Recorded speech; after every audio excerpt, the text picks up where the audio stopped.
Everyone, we're going to start a couple minutes early since everybody seems to be ready. So Missy will start off our meeting here. We're going to record this. We're going to put out on our website if you ever want to revisit it, the training. So, Missy? I guess we can take our mask off. Yeah, we can. Talking, right? Yeah, we can. Anyway, good morning. Thank you for attending. We're going to throw a lot at you. We don't expect you to remember it all. Oh, there's gonna be a test at the end. See, you've used it. Anyway, you're going to have a ton of questions. We're going to be on the phone a lot with you. It's okay. We've done this. This is our 7th wave. Plus we did it ourselves prior to this. So we've been through this 8 times and we've got 3 left. 3 left after you guys left. 18 more districts. Okay. So we kind of know what to expect. You're going to be lost at first. You're going to be overwhelmed next. And then it's all going to click in and you're going to be fine. So we already know the pattern. So just, it's okay. We're going to get through it. All right. If you need us, we're there. That's first thing I want to reassure everybody. Okay. Because it's been done 7 other times and they're up. They all made it. So you guys will too. We're not going to say they did it unscathed, but they made it. They made it. So first thing I want to say is in our help desk, we have 2 places. We actually have 3 places where tickets come in. When you send your ticket, it comes to fstaff@OME-RESA.net. You're sending us a ticket and it's a classic question. I still want you to send it there.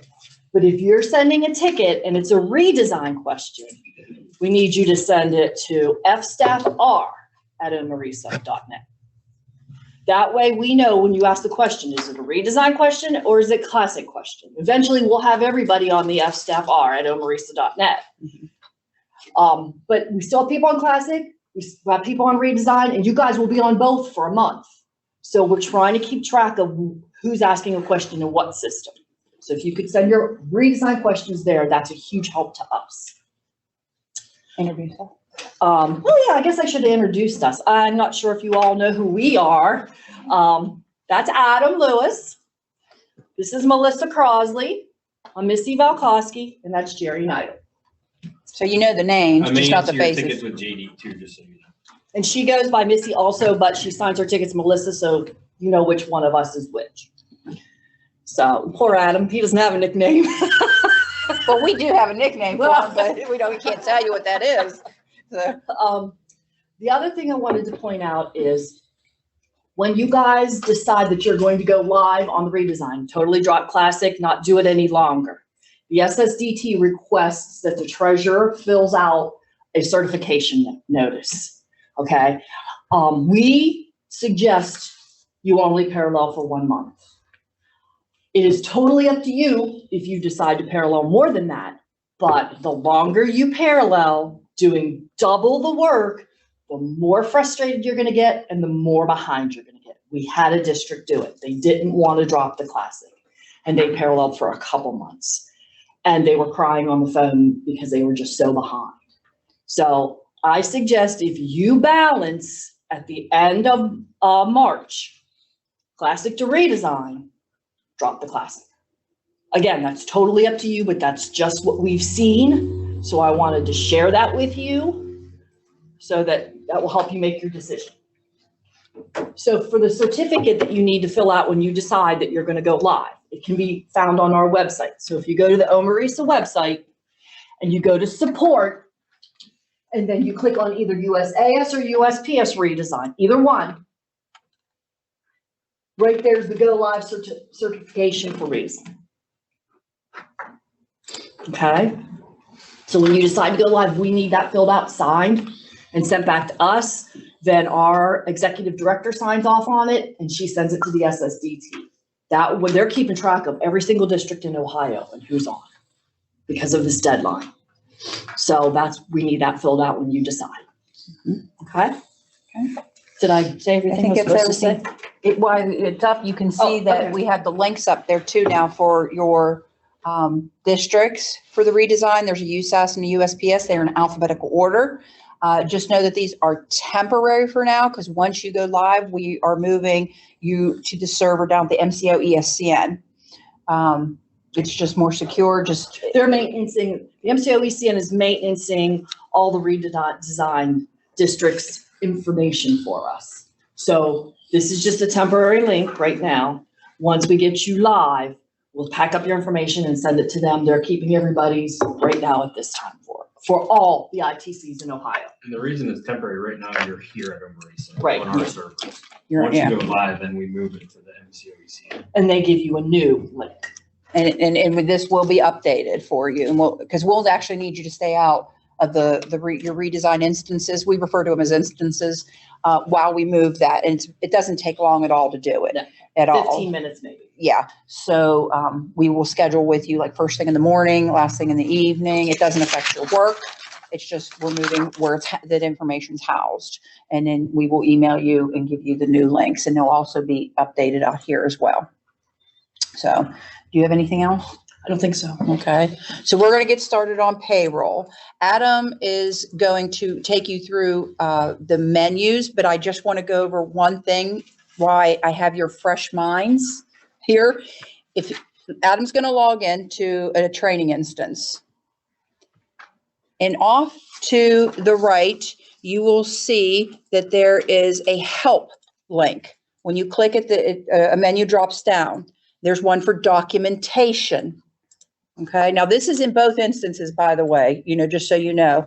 When you click on that, it opens up into this screen. Into this screen, and you're going to click on that link below where it says USPSR web application documentation. Click the link, and when you do, it pops up to the manual. Mine goes straight to the manual, but you see where he just clicked on the USPSR manual, and all that whole list is every menu that you're going to see in your redesigns. So go back and see how you have all those menus across the top, right there, where it says Core home, payments. core, yeah, payments, payroll, all those, they'll be in the same order over here. And say we wanted to go to core. When you do that, it lists everything that's also in the drop-down menu for core. So if you have any problems, you're not sure about something, this is where I suggest you go first, because this is where we go. When redesign people put in a ticket, they're having a problem, we go to this documentation to help solve the issue. And the documentation's pretty thorough at this point. It's very detailed with screenshots. So it's not exactly fun to read, but if you're wondering about a certain field or What it's asking. what something does, this will tell you. And at the bottom of the list on the left, you will see appendix. Excuse me. When you click on that, it gives you, there's a link for checklists. Now, I didn't do all these for you for a couple reasons. Excuse me. First of all, they're being updated as things are updated in the system. So what I can give you now, they might update something and it changes, for the next time you need it, like a quarter end checklist. Another thing is everybody's different, you know what I mean? So you can go in there. There's 3 dots up in the upper right-hand corner here where you can export to Word. And you can download it and you can customize it. You can put your little notes in, like this means go to this and or put this in this field. And you'll want to be on the actual checklist before you export. Right. You'll want to be on the actual checklist. I apologize. But there's a lot of good information in there on the things update checklist. I provided you with a payroll checklist. It's kind of generic because everybody's different. Some might have HSAs, some might not. I took STRS off of my payroll checklist because we don't have STRS employees. So why would I have that on my list? So I gave it to you in Word so you can customize notes, anything that pertains directly to your district. It's yours to do. I print one out every payroll and I do the checklist every payroll and I file it away. So if there's any questions, I can refer back. Hey, I made this update. I used this check number. This date, what have you. So it's a really great tool. to utilize. It's at your fingertips to use. And like I said, it's in payroll. There's also a link in the budgetary side too. Missy will show you. But I just wanted to point that out while I had fresh minds. So, and from there, I'm going to let Adam take over doing the menus. So this is the home screen you'll see when you sign in. It'll show a list of quick reports to get to. This will show everything as it is right now, or you can toggle to show favorites. So if there's reports you specifically use, you can set them as a favorite so you can go in and quickly grab them. But that is the entirety of the home screen. So the first drop-down menu here is Core. This is going to have just about everything from your employees to your contracts. Everything's under this predominantly. The first one here is Ach Destination. This is where you're going to, all your routing numbers are going to be for the different banks. You're able to create them, give them a description. By default, only the treasurer has this role. So if you want your payroll clerk to have this role, you'll need to request that their permissions be updated, and the role would be ACH. And this is like a route screen. I gave you, when we sent out documentation, there's crosswalks to help you. This is what it says in redesign. This is what it's like in classic. So. And then this is more of a general note. When we say grid, this is kind of what we're referring to. This display is kind of like an Excel grid. You're able to move these columns around if you need to, shrink them. If you need to add more, you can click on the More button. This isn't a great one because there's not too many fields. But in this one, we can add the ID field here. And when you close that, it'll refresh the screen. It'll add this field in.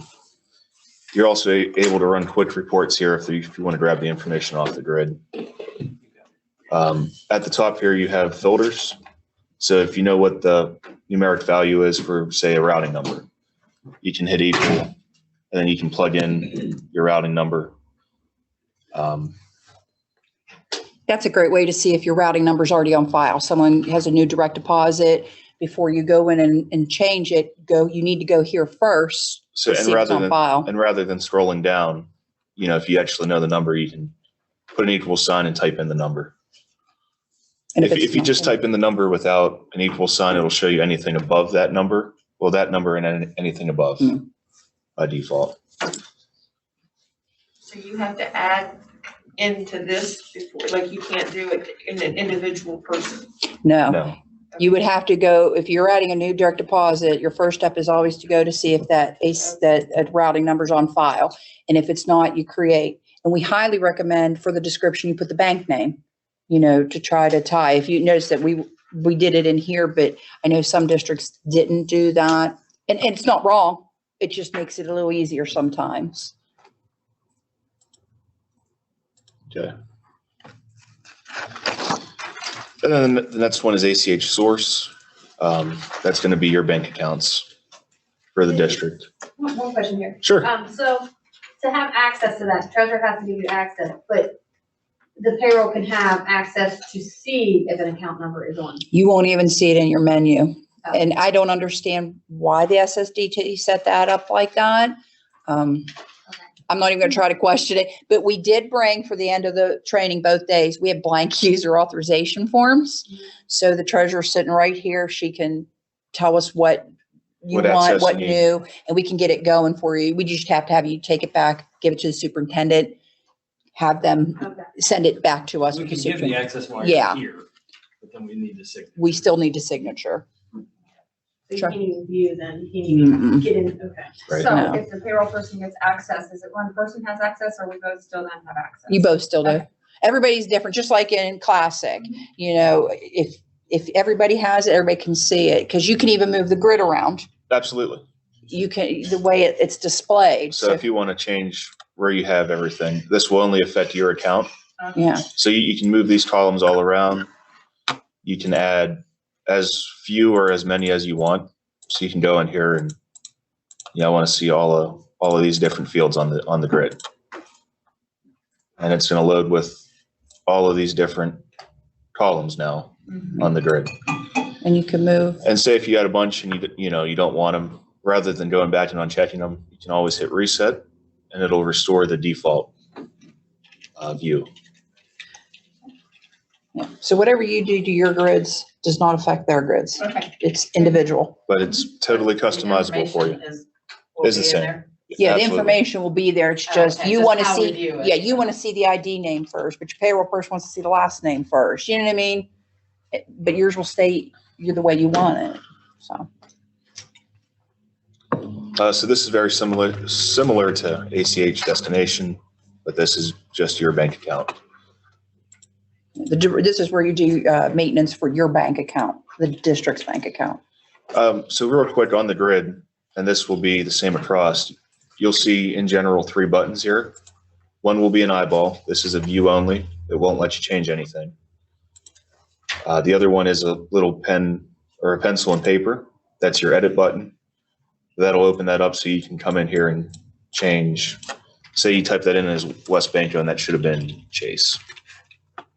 You can come in here, save, and the save will take effect. And then you'll have a delete button as well. Now you won't be able to delete though if Certain items won't be able to be deleted. if there's history to it. Like if you added it wrong and never used it, that's one thing to delete it. But if there's history, like you changed banks, there's history tied to it. So So you wouldn't be sometimes able you'll to. see that button grayed out. Yeah. Next one we have is adjustments. If you need to adjust someone's withholding or their applicable gross or any of that, that's where you can do this. So we'll take a look at one that's in here as an example. So in this one, they changed the gross on a 003 deduction due to a refund.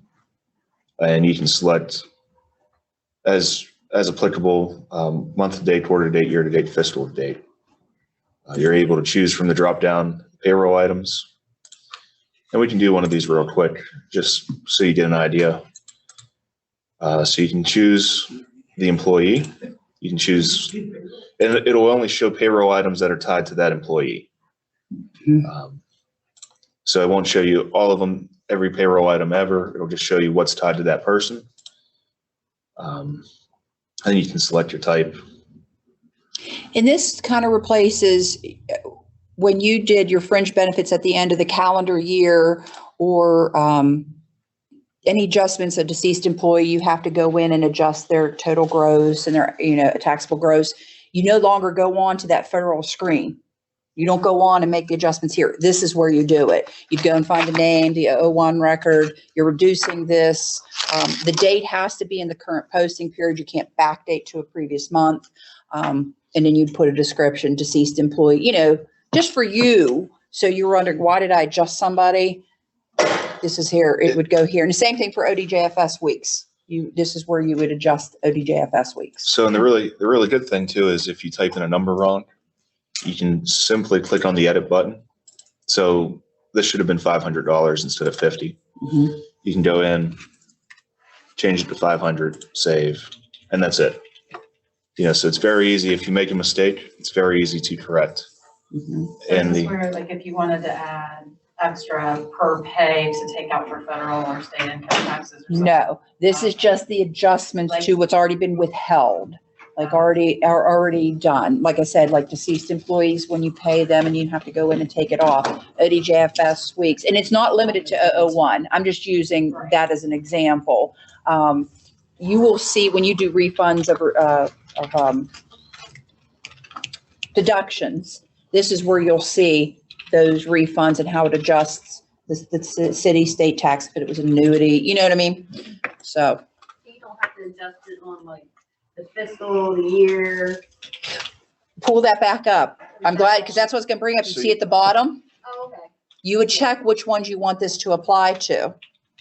So you don't have to type it in numerous times. You just tell it, I want to adjust this by this many, this time. If you want to do it as a negative, you just put a negative sign. Yep. in front of That's it. it.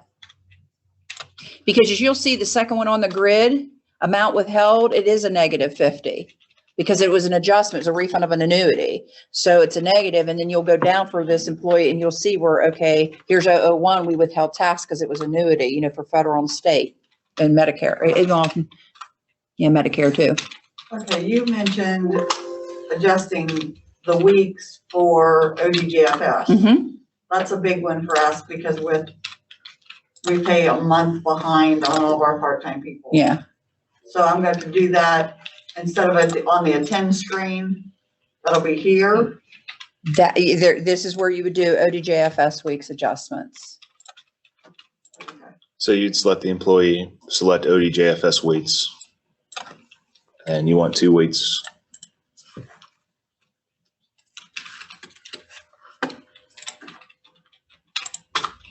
You have to, yeah, the payroll items 002 for Ohio.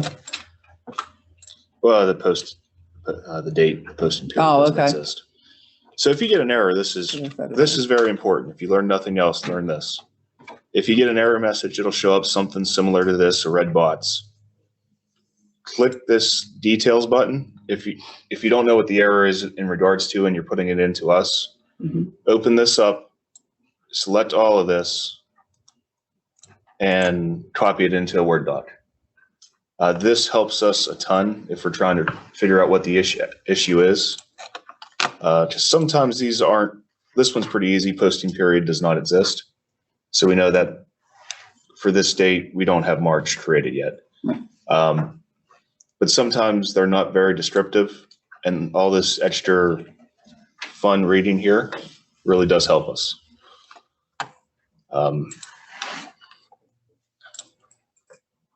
So just for future reference, because at some point you'll probably run into an error message like that and maybe not know what it is and put it into us. And sometimes we have to pass it on to the SSDT because we can't, and then they're going to ask for that whole message because they can transcribe it. They can read it a little better than us. We're getting better at it, but. He's getting better at it, okay? Okay, any more questions on adjustments? All right, moving on to attendance.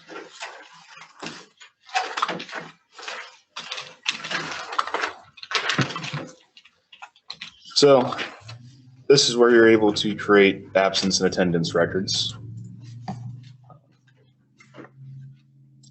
You're able to select the employee, select the position if there's multiple. In this case, there's only one there.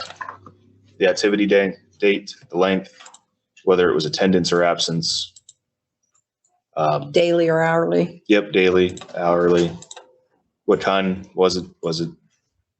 In this case, I selected absence, so I have vacation, sick, personal, and all of those. If you select attendance, you have attendance and substituting.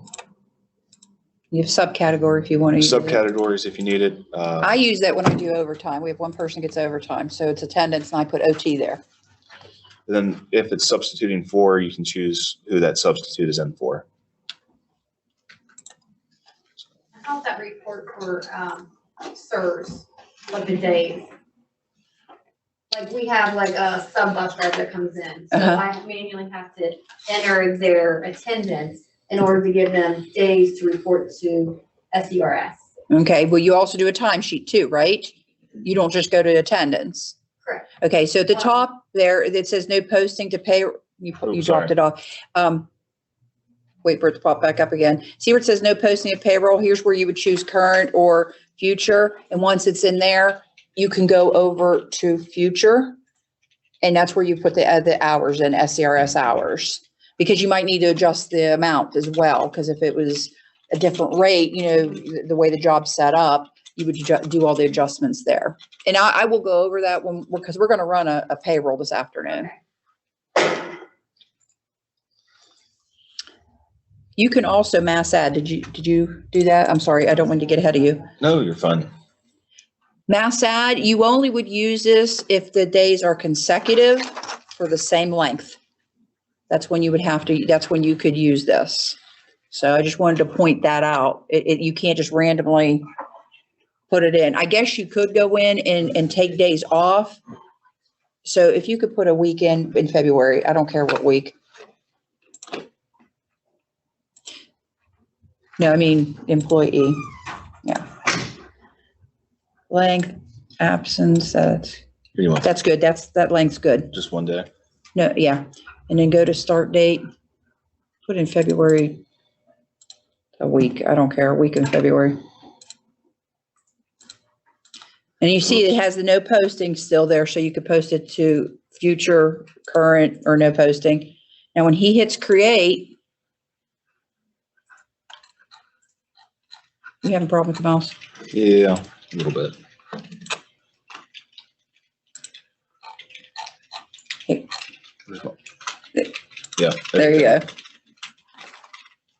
go. See that blue line going across? You want to wait till it's done. Now he scrolls, wait, warning, deferred sick leave used plus current entry. You picked a bad person. No, I picked myself. Well, I told you it was a bad person.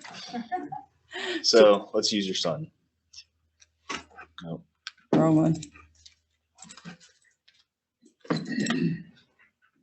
Sorry, my Zoom meeting is getting pressurizing.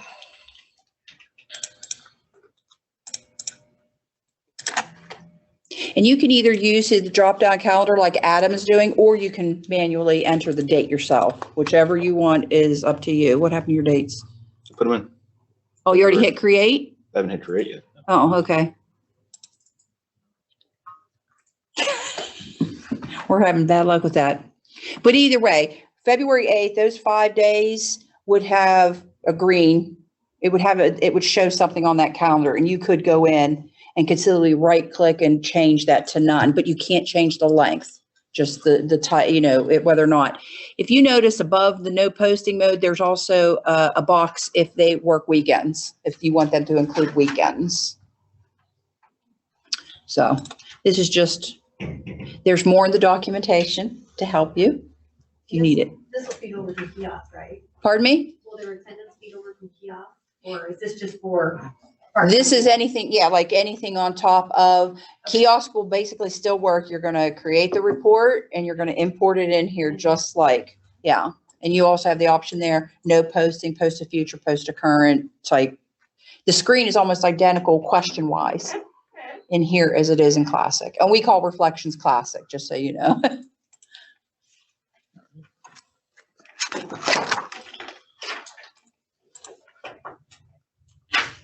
These are the district's bank accounts. Right. So here, yep.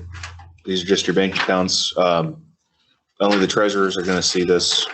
If you need someone else in your office to access these as well, whether you want them just to have you access or if you want them to be able to edit or create, let us know and we can get them access to these as needed.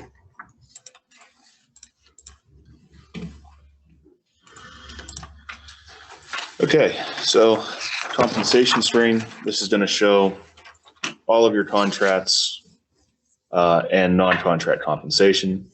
Up here at the top, there's 3 tabs. This tab is going to show you everything.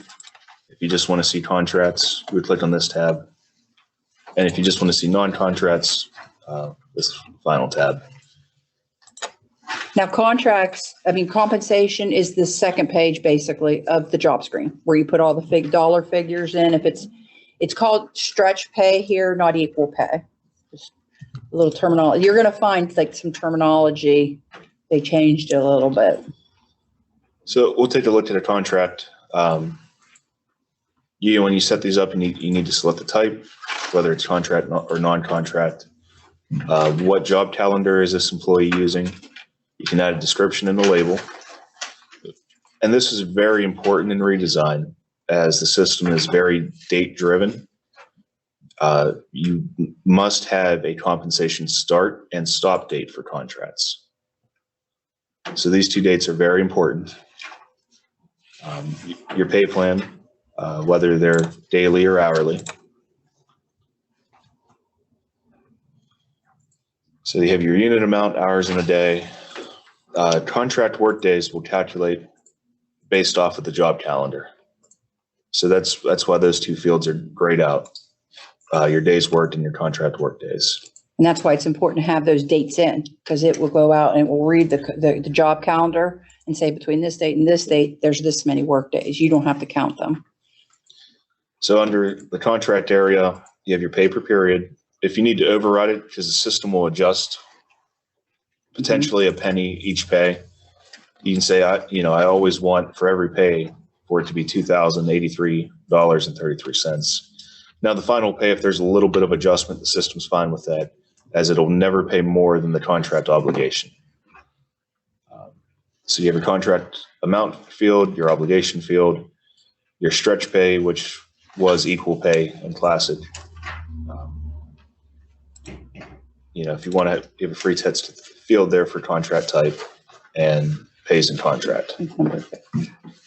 Now the penny he was talking about in classic, if you had an odd amount, it paid the same, and on that last pay of the contract, it would adjust. And it's up to you what you do. If you don't check that box, it will adjust through the year, like he said, a penny or so. So it's not a huge difference on that last pay. Not that they're huge differences, but within a penny. That's up to you. We check it, so we don't hear anything from employees. So in your compensation amounts, those will be grayed out, since that's based off of what the employee earned and was paid. Salary schedule, those are free text fields for your use. Reportable to Emus. In the redesign, there's 3 places that have reportable to Emus. You'll have it on the employee screen, the compensation screen, and the position screen. So if you have an active employee who's working a position and getting paid for that year, you'll want to have all 3 boxes checked if you're reporting them to Emus. Otherwise, you'll get all kinds of errors. For historical context, there's a calendar start and stop date. These are both very important. This calendar start date is used to calculate ODJFS weeks. So if it's not there, it will give them 0 weeks generally. This calendar stop date is very important when they stop working this position. I know that this is a compensation record, but you'll want to assign a stop date when they stop working the position. And this is important because if you don't put a stop date and the employee leaves, and you put a calamity day for the whole district, they can get picked up and you're giving someone a week that isn't working at the district. So when an employee leaves a position or employment, you want to remember to try and put a calendar stop date on that field. Otherwise, you'll have issues with ODJFS. These fields will populate if you're doing a mid-year contract change Or a new contract. or a new contract.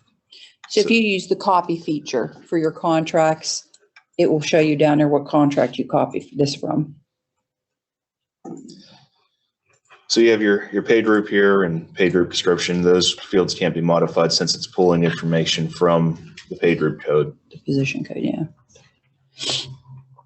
And then if you need to make adjustments to the compensation, if you need to adjust their amount paid, amount earned, amount docked, any of those fields that are grayed out up top, you are able to make adjustments using this at the bottom here. That feature, it helps for when, especially with STRS, if you didn't purge the contract at the right time, it didn't pick up all the work days. This is what you could go in to this, and you could increase the days worked and the amount earned, because that's affected too. So just so you know, if you catch someone you didn't purge their contract right, and you know they worked all 180 to 85 days, and it's saying 180. This is where you could go in and change it, which is very important with STRS Advanced coming up. So. Any questions? And we'll take a look at a non-contract compensation. They're much more simplified, but they do still have compensation start and stop dates, calendar start and stop dates. So make sure those are filled in. Don't be like this non-contract compensation where they're blank. Yeah, it was probably done as a test. The one thing that people find, you could conceivably not put a contract stop date in.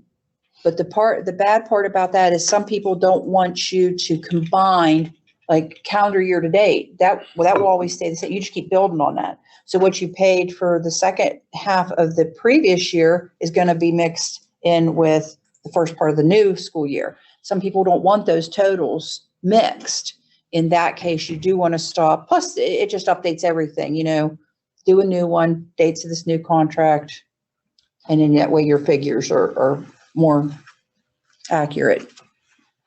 But that's a district decision. So supplementals would fall into something like that, or no? So they consider it contract? Well, if you're going to reuse it over and over again, yeah, you would want to do a new contract. I mean, a non-contract. I like supplementals to be on contracts because you can always, if it's going to be split up in 2 pays, you can mark it as stretch pay for now after the payment, just unmark it, and then it will, until you're ready again, and check it again, and it will pull in on when you're ready for it. But when it comes time for the next school year, you can copy that compensation. It's easier to everything's the same. The only thing you have to change is amount. And the copy feature is makes it pretty easy. Yeah. Now, what do you guys do, like, for a coach? Okay. You're putting in a calendar. We really don't have a calendar set up for coaches. That's up to you. I mean, as long as it references that calendar. Well, we don't have a calendar. You don't even have it. You don't have a default calendar or anything set on We the. have a default calendar. That's what I mean. If you put a default, then it won't give it days. But then again, I don't know how that's going to work with the retirement hours because you give them. We always added them to the attendance screen as Okay. an adjust. Okay, and you're going to want to do that before you do the payroll, obviously. Okay, yeah, then Okay. you could do it either way. It's district by district. I just try to find the easiest way to do things. I mean, it's easy because when you go to copy, it's going to say, what's the new dates? So when I do ours, I'm going to pay 7/1/21 to 6/30/22. And when I copy those compensation, it puts those dates in there for me. So the only thing I have to change is the contract amount. That's all I have to change. And there's actually mass load features for those as well. For anybody here who uses Safari, you're going to like this. There is no Safari. I know, that's Yeah. what I've been worried about. But mass load is Safari, basically. It You is. know, when you pull it do, right out, you put your information, you pull it right back. yeah, Okay. you just got to make sure you have the right headers, and that is in the documentation. So, anybody else have any more questions before we move on? Because compensation obviously is a big. On the non-compensation, like we pay teachers to do period subs and detention monitors, but it's sporadic, it's random. They may do it in this month, but they may not do it for 2 months. So is that more of a contract or a non-contract? Since it's sporadic, I would think it'd be a non-contract. If you don't care about the totals, the year-to-date, the calendar year-to-date totals, like some districts do, if you don't care about that, you could use the same one. It's up to you how you want to set those up. Do you understand what I'm saying? Like some I people think want to be able to so. say, in this year, we paid them this much money doing this. And this year we paid this much. I mean, not knowing what kind of reports Nan's gonna be able to pull, Right. it is something, I mean, it's not something we look at a lot, but I may get asked, how much time did this person do as? Right. And you can look period at, sub? when you do the non-contract, it will tell you the totals, and you could basically figure it out. If it's $20 an hour, they made $100, they did 5 hours. Just like right now, I have them all set with contracts with start and stop dates with an hourly rate, but not as equal pays or. Right. But if you don't know how often they're going to work, how do you set a contract and obligation amount on a I compensation? don't.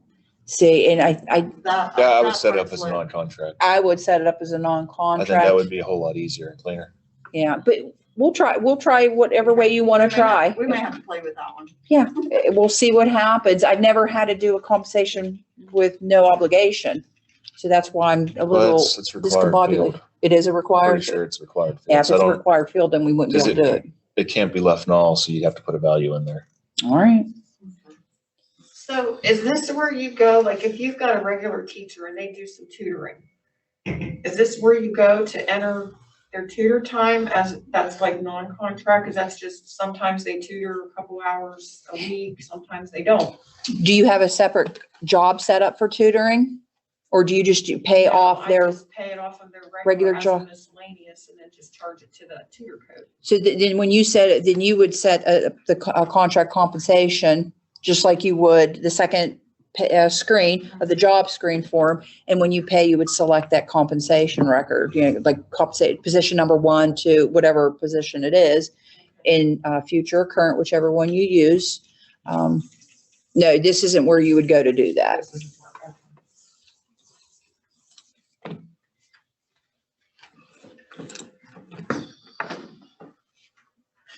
All right, so next up is date codes. I don't know that we use them all that much here at OME-RESA. I can't say that I've had any questions on them. Does anybody use the date codes? Okay. Then there is, if you do in future, you do now, there's the documentation. We'll tell you all about it. Like I said, that documentation is phenomenal. We didn't have that in Classic. You know, I never thought to look for documentation when I was in Classic in school district. It was terrible, I put a ticket into OME-RESA. but it was terrible. You had to, you couldn't decipher it half the I time. put a ticket in OME-RESA. So there's a question on the chat for retirement. Is the hours worked in days pulled from the compensation or the position? It's pulled from the compensation record. Right, for the retirement hours, you want one of those fields filled because it will go by hours in a day. And if you don't have anything in there, it will default to that field for retirement hours. And if there's nothing there, they're not getting their retirement hours. So on their job. So those 2 fields are very important. Yeah. You're welcome, Whitney. All right, so this is the Emis entry screen. So if you have a Emis person, depending on the permissions you give them, this is the screen where they'll be entering information. You have a number of tabs at the top here. If you have Emis contractors or a contracted service, these are the tabs that you'll be using right here, or the Emis entry.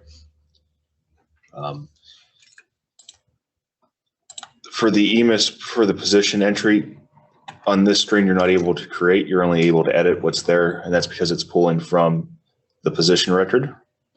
But for the contractor and for the contracted service, you are able to create everything that you need. And then if you're running it through the flat file editor, you can extract the data there by clicking on the button. Now, this is what if you're filling out an authorization form for your Emis coordinator, this is what they want to be able to see too. That's part of their privileges. Because payroll doesn't really use those too much, right? As far as what? The CJ records and the CC records, you don't go in and mess with that. That's more Emis.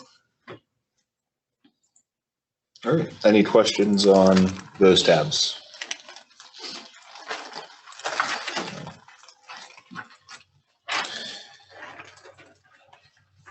So this is the employee grid. This is just going to be the base information for when you're entering an employee.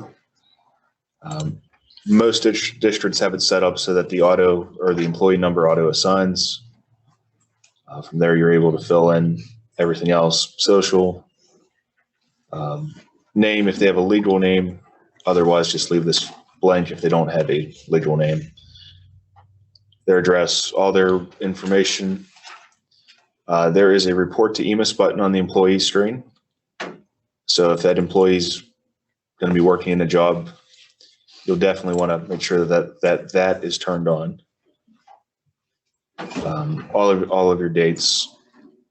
A lot of these are just, district used fields, for your experience or any of that.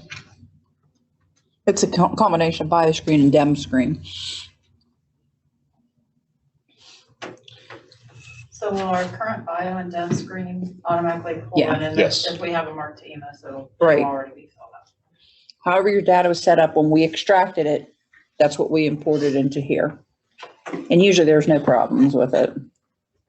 So, But I will point out, if you'll go to the general section, here is where on the left-hand side, email direct deposits. If you're setting up a new employee and you're emailing your direct deposits, is where you would mark to email it to them. In the third column over, it says new hire reported ODJFS, and then next to it's ODJFS reportable. When you add a new employee, you only check the reportable box. Once you do the new hire for ODJFS and create that submission file, the system will check new hire reported. So just never check the reported file unless you manually went on, added them through ODJFS, but most, I think, districts use the submission file. So I just wanted to point those two things out. Did you want to tell them about the IDs? The credential? Close that and act like you're adding one, please. yeah.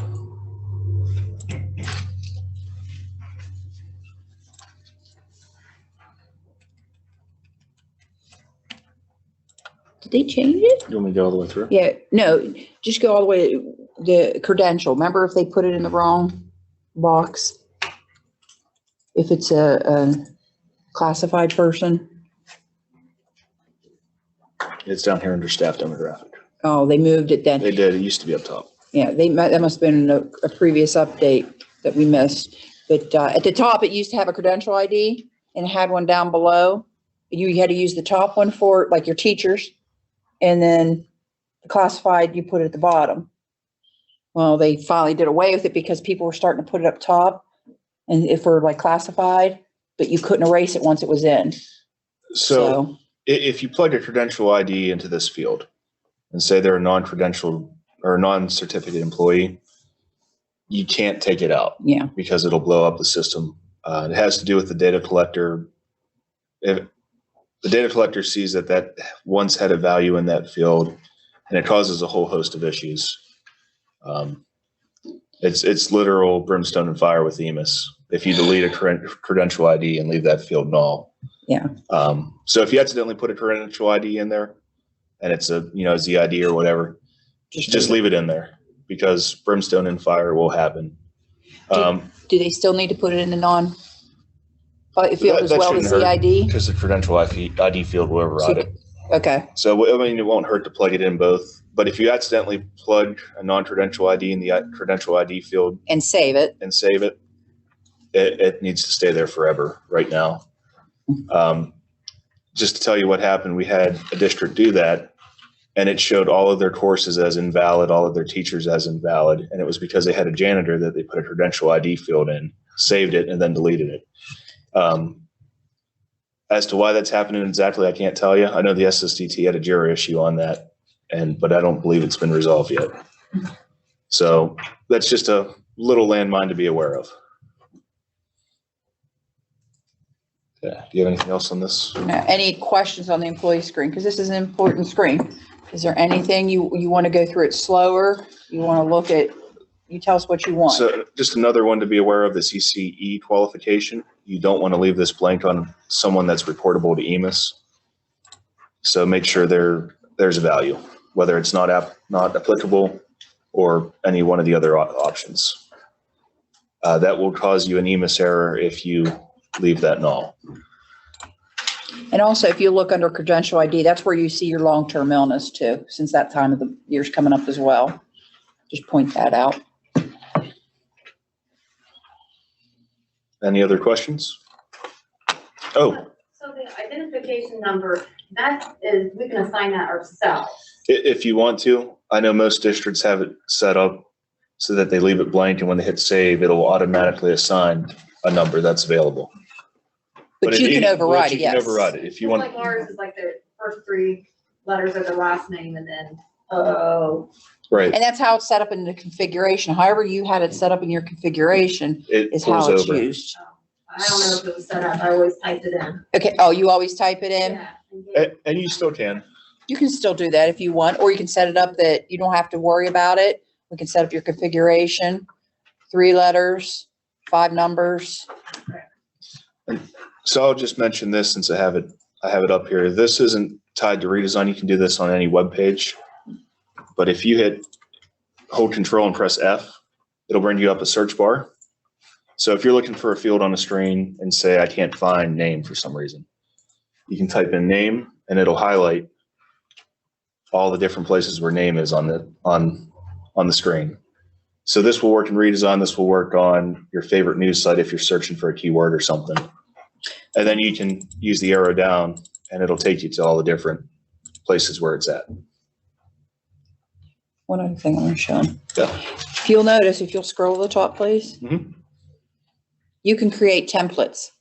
And actually, I think that was on the compensation screen too. Yes. Okay. It's on the different screens. You can create a template. So if all your Ohio reported to Emus fields, however you want, you could just set up multiple templates and you can save it. So, Ohio report to Emus, or Ohio not report to Emus, West Virginia, you know what I mean? Just, there's a lot of templates you can do with the compensation. You'll see in position, which is job. You can create a template so it's much easier just to add a couple little fields in. So, and I don't think there's a real limit on that. So just wanted to Probably point not that a out. hard one. Yeah. It's just a nice feature if you use templates, because you won't have dummy records now. If any of you have dummy records that you use, you really won't have them to help you add employees anymore. So. Any other questions? Oh, hold on, there might be one in chat.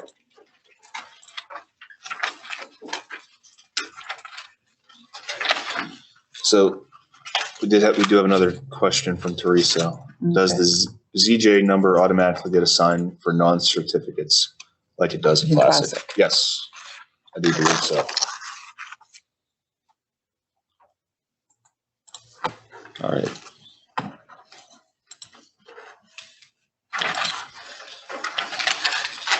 So you have the employee personnel option. And that's an Emus. And that's an Emus one, so they have a limited view of what the employee record is. Yeah, so they won't see the social security number in some of the other fields that you see. Just what pertains to Emus. So it would really only be your Emus person having access to that. And we have admin rights. That's why we can see all of this. A standard user and the treasurer are going to be able to see that screen, but No, Emus user, right? Not standard user. Well, standard should be able to see it though, because standard can see the employee screen, and the employee personal is a subset of Right. that. Okay, job calendar. So this is where your job calendars are at. You can create them, copy them if you need to. This is awesome. I like Can I this. print one that's on one page instead of on my? I can't guarantee that part. I can't guarantee that part.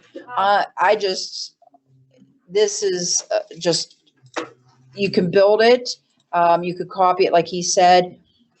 Here's the feature I like. If you have someone who's coming in the middle of the year, leaving in the middle of the year, you can go to their job calendar and put in the custom start date. Okay, they did start on 7/1, but they left on 2/28, and it will do the calendar for you, and it will tell you how many work days and holidays were in there, if applicable, instead of you counting and making sure you counted the right amount of days. It's easy to, if you want to create a March calendar for them, you could do a start date in there.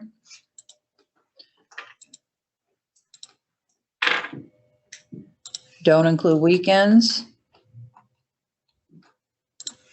And in mass update, are you in edit? Yeah, you're good. So there they all populated. Now here's the cool part. Some people have holidays, like we'll say we're on the classified people. If you right click on, say, March 31st, his mouse. No, it's No? my Zoom meeting. Oh, Menu okay. bar's in the way, that's all. Okay. So you can change it to a holiday, calamity day, makeup date, or none. It's, because teachers don't get holidays. So you would just change it to none. You can put the whole range in 7/1 to 6/30 and just go and change the couple holidays or nones or whatever you want. So if you notice up here, you have the day counter for the fiscal year, the calendar year, the quarter. You can put in a custom date range, like she said, and it'll count for you and say, okay, from 3/15 to 3/31, there's 11 work days, 1 holiday, 1 calamity day. So it's going to count all of those for you, Right. which is handy. Yeah, it is really nice.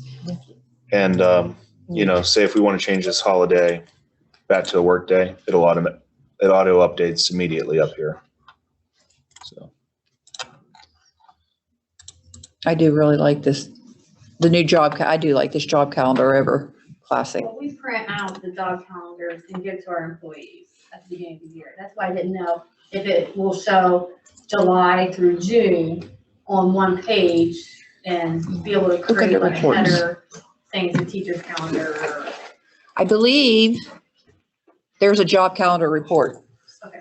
There is, it's under reports. You won't do it from here, Mhm. but this is where you build them, maintain them, what have you. And then there's under reports, there is a job calendar report. So maybe. it was there in the main list. Is it in the dropdown? Yeah, job calendar, okay, right there. So put there, you can begin date, end date for your pay groups. You can do the page breaks, so you can do them all at once, like, and they're separated between the pay groups.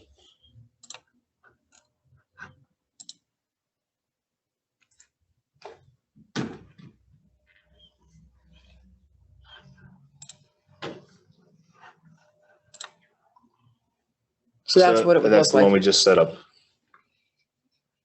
Now, it's only 1 month. Yeah, I didn't know if it would show you, if you can get the whole year on one page Oh, type thing. I don't think Probably so. not. I get like January and then like February, but I have to copy or cut and paste, and then I have to make copies and to get it on. It does have the grand total form. I mean, But for a whole year, it's probably going to take a couple pages, yeah.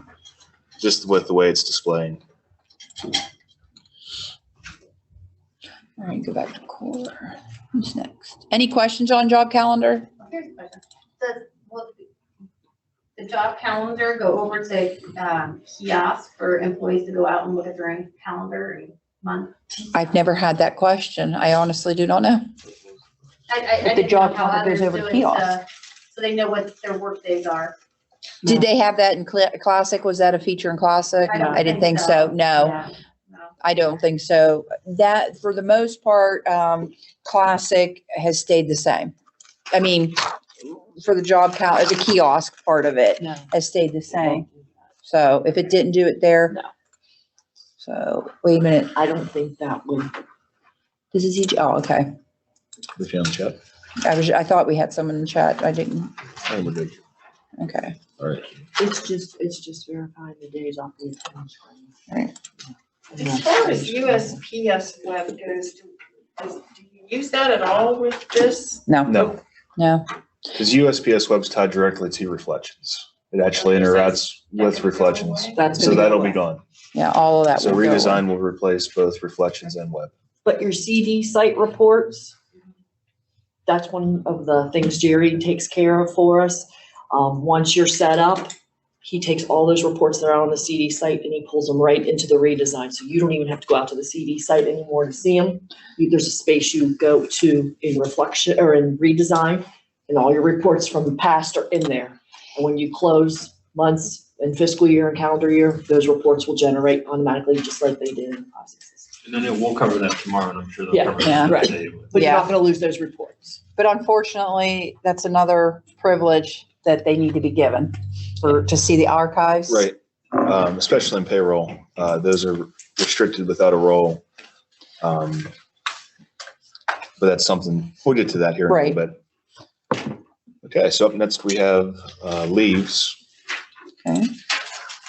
So this is your class that's Ben screen basically. This is where you're going to set up your employee for their sick, personal, and vacation leave if they have any of those. You know, if you're accumulating monthly, this is where you'd set your amount in there, whether it's daily or hourly. Matt's leave, show their balance. Those are pretty much the same across the board. The only thing to be aware of, if you are switching from daily to hourly, say you put it in wrong,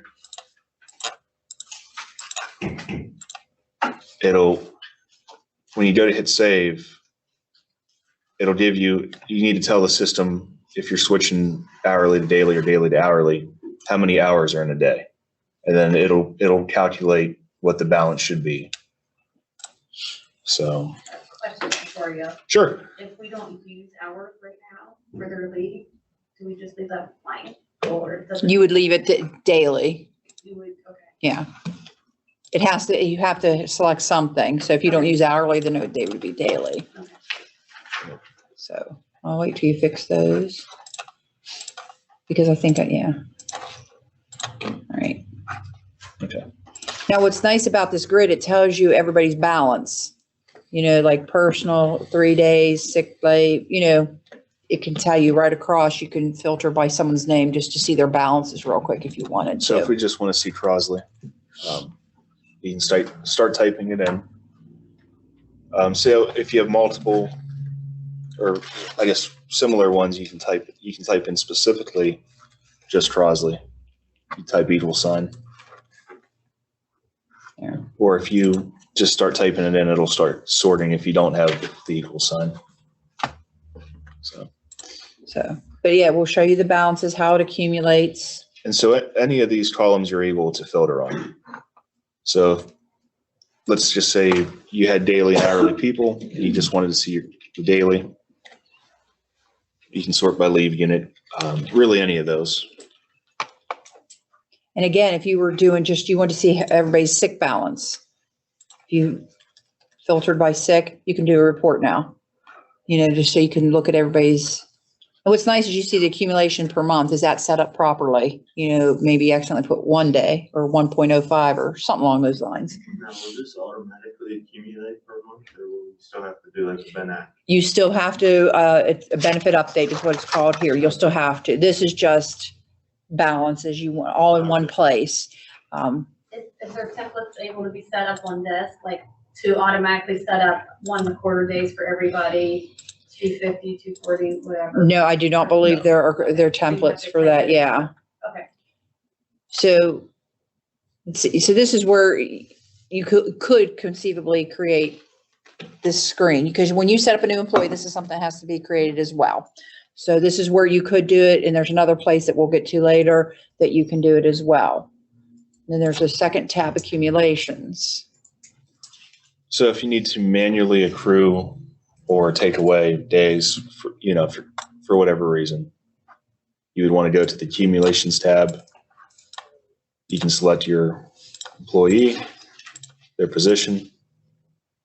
We're going to change his vacation. We'll just call it adjustment. We're going to give him 10 days because we like Rich. And select the date that you want it to happen. And we just gave him an additional 10 days. So this could be like when a teacher comes in, they have accrued. Exactly. So I think That's exactly. Or you paid off someone's vacation.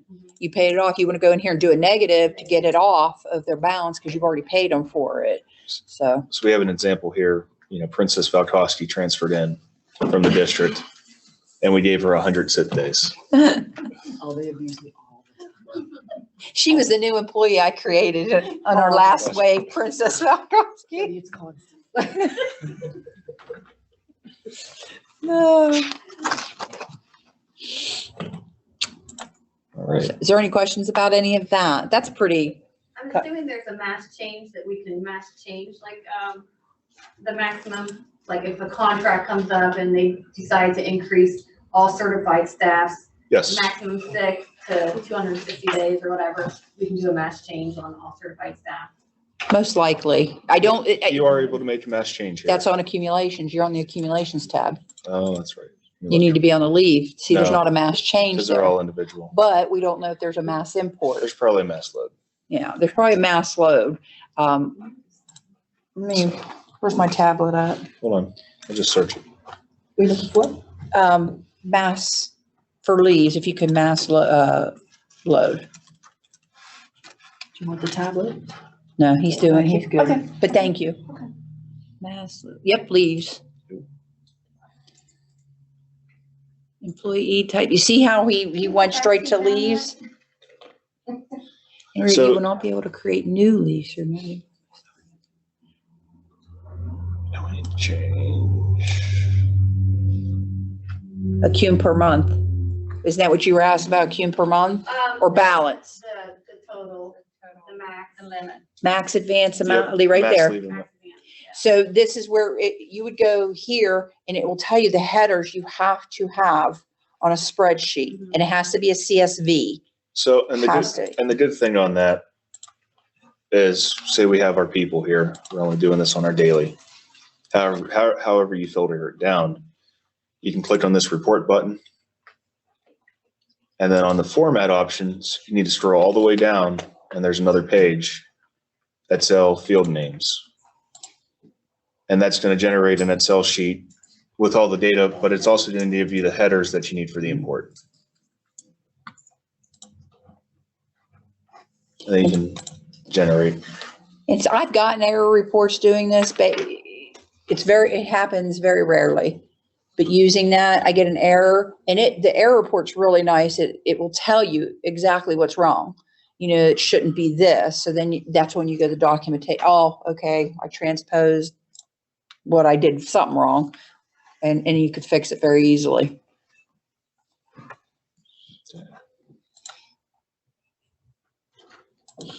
All So right. the download you did, it said Excel. Do you have to save that as CSV then? Yes. Okay, so it doesn't download in a CSV. You have to convert it to I believe it CSV. does when you do the Excel field names. I believe it is No, in it CSV. came down as, Did it come down Yeah, as an no. Excel? Yeah. It did? I Yeah, could it's have an swore it came down XLS. CSV. Okay, well, the good thing with that, you can play with the data as you need to and then just save it as a CSV. Yeah. And if you try to upload an Excel sheet, it'll just say, nope, you can't do that. So it'll let you know right away and it won't hurt anything. You know, if you try to upload an Excel, it'll say it's incompatible or whatever.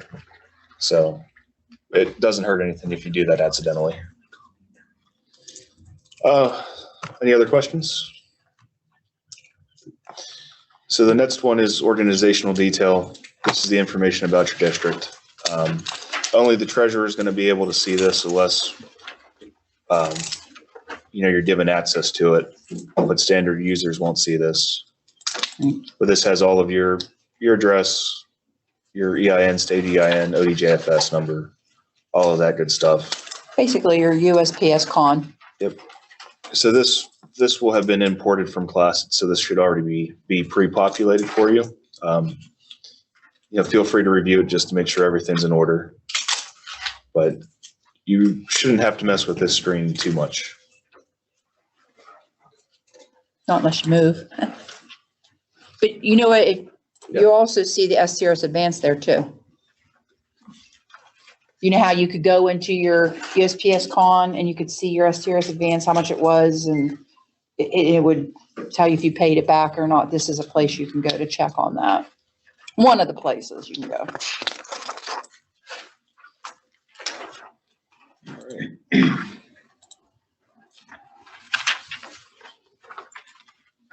So next is pay distributions. This is class, it's dead string. So we can take a look here at Crosley and you can see that he's direct deposit.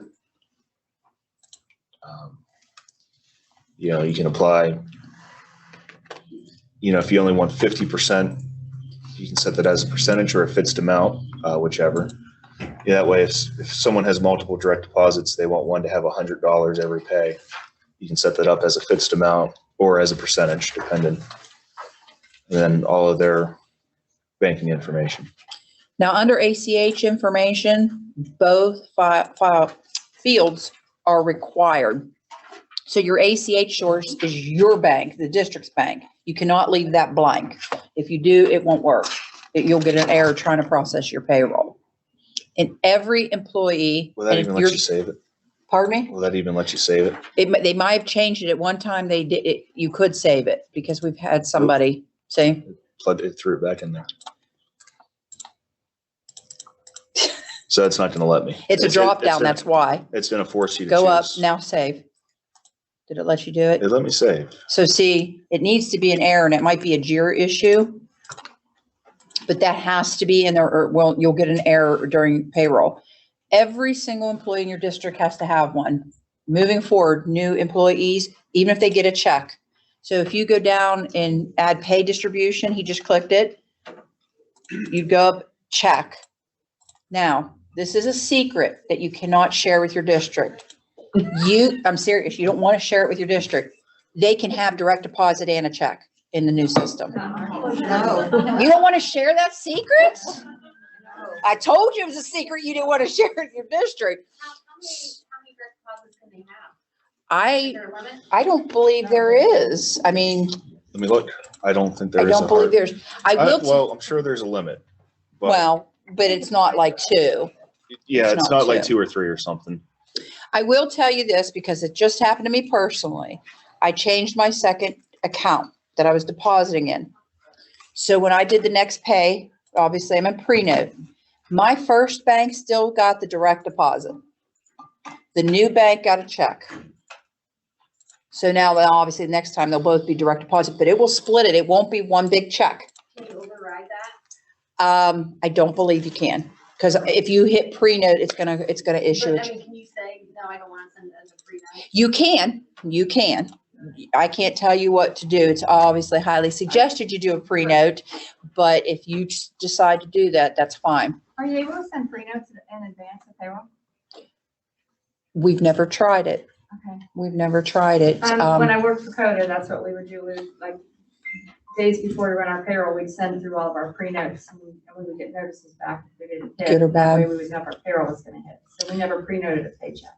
Okay, so we've never tried that, and I'm sure they would want to file with $0 in it. Yeah. And that's where it becomes tricky, you know what I mean? Okay. Like, you'd make them a pre-note, do a special pay for that person or those people to, and that's a lot of work, Okay. so. I think the software just had that. So Yeah. this does not have that. Right. Okay. So, but I did want to point that out since it just did happen to me. Okay, so if we have somebody that's currently in there and they have 2 accounts and one is a flat $50, but the one they have their extra go to. So when I run that as a pre-note, that's still that flat $50 is gonna go. To direct deposit, Okay. and then 100% of the balance will be in a check, whatever bank change, so. And but these days, which I didn't like, I went direct deposit for a reason, the camera. Woke up today, I just took a picture, deposit. So are there any questions about this? Everybody understands everybody moving forward, new employees has to have one of these set up. Even if they're checks, they have to have it set up. And you guys are not the only ones that said, no, you're not gonna tell your people about. That's why I said it's a secret, don't share with your district, because I knew you would say no. We're telling our people with redesign, we're not gonna give checks anymore. It's not capable of checks. We're gonna blame you. Well, hey, OME-RESA gets blamed for everything. It goes the auditors, and we blame SSD. So there's a question in the chat. Let me see real quick. Can the ACH source number be auto-populated for everyone so that it wouldn't have to be entered for everyone? No, it cannot. Because if you know, when you set up your ACH source, you can have more than one. You know, like we have 2 personally, because I have one for HSA and one for our regular banking. So you can't auto-populate because which Yeah. one do you want me to auto-populate? So I mean, in this case, we only have one listed on this account, but when you click create, it's not going to throw it in there automatically. You'll still Right. have to manually select it.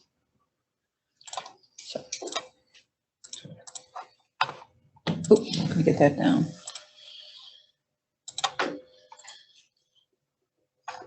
All right, pay groups. So let's take a look at them. On the pay groups, you just select what job calendar you want it associated to, the code and the description. All of the ones that are set up in Classic will have pulled over as well. But if you need to set any up, they're very easy to set up. Just make sure you have your job calendar created that you're using for them. choose whatever code you want, and any description. So if you have one that, say, you're not using any longer and you don't want to see it, you can click on it, click on the edit button, archive it, save, and it'll disappear. Now to see the archive, there's an include archive button up here. And you'll see this on multiple screens, same with employees, compensations, positions.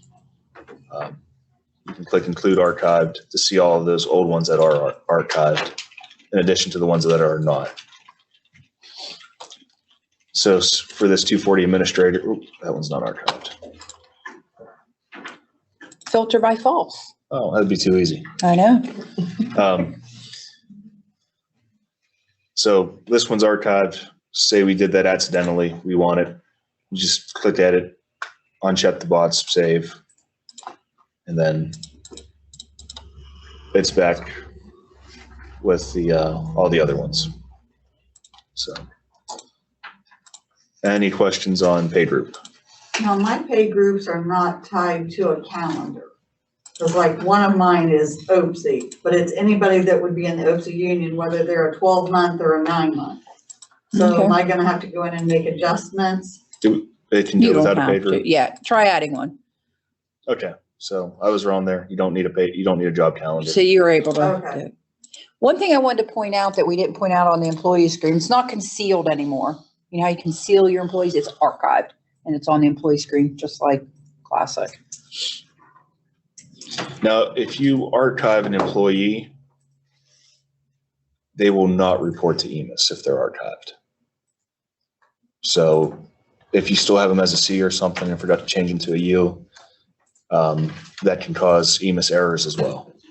So just be aware that if you reported them as a C and you didn't change them to a U, you can't archive them on the employee record, or else they'll come up as missing staff. So basically, you don't want to archive someone who leaves after this year until after all the Emis reporting has been done.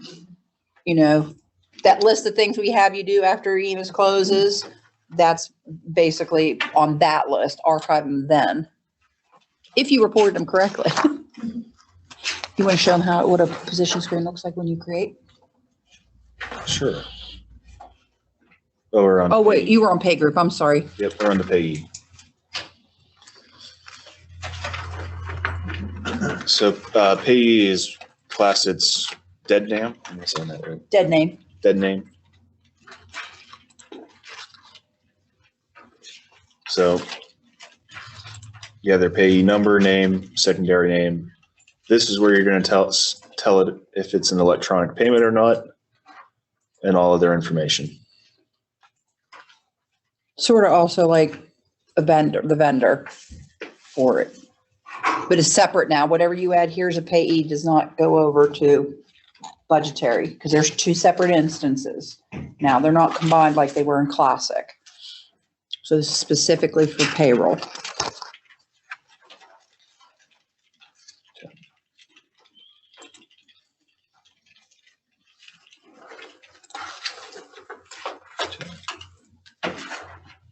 Have your payroll accounts. So this is where you can set up by employee, their accounts that you're going to use with them. The account does have to exist in budgetary, and the systems have to be synced. Otherwise, if the account doesn't exist, it will not be in the dropdown. And you have to type out if you want to, you can act like you're adding one. Okay. So you can anchor yourself in that field. And if you're going to start typing out the account, you have to put the hyphens in. So 001 hyphen, 1110 hyphen. And then as you see, it starts dropping down. But if you don't put What's that available. hyphen, Yeah. See what happens, and nothing's there because there's no hyphen to break it up. So the other thing I want to point out on this, if after he adds one, if you scroll to the right, I'm saying that right? yeah. Keep going, keep going. Here's where employer distribution is board dis. The board distribution, employer distribution. This is where you want to make sure you check if you want it to be included on your employer distribution Bordis, for Medicare, SCRS, whatever. If you run your payroll and you run this employer distribution report, it doesn't match, and you find that you didn't check this, going in and checking it does not change it. Payroll's posted. So you would have to, when you run this report, include employer distribution report, accounts or not. You'd have to uncheck it to get everybody in, to pull them in that way. Or you can adjust it on the budgetary side with the purchase order. It's your call. I just want to point that out. It has to be done prior to the payroll. Okay, any questions? All right, payroll items are they were deductions, dead screen and classic. Here's that name change again. So we'll take a look at his 001 record. Yeah. So it's set up to be based off of the tax tables. You have a field here for additional withholding if you want to increase that. Number of exemptions, all of that good stuff. And then there's the fields for the new W-4. Right. Depending on the payroll item, you might need to put a start or stop date, say like for insurance. You know, if they're going to stop taking the insurance, you would want to assign that stop date so it stops withholding. Right. You need to make error adjustments. You can enter the amount. Say we didn't want to withhold an extra $100. It's just an adjustment. Now the date, if you leave this blank, it'll get picked up on the next available payroll. Or if you want the adjustment to happen on a certain payroll, you have to make sure the date selected is within the start and stop date of the payroll. So if you just leave it blank, the next time a payroll's run, it'll get picked up. And if, you know. And down at the bottom, you'll see your fields that are adjustable for the month to date, year to date, calendar year to date. I'm sorry, month, quarter, year, and fiscal. Right. They're grayed out, which means you cannot adjust these fields here. This is where those adjustments come in, if you had to make an adjustment. Okay. Any questions, anything you want to see on these? Now, if you're looking for a specific, you want to look at specific payroll items, up in the left-hand corner, there's a drop down and you can go ahead and click it. I only want to see annuities. I only want to see city, or you can help filter down what you're looking at here if you want to. An additional tidbit just to think on, if you're trying to add using the more certain columns and you cannot find them, check to see what you have selected over here. If payroll items is the default, but if there is a field that only appears on, say, annuities, that field will only be able to be added to the grid if you have annuities selected from this drop down up here. And that comes into play a lot if we're doing a mass load for insurance, you know, if the rates are changing or. Well, actually, you could do a mass change here. Well, you know, if you need to mass change, Yeah. you won't be able to add that column unless if it's something tied specifically to a certain type of payroll item. Okay, but this is where someplace that you can come, there's a mass change, and I'm sorry, standard users, you don't have the privilege. Does the treasurer's have the mass change? Sort of. Okay. So the The treasurer by best default case. only has mass change to the extent if they're set up as a script. Oh, okay. So that by default, treasurers won't have this where you can create your own. Mm-hmm. With this loaded definition, there's none there right now on this screen. Treasurers do have that ability Okay. to do a loaded definition. So standard users, it's July 1st, you have new insurance rates for employee and employer. You could actually go in here and filter by the payroll item. So our medical is 500. I only want to see 500. The columns have to be in the grid that you're going to change. We'd go make sure it's rate for employee and an employer rate for the employer rate. And you can even filter by that. So your family plans are $1,500 equals $1,500, and you'll only see the people who are set up with that. And then you could do a mass change, and you would say, at rate, new $1,600, just, Yeah. This is a nice, You just want to make sure Like you have that. it filtered down, so you only have the Yeah. records you actually want to change. you want to, filter as much as possible. So, Any questions? core is the biggest menu. I'm sorry. There's a lot to it. There is, because it's your main menu for employees. The next one's payroll item configuration. So this is how your O1 is set up for everybody. Who you're paying it to. This is where you create your new deductions, your payroll items. Right. And at the bottom of that, that's where you select the payee that you set up previously, who you want to go to.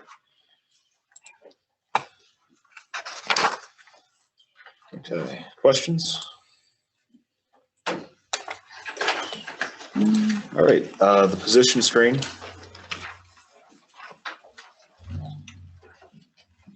Right.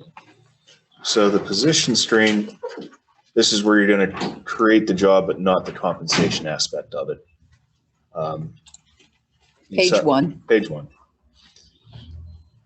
So you would assign your position number, the start date of when they're starting the position, a hire date of when they were hired to the position. Isn't that hire date important for something?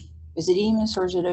It is important for Emis because, so Emis is weird. I know we all love it. In Emis, the Emis side sees the hire date as the position start date.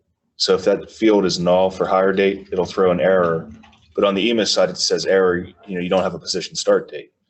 So that can be a little weird. So definitely make sure to fill in the hire date. As to why those are different, the terminology between Emis and redesign, no one really knows, it seems. But we found that one out through working through an issue with the district. You also have a position reportable to Emissbots here. So if they're working this position and they have an active compensation, you want to have that checked.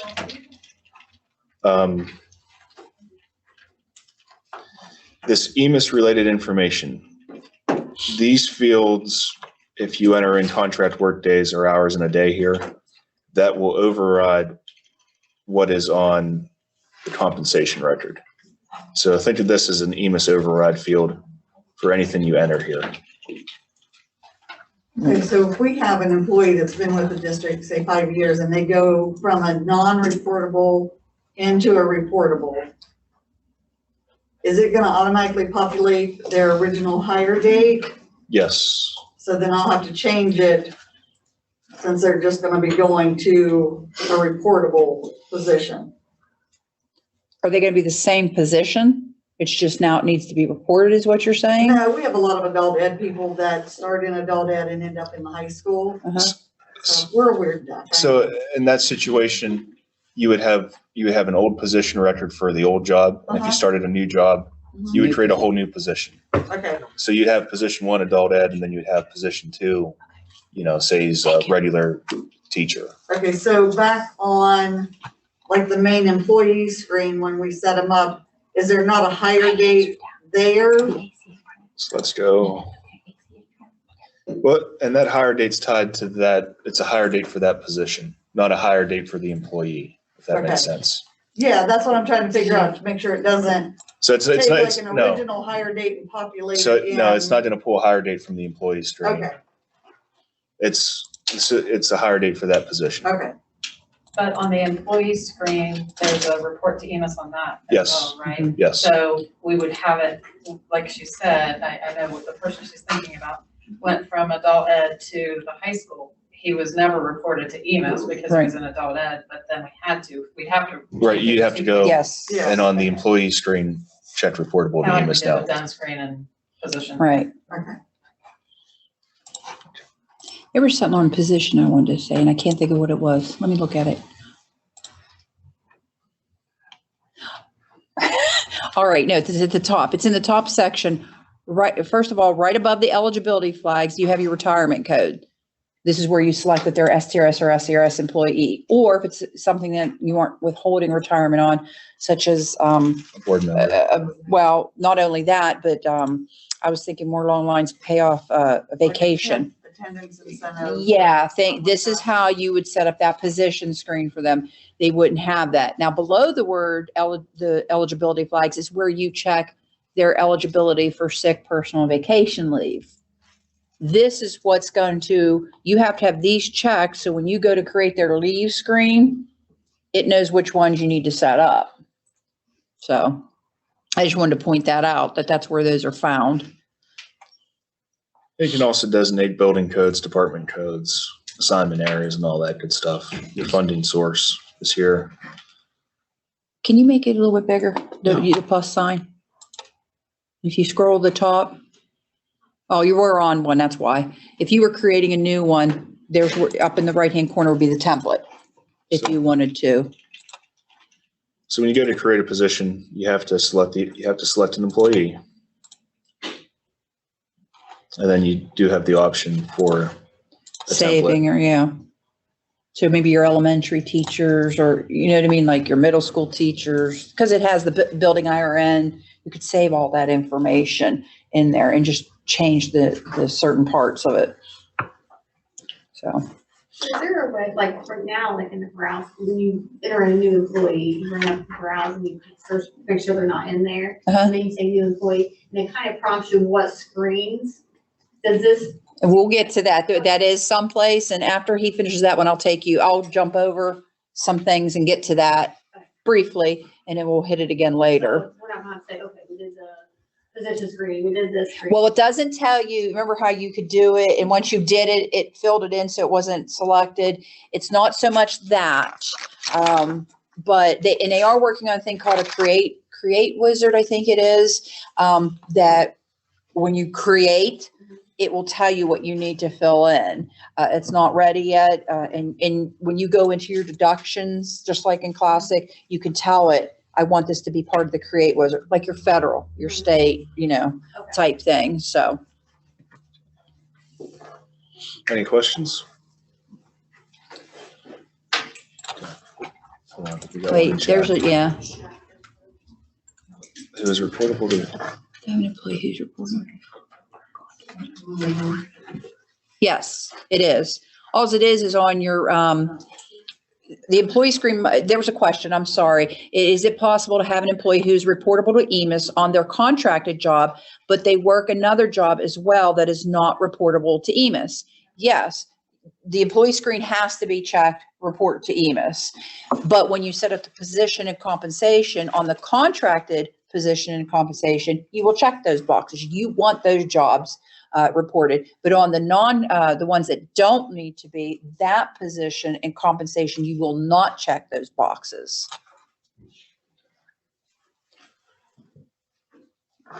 You're welcome. All right. Real quick, does anybody want anything to drink? Okay. All right, position personnel, Again, it's, that's related to a role. As a standard user, as a treasurer, you're probably not going to use this screen much, right. if at all. And it's just going to allow you to change a limited amount of stuff for the position. Right. Just Emis related stuff. Posting period.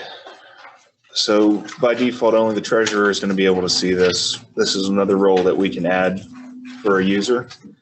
And this is where you're going to go in and create your months. So we can set up. I need you to set up March, please. Absolutely. So you create the calendar month in the calendar year. The year you put in there is what year that month falls in. The system knows what fiscal year it's in.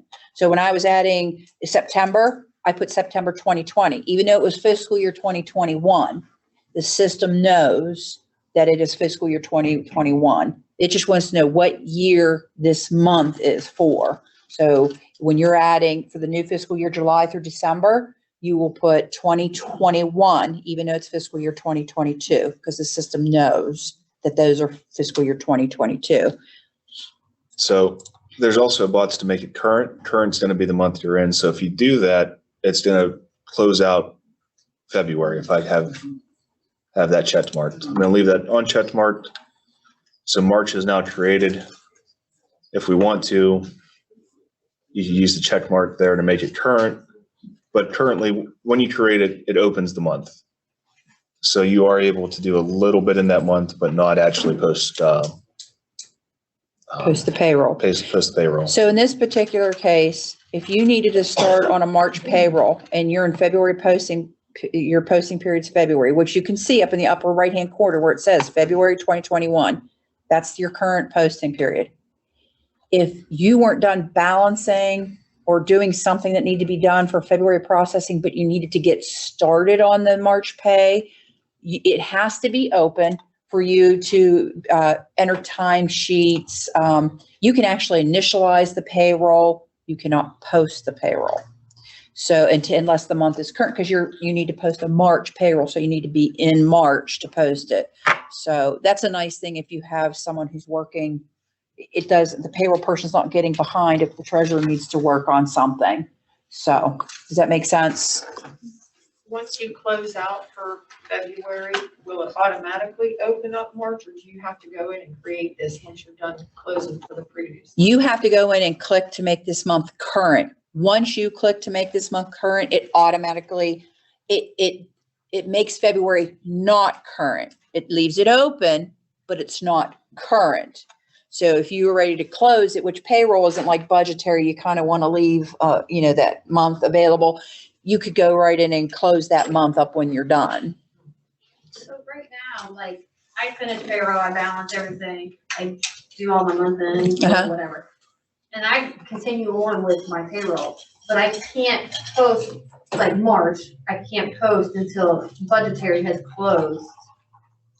Because maybe I'm thinking because I'm posting to budgetary. Payroll and budgetary are two separate instances. Okay. You can change your payroll, your posting period in payroll. It does not affect budgetary. Okay. Now, and I did this just for us when I did my March 5th pay. Mm-hmm.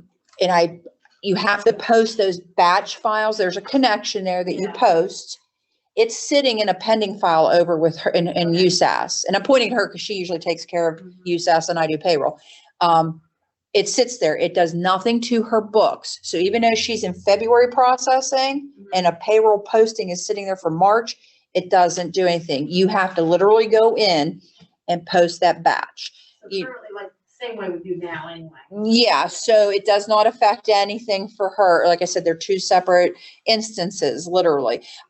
So you could keep moving. Like if you're ready. Now, unfortunately, again, you don't have the privilege to change posting periods, only you do. And it's up to you, the treasurers, if you want your payroll people. And we have forms here, so on the work day, if you want to talk with us and you want to up some of the privileges that the standard has, we have the forms, we'll just have you fill them out later. Yeah.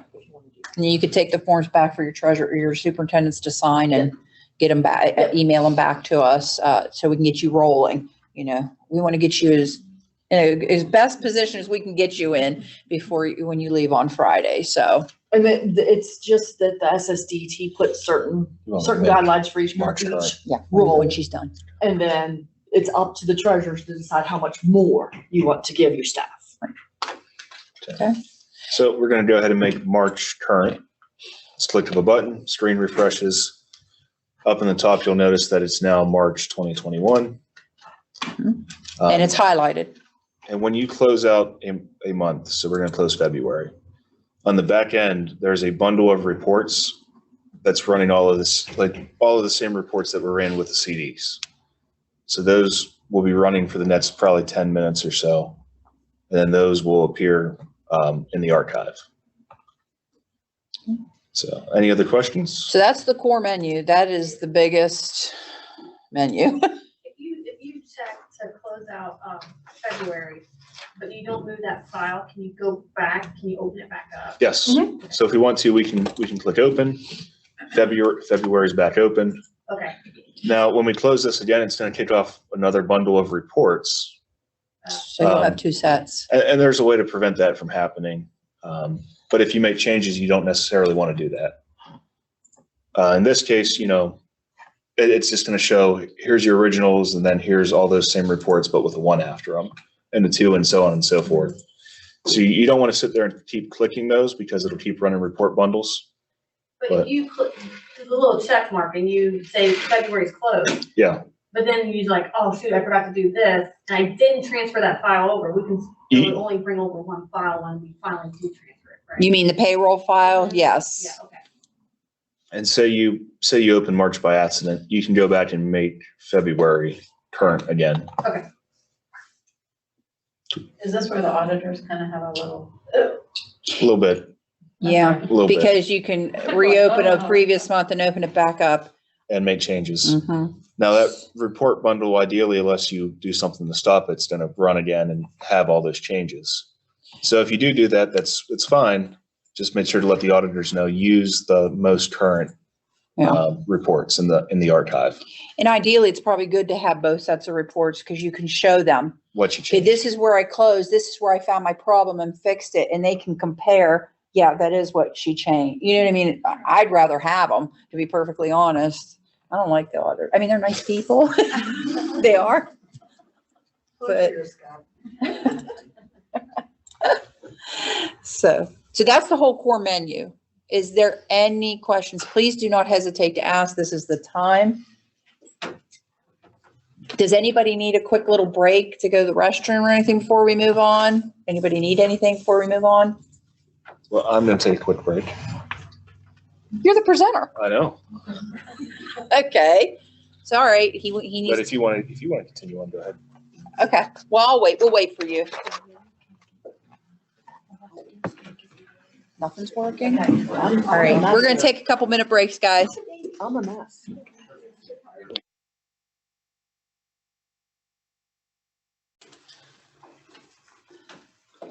So just a quick note, we left out payroll accounts in the book. We can cover it real quick.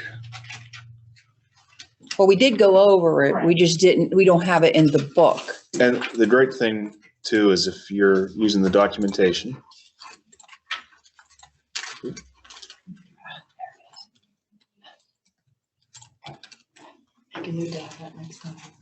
just search payroll accounts, select it there.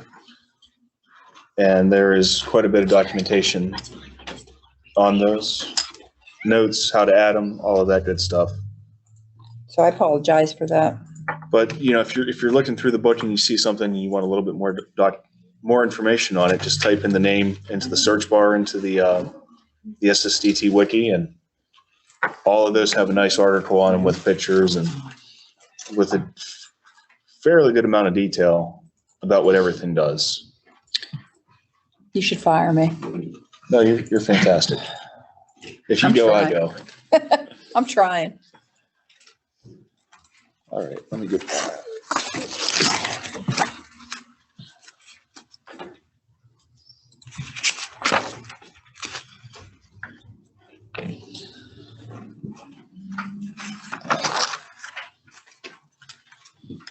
So the first tab here and under payments is your check register.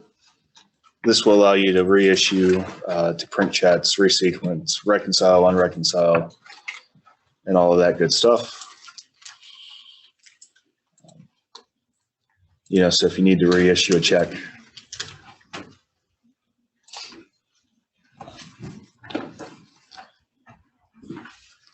or if you need to print, you can print your checks as well.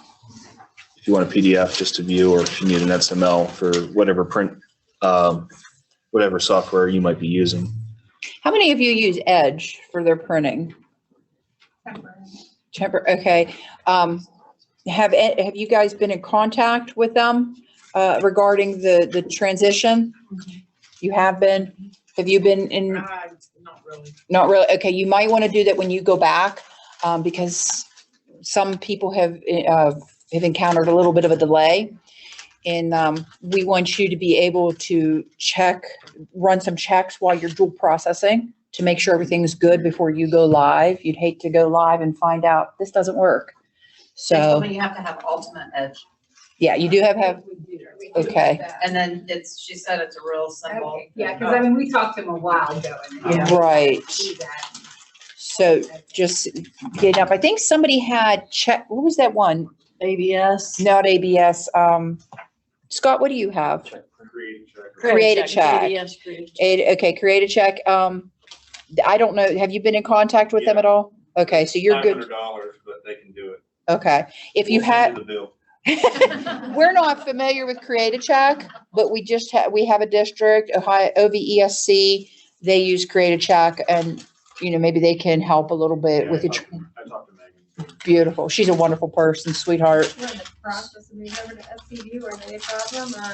I don't believe so, because I think New Philly uses SC View, and they're on the redesign. Yep. So we, They're not a I'm not, yeah, I'm just throwing these names out, so you have someone that you can, because that's a third-party vendor that we don't support, we don't know. So, she's a good person, Julie Irwin at New Philly, so, and what does Martins Ferry use? We just switched to SCU. You just switched? Okay. So you guys are kind of in the same boat there. All right. Because it's something we recommend while you're dual processing to try to print to that software. Yes, you might get checks, a duplicate that you can always throw away or shred, I should say. But we know that it works. That's what we're trying to make sure it works. So a couple notes here. There's a check number and a payment number.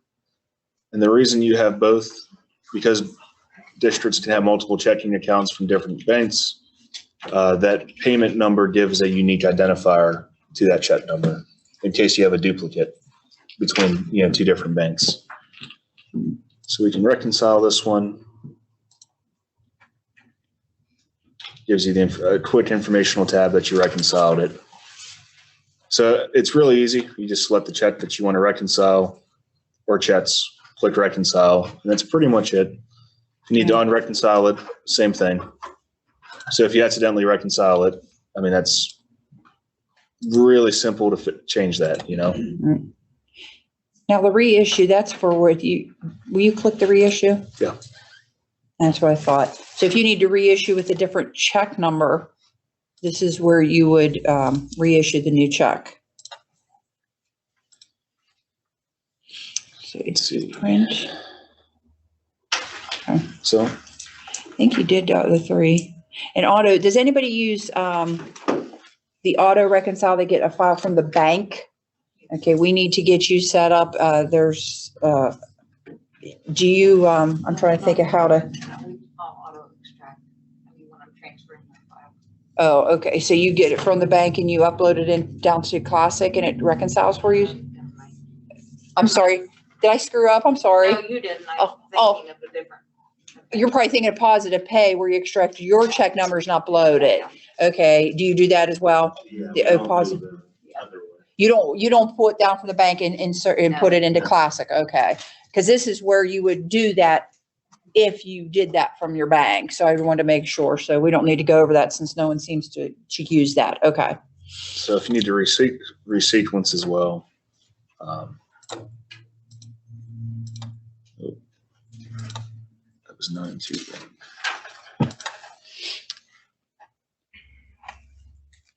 So if you use the wrong check number, you can go in and resequence the check. Whether it's one or a batch. Yeah. So if it's only one, you'd use for original start number, you would use the same one.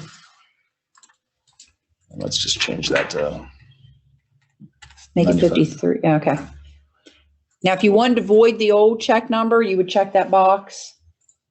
So, you know, sometimes you might just, if you use the wrong check, you want to leave that check number available again to be reused at a later time, you wouldn't check that box. But if you wanted to void it and resequence it, someone lost their paycheck. You would want that other check number voided. And then you could go back in now that he's done, he's resequenced it. Well, I just validated it to make sure that there wasn't an issue. Mm-hmm. And then you can post. Right, validate and post. And then you could go in and now print the new check number with the new check number on it. So the voiding and reissuing is done here. Yes. Yes. Okay. Questions?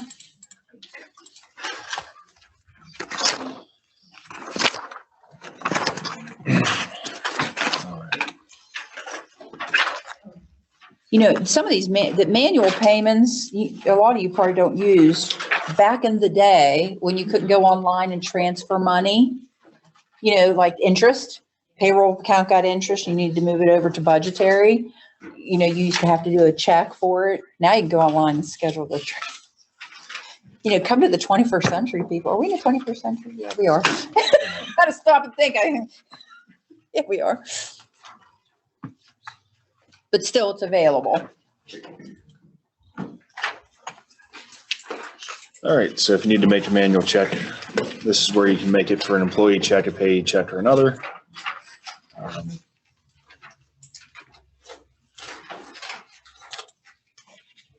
You know, we can walk through, say we need to pay Crosley, we're gonna pay him $1,000. And the memo could be something like, he has 2 direct deposit accounts. And one got sent back. The bank said, this account's closed, and they send you back their money. Well, it's a partial direct deposit. You could do a manual check for that little portion of it.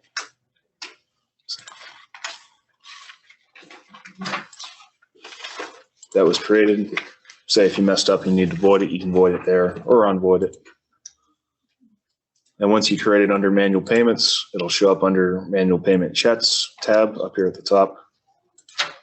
And you can print your XML file.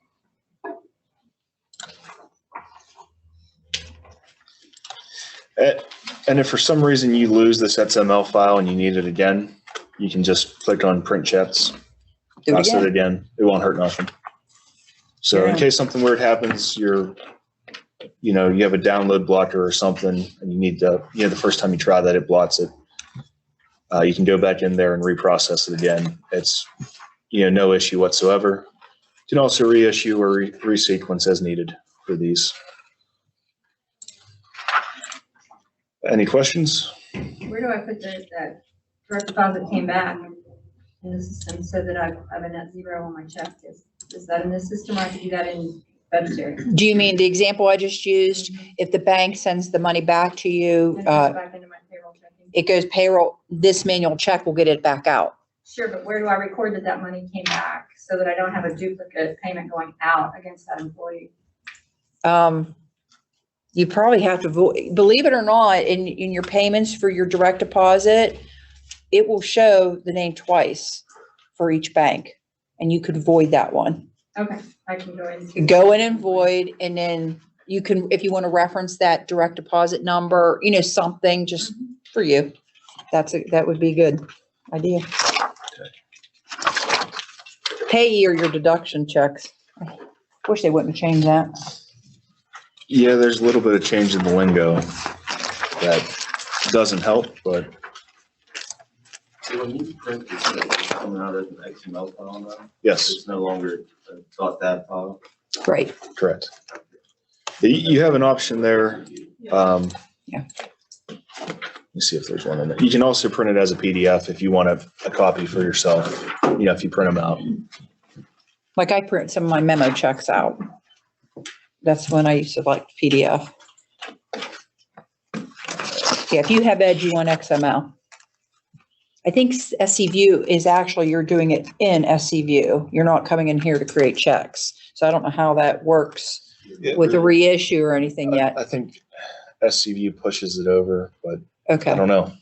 Okay. We've never really messed with SC View. We haven't really messed with the payroll side of it yet. Okay.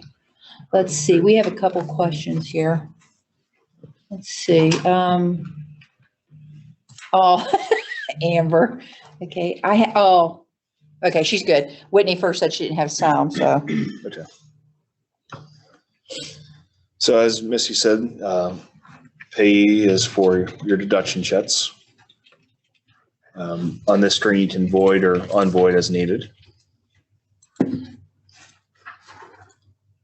And Payee payment checks are a list of Payee checks that have been paid to companies.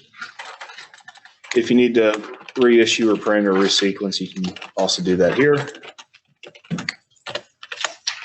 And then Payee electronic transfers is a list of your electronic transfers, and they can be reconciled or unreconciled if needed.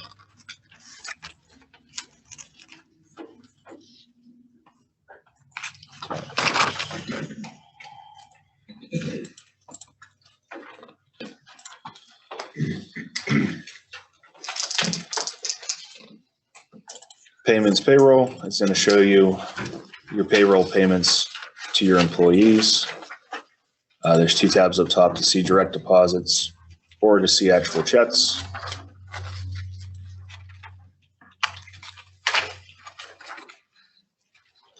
So you're able to reissue, you're able to print checks if you need to, or if you need to resequence, you can do so as well here.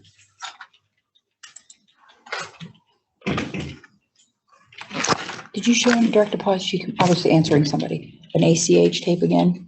Did you show them that? I did not. Okay. No, you're fine right where you're at. The direct deposit tab. Oop. This is where those tabs are. When we say go to such and such menu, there's a tab. That's what we're talking about. But there's a way for you to reissue. If you reissue, click the reissue Well, those are button. voided. Oh, okay.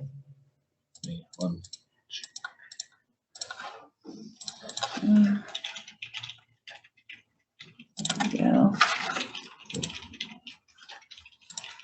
You see, you can reissue again.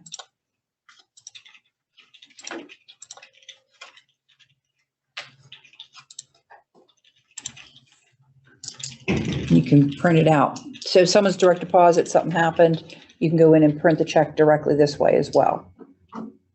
This is a possibility. But see that download, that black button? You can Yep. create another file for that person for their direct deposit to try again.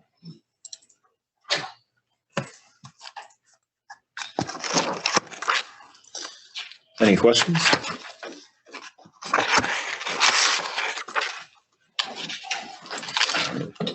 Moving down to refunds. Very similar to the last couple screens. Refund payments, the first tab, you can see them, you can void, unvoid. Refund checks, you're able to reissue, print the checks, resequence. Same thing with refund ACH. There's none in there right now, but you would be able to reissue that if needed. And create a tape, yeah. And create a tape. Any questions on the payments menu? Any of the screens? I will tell you something, I think it's check register. When you want to void or reconcile your electronic payee payments, because I reconcile mine, I don't know about anybody else. When I reconcile them, you have to go get the number off the direct, go to payments, payee, in the electronic transfers. I usually have to get this payment number to find what payment number it is to void sometimes or resequence or what have you. So don't be surprised if you can't find something in that check register. If it's a direct deposit or an ACH type, that's what happens. I've complained about it already. So hopefully they'll change that in the check register. Okay. So next up, we have payroll. Your first tab is payroll current. This is where, if you pull your people in from future, or if you're adding things in current, that's where it'll be. You can't use theirs? You can't because there's not a payroll. You didn't initialize payroll. Well, darn. We'll let you do that in a little bit. Yep. Future is up next. So we do have a bunch of people already in future. Can you open up one of those records? Sure. I want Vicki to see it. So remember when you asked me about attendance and changing SCRS hours? This is where you could go in and modify it. And there's a field there that says retirement hours. And you can verify that. You could change the pay type. I always have to go into mine and change mine to OT, from regular, put a description in. This is where you would also change pay accounts. So if you're paying a miscellaneous on someone's regular job, this is where at the bottom you would go down and do what you'd find the expenditure account, amount to charge, and then if you want it to be part of the employer distribution or not. So that will override. I mean, obviously, if you want to change the tax option, that's in there as well. Okay. And then payroll processing, this will let you initialize your payroll here.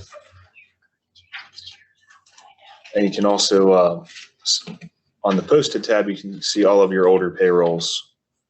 And if you click on detail, that'll allow you to run the reports from those payrolls if you need them. Say if you forgot to run your pay report, or if you lost it and need to recreate it, you can go back into here and you can run your pay report, choose your options, and generate the report. Another nice feature about that last button that says email notices, you can go in and anybody who didn't get their email for whatever reason you're testing it, you can go in and select just them to get to send it again. You can, and what's nice about emailing the email notice is you can select the date and time to do it. So if you're doing it early, you know you're on vacation, you can say day before payroll. I don't know. I do mine day before at 7 a.m. Goes out. Do you have a choice of what you put in that email? Like, can't it just be a notice that it's in kiosk, or is it going to send someone their pay stub? It's going to, it will go up to a kiosk, okay? Just like it does now. How do I put this? It will be email. It's just the notice, the paper that has their name and their deductions, and just like it is now, there's nothing. But if you want to put a little note on it, it actually goes in the email itself, not on the notice. There's in a configuration you can go in, and when he gets to there, I'll show you that you can put in like Happy Easter, you know, or whatever you want. So She's wanting to know is, do we have to send out the notice? No. District by district. Go to your kiosk. You can tell them go to your kiosk, which we used to do that when I was trained by Valerie, but we got on this new one, so I email them. Right. I want to send them an email, but I just don't want to put the detail in the email. Oh, no, it's an attachment. Your deposit notice is an attachment on to that, so. Okay. So you can't choose not to put that attachment on there. No, well, the email is the whole purpose of showing them that, so it won't be in the body, it would just be an attachment, if that's what you mean. You mean not be an attachment, you want it in the email. I'm sorry. No, I just want people to get an email every payday that says Your pay statement is in kiosk. Oh, no. So they go there and they're not getting any financial data. I see. I'm sorry, I misunderstood. But I guess we could create a custom form that really doesn't have anything on it. But it would still be an attachment. It would still be an attachment, but we could strip all the information off of it and just have a name or something. If you want to take that on. Well, we'll see. I mean, it's something, we might be able to do something there. But it's not required, like you said. You could just keep doing what you're doing right now. You know? I have a question. That pay report that you brought down. Yes. Does that show the detail, like if I put a miscellaneous line on, or does it just tell me total hours or total gross type thing? So here's Will it break it down? here's an example of, So it does break it down? Yep. Okay. so it's gonna have all your deductions, their gross, everything. You no longer get an in-account report, okay? What you're gonna do is when you initialize a payroll, there will be a payroll report. And at the bottom, it breaks down. If you could scroll to the bottom for me, please. Up right there. So right there, it will tell you all the information, and you can see like the pay group totals. That's where it's gonna put that. And if you scroll down just a little bit more, how much of it was accrued wages, overtime wages, regular wages. I only have one pay group on there for this test, but then it has your dead debt. It shows your, not dead debt, dead sum. I think there's so many deads. Give me a second here. I'm going to think of the right one here, trying to go back and forth, but it just breaks down for 001 week, you know, the employee share, employer share, and how many employees participated, and it will break it down. And this is before you process. This is before you process. This is before, because once you post, then the report's they're still there, but now it's posted payroll report. But this is like before you go adding miscellaneous and additional extra. Yes. Because I balanced this before. Right. So do you use future, or do you use, okay. So yeah, in your case, there's nothing in future. You run this, it pulls your equal pay people in. You can go in and look at this, and then you would go into current and add the new people and stuff. And then there's, if you guys are done with this, go down off of this. Just close out of it. Yeah, just close out of it, please. And then you'll notice this is a posted payroll. If it was unposted, there's a button to add pay groups, because you know how your different pay groups might have different periods. Mm-hmm. So once you initialize, then you could pull in different pay groups with different, because when you initialize, it says what pay groups do you want for this pay period? The addition. The additions, okay, now I want these pay groups with this pay, and that's where you would do that here too, and then you would add into current after that. So, yeah, you can unpost your payroll on these up until you post your deductions. So if you find it, I have that. In fact, the checkoff list I gave you, the payroll, I put processing all your payroll items at the end, because I wanted to give you every opportunity to find any mistakes. So, the only other thing that will do it is HSA. If you have, how many have HSAs? Does anybody have HSA tapes? Oh, that works. You have an HSA tape. It's a deduction technically. Once you process the tape, then you can't unpost. But like I said, I put all that at the end, so you have a chance to run reports, to balance, to make sure before you move on. So we did have a question. I think it was on future. Okay. Retirement hours here will override comp screen. So I think she meant if we go in here and change the retire hours. Well, in future on your comp screen, if it's a contracted person, their regular job's not going to be in future. Right. So this is mainly for extra time, and a lot of times it's going to be based on your attendance. So if you added someone in attendance first, or if you're just paying them for miscellaneous, then you'd have to enter that in. Does that make sense, Whitney? Yeah, I just to be safe, I put, if I enter anything in here, I use pay type miscellaneous. Is that okay? Anytime it all depends. Miscellaneous, if it's a teacher who did extra work and you're just using their regular job to pay them, then yes, you would use miscellaneous. You would never want to use regular on a contracted compensation, because then that takes it off of their contracted obligation amount. Yes. Yeah. Okay. Yeah. Yeah. You can use miscellaneous, but if it's like a sub, you have a job set up, it's not miscellaneous on a sub. That's their regular job as a sub. So they'd be a REG. Okay. Okay. Yeah. I mean, does it pose any issues? I don't. Let's say I have my supplementals set up and I do it through future as a non-contract, like for a coach. Okay. And I enter it in here as a miscellaneous and not as a regular. Does that cause any? I don't think it causes a problem, okay. But REG should be the one you use though, because that's their regular job. It's not extra. Okay.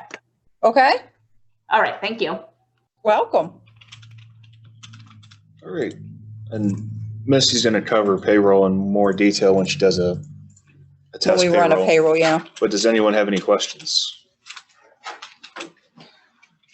So, like how now when you're entering in attendance for a substitute, Mm-hmm. and once you enter in that day, it'll automatically flip to the pay screen where you can go in and put what you're paying them. This doesn't do that. No, it doesn't do that. Attendance, and then later you'll go into this screen and add this information. Right. It all depends on that posting period at the top that you select when you add an attendance. So when I add that one person that we have for overtime, I go in and add all his attendance and I post it to future. And then when I go into future, they're all there. But I go in, obviously, I have to change it from regular to OT and then adjust the hourly rate because it might be a time and a half type thing. So plus the OT tells them the right object code to use for the account. So yeah, that's one thing we brought up. I think just the way it's based, like how the coding in this software compared to what it was in Reflections, they had more leeway, I guess you can say, in Reflections. So yeah, unfortunately I have to flip back.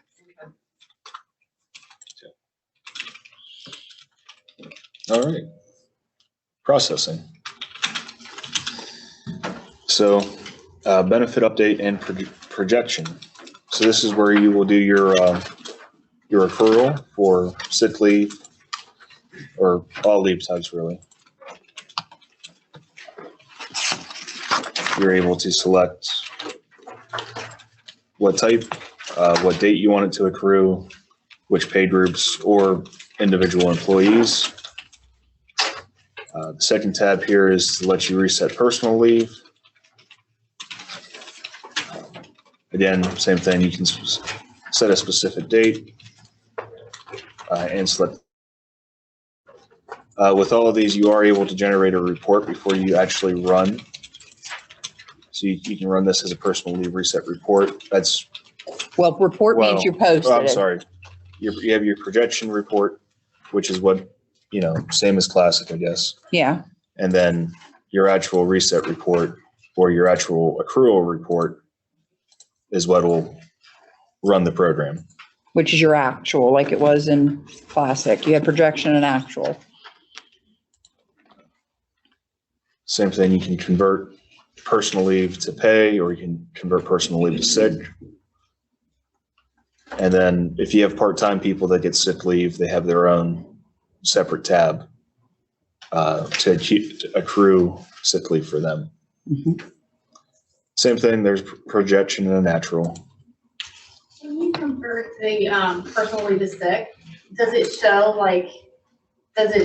that actual, this was coming from personal to sick? So if I ever have to look, somebody's like, I didn't get my personal leave converted to sick. Does it show like a code that says it was personal leave from prior year? Do you remember when we were on leaves, there were two tabs? One that just was leaves that showed everybody's name and their balances. And then there was an accumulation.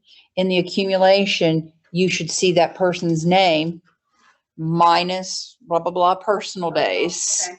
And then positive for, it was there's a description for it. Okay, because right now I put in a negative 3 days personal, and then I added. Yeah. Like in like a subcode as personal PL, as do sick, accrued. Right. PL, and then I'll do a positive 3. It's in there. It's in that leaves field, the accumulation tab under leaves. Any other questions on benefit update and projection?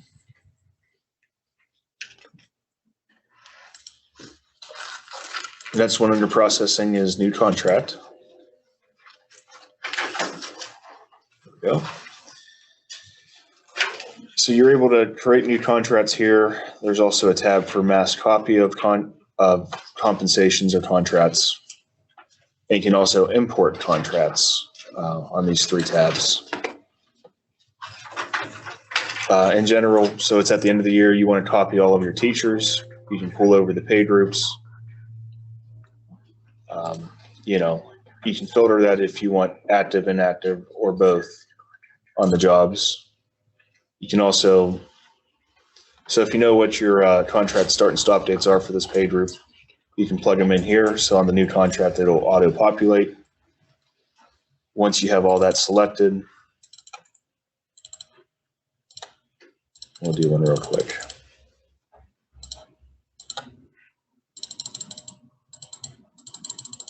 You know those double errors are. Yeah, I know.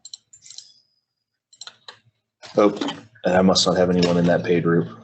Try the 260 classified. Okay, so pulled into new contracts. Those are going to show up in the new contract maintenance.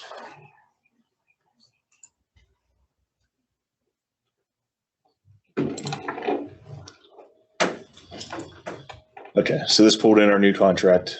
It plugged in the compensation start and stop dates on them. It copied pretty much all the information over.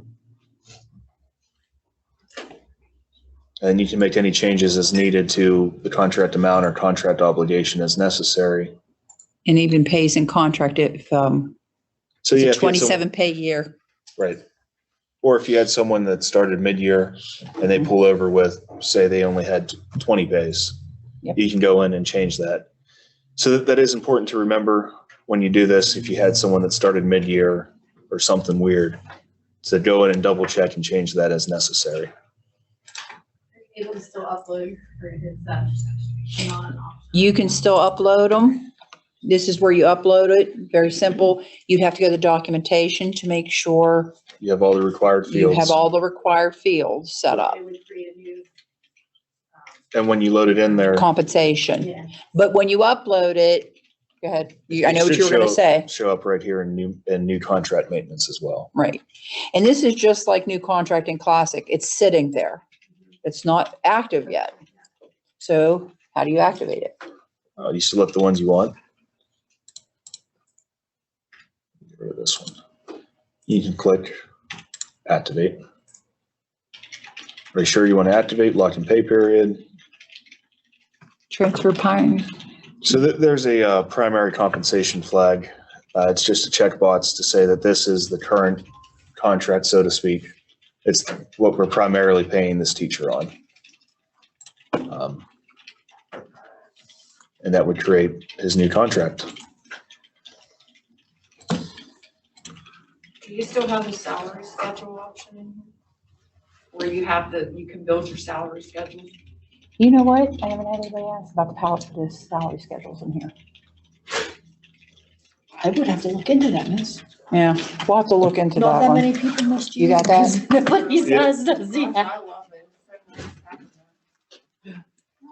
Are you done with that screen here? We have a question. When creating new contract for an employee who is not going to resign or retire in that year that we know of, is it still necessary to enter a stop date? Or is that only when they retire or resign? Which stop date do you mean, Teresa? You mean the compensation stop date or the calendar stop date? New contract. With contracts, though, you definitely want a compensation stop date, no Right. matter what. Right, because those dates are used and compared to the job calendar to figure out how many work days there are. Okay, that's exactly, yes, you do have to have a stop date for it. And it's real funny about the stop dates in redesign. Even if a teacher's last day was, say, May 31st, their stop date has to be beyond that, because the payroll will only pick up the compensations that have that date in it. So if their last pay is, say, August 20th, and it's for pay period 8/1 to 8/15, you want their to be 8/1, maybe be the compensation stop date. So that last pay is picked up on 8/20. It gets real tricky, and we've said stuff with the SSDT about this, because sometimes you cross. The new year starts and the old year, you still need them to be on there. So if you ever run into a time that the new compensation for fiscal year 22, the first work date crosses with the end date for the old compensation, let us know, and we'll try to figure out a way to make sure that they're going to grab all their days for work and the earnings, but yet they're on the payroll for the last pay, if that makes sense. Okay, so that's very important to keep in mind. We're lucky the way our contracts fall. We're first to the 15th, 16th through the last day. We're paid the 5th and the 20th. So it's easy for us, but I know that it can be complicated from some other districts that have the different dates and stuff. So when you get to that point, email us. We'll try to work it out with you through ticket first, and call if that doesn't work. Okay. That's what I was gonna ask, if you're paying a coach, the season ends, let's say, February 28th. Okay. So that's, you want that to be your contract stop date, although I might not pay them until March, April, May, so I need to keep that contract stop date as. Yes, you would have to stretch out that compensation date so you can pull them in, because I'm going to assume that you have them set up as not an equal pay or stretch pay. Right. You will physically pull them in when it's time, correct? So do they get days in their contract? I mean, do you do days? I would just go in the attendance screen and manually adjust, give them an adjustment of 60 days or whatever it would be. Okay, and you can still do that, or you can set up a calendar for them and it ends on February 28th. But the stop date's not till here, so they've worked, but unfortunately, when you do that, I think you'd have to stretch your pay period back for them Yeah. to grab all those You would. days for that payroll. So, yeah, it's tricky. Mhm. It's tricky. So, all right, we're gonna finish this up and then we'll break for lunch, okay? This menu. Right. The next one is payroll item refund. You're able to refund your payroll items here. You can select who you want to refund to. Whether you want check payment, ACH. You're able to process that refund here. Now, refunds here are done if they're not getting a regular paycheck. This is only if they're not getting a regular paycheck. They're done being paid, but you owe them for you withheld money for their insurance for a month. And here they're not working, so you need to refund it. But the way that you populate the information on this grid is you have to go into that payroll item deduction and put the error adjustment, negative, whatever, so it knows that it needs to pull off. When you do that, it shows up on this grid. Then you process it from here. And when you process it from here, remember I told you on the adjustments grid, you'll see a negative for that deduction, and you'll see if it was an annuity, the taxes that were withheld because of that. Any questions? Okay. All right, processing outstanding payables. There's nothing in here right now since we haven't done a payroll. Once do that tomorrow when you post? Yeah. Or Or today, yeah. Yeah. Well, no, I've done this on my side. I'll do your side tomorrow. Oh, okay. So there will not be anything in here until you actually post your payables over to here. Post your payroll. Or post your payroll, I'm sorry. This is like your pay dead, is what this is. There's 5 different tabs. I prefer the second tab over from the left. When I do use it, you want to select the pay cycles. Do you guys have your deductions set up with pay cycles, whether it's a monthly, every pay? Okay, so if you only want to pay every pay, you would move your every payroll over, and it will only list the one that you're paying every payroll. Move over monthly, quarterly. You can do them all at the same time. You can have multiple at the same time. The one thing I want to point out about this, you see that payables report button? You must run that report before you process. Once you process They're gone. these deductions, payroll items, that's it. You can't get this report. It's done. That's the one. We could try to recreate something for you, but it would not be the same. So that just, if anything else, and I'll say this again when we run through the payroll, because it will be on your payroll list. Because I even think I put a note on the payroll checklist to get this now in bold letters. So, but I think it bears repeating. So if you had, the 5th tab over is a payables adjustments. You know how to work this, right? You know what that's for? Oh, yeah, you need to Okay. make an adjustment. Okay. When would you use this? We need to make adjustments to the payroll item. Yes. If you need to make an adjustment to a payroll item that's sitting in the grid, how do I put this? I refunded you an annuity.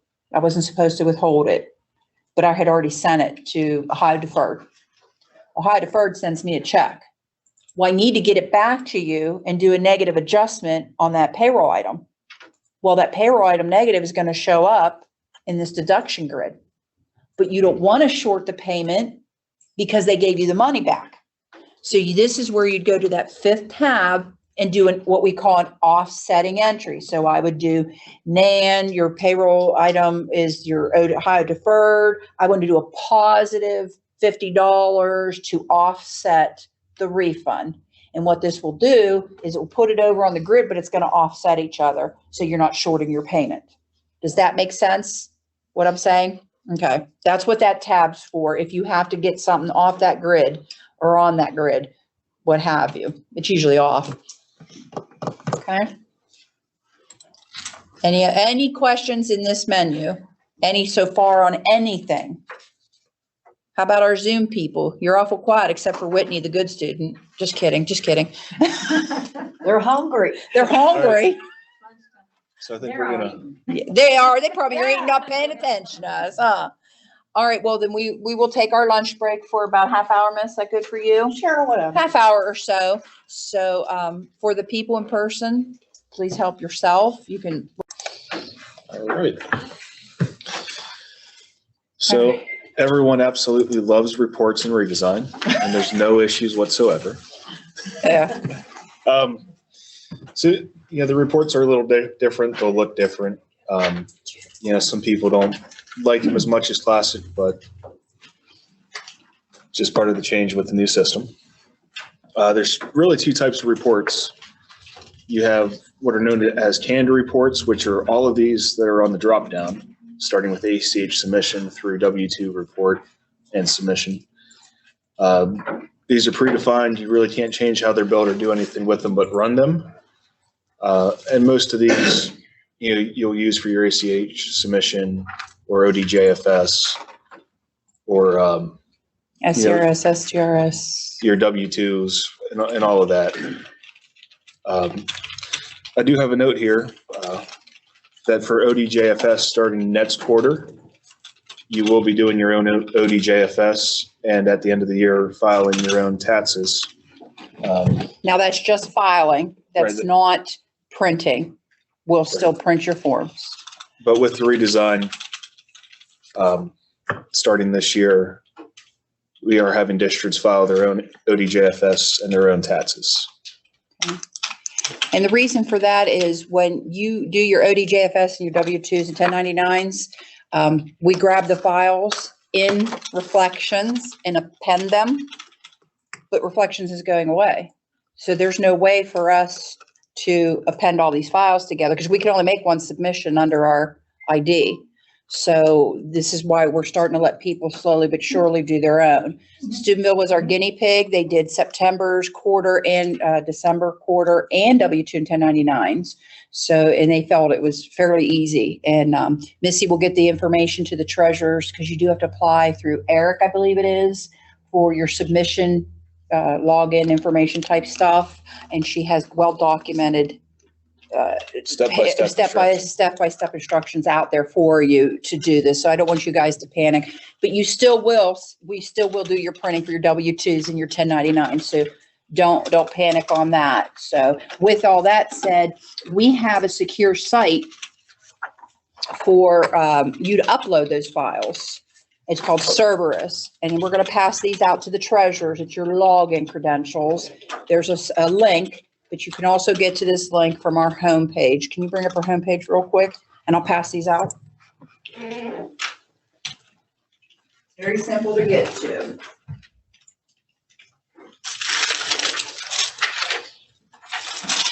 The reason why we have to do it this way is because I would have to go in and create your report for you. And if I don't make the same selections as you made, there could be an issue. So this way, you make the selections. I'm sorry. So under support, then technical services, Cerberus is listed right there. That'll take you to a login screen. And that's where you'll put that in. And you'll be able to log in and then upload your file. First thing it's going to ask you for is security questions. And I already tested everybody's login, and I did get logged into the security questions. I didn't do your security questions.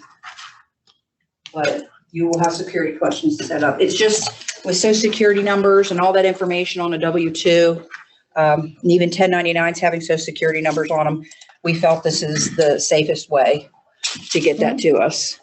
Okay. So, I'm actually going to start with the report manager on here. Everything that's in the report manager, there's a bunch of SSDT template reports. But any custom reports that are created will show up here. Just a quick overview of reports. That's not a good one.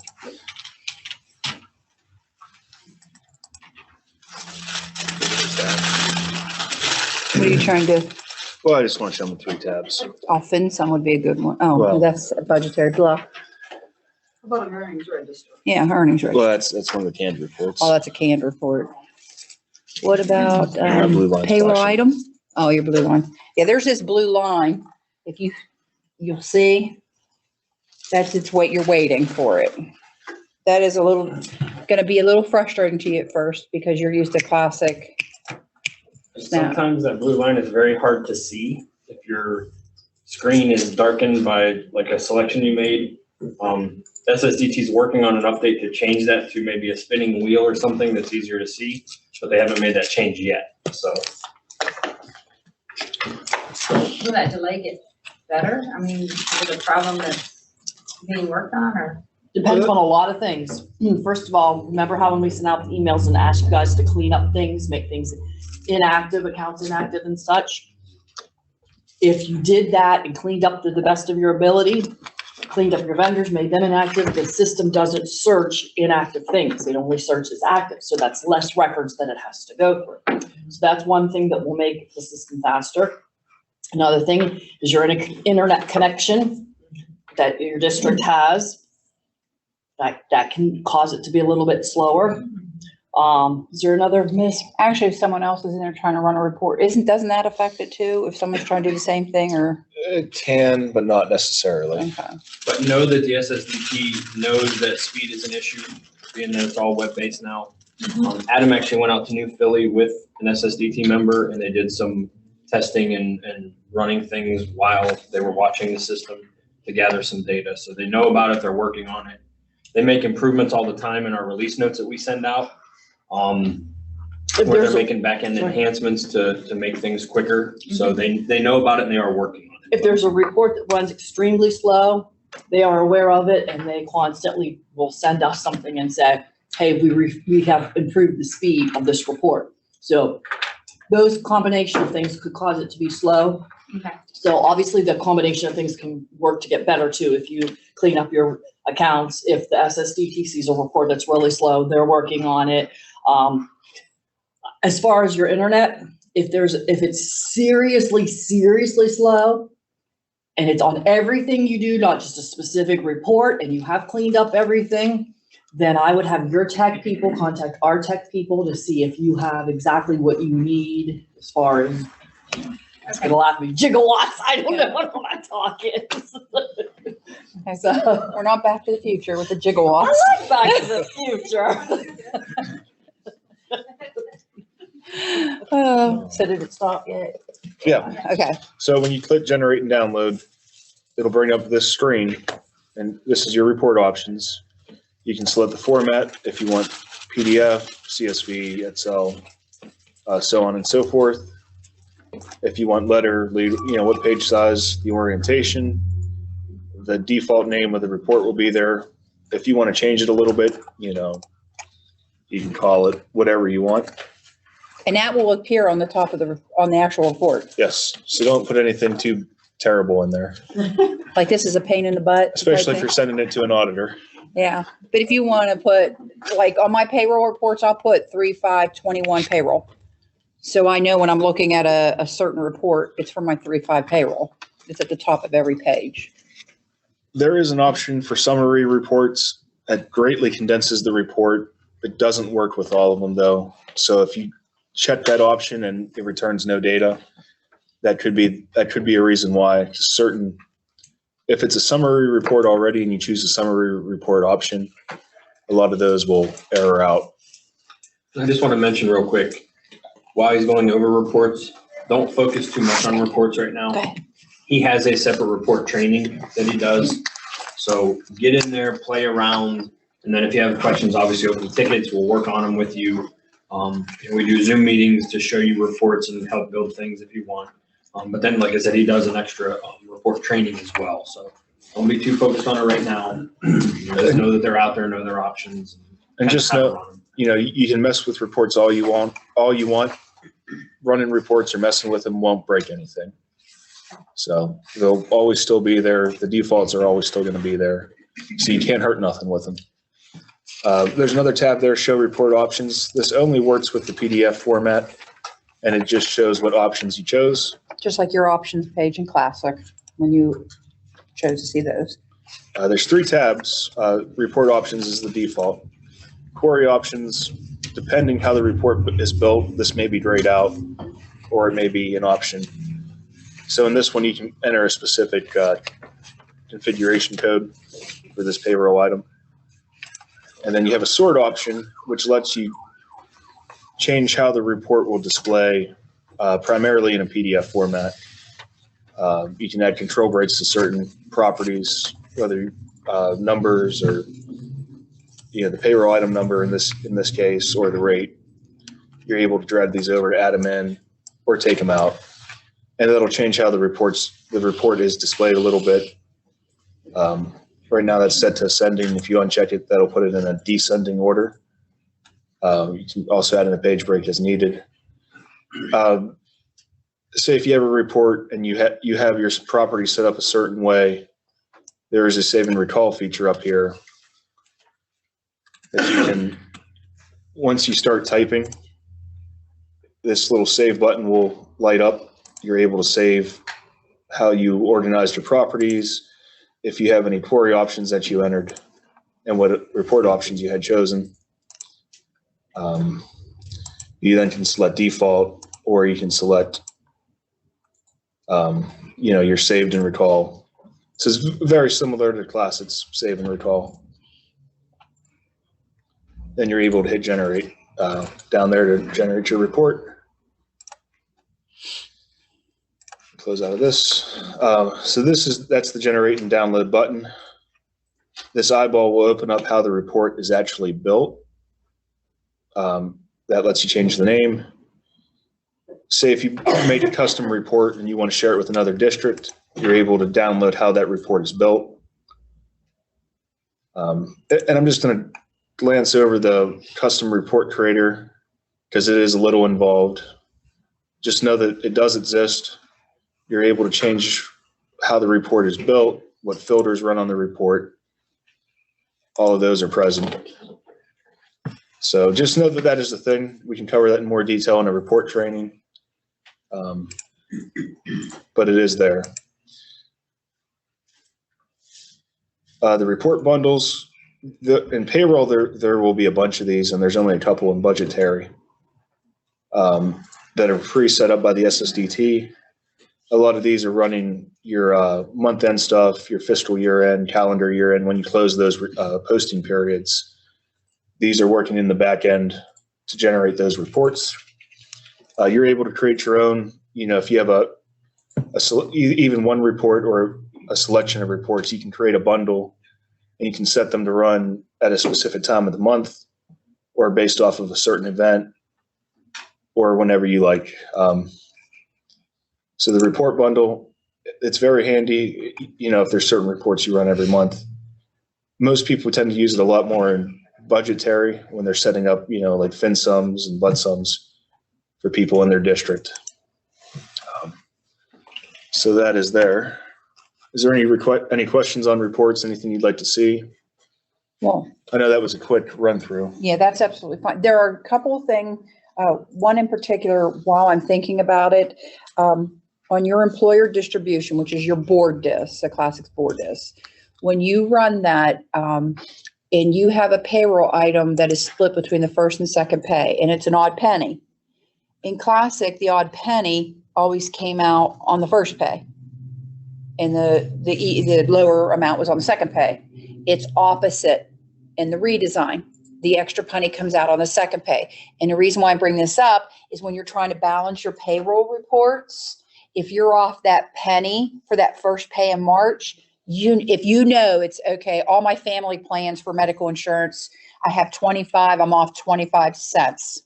Most likely it's that penny. So just keep that in mind just for this month while you're paralleling, because once you're live, it doesn't matter where that penny comes from. We're getting it from them regardless.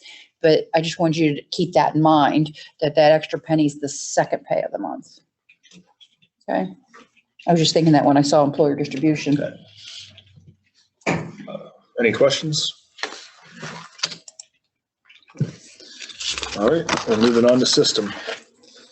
Now, a lot of you probably won't have this tab. This is going to be more for the treasurer and the us as admin. Configuration lets us set up a couple different things.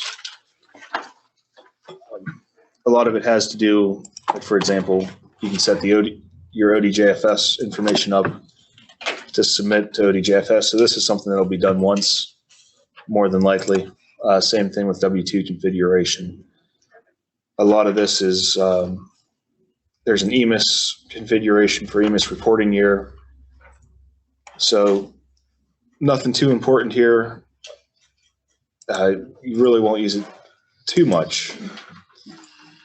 The Emis configuration, when you're done closing out and we tell you, okay, now it's time to clear your long-term absences, update your years of experience, that's going to be on the list. You're going to have to go in and change your Emis reporting year. Once you know it's closed for good, okay, we'll need you to change it. So all you do is go to System Configuration and then Emis Reporting Configuration.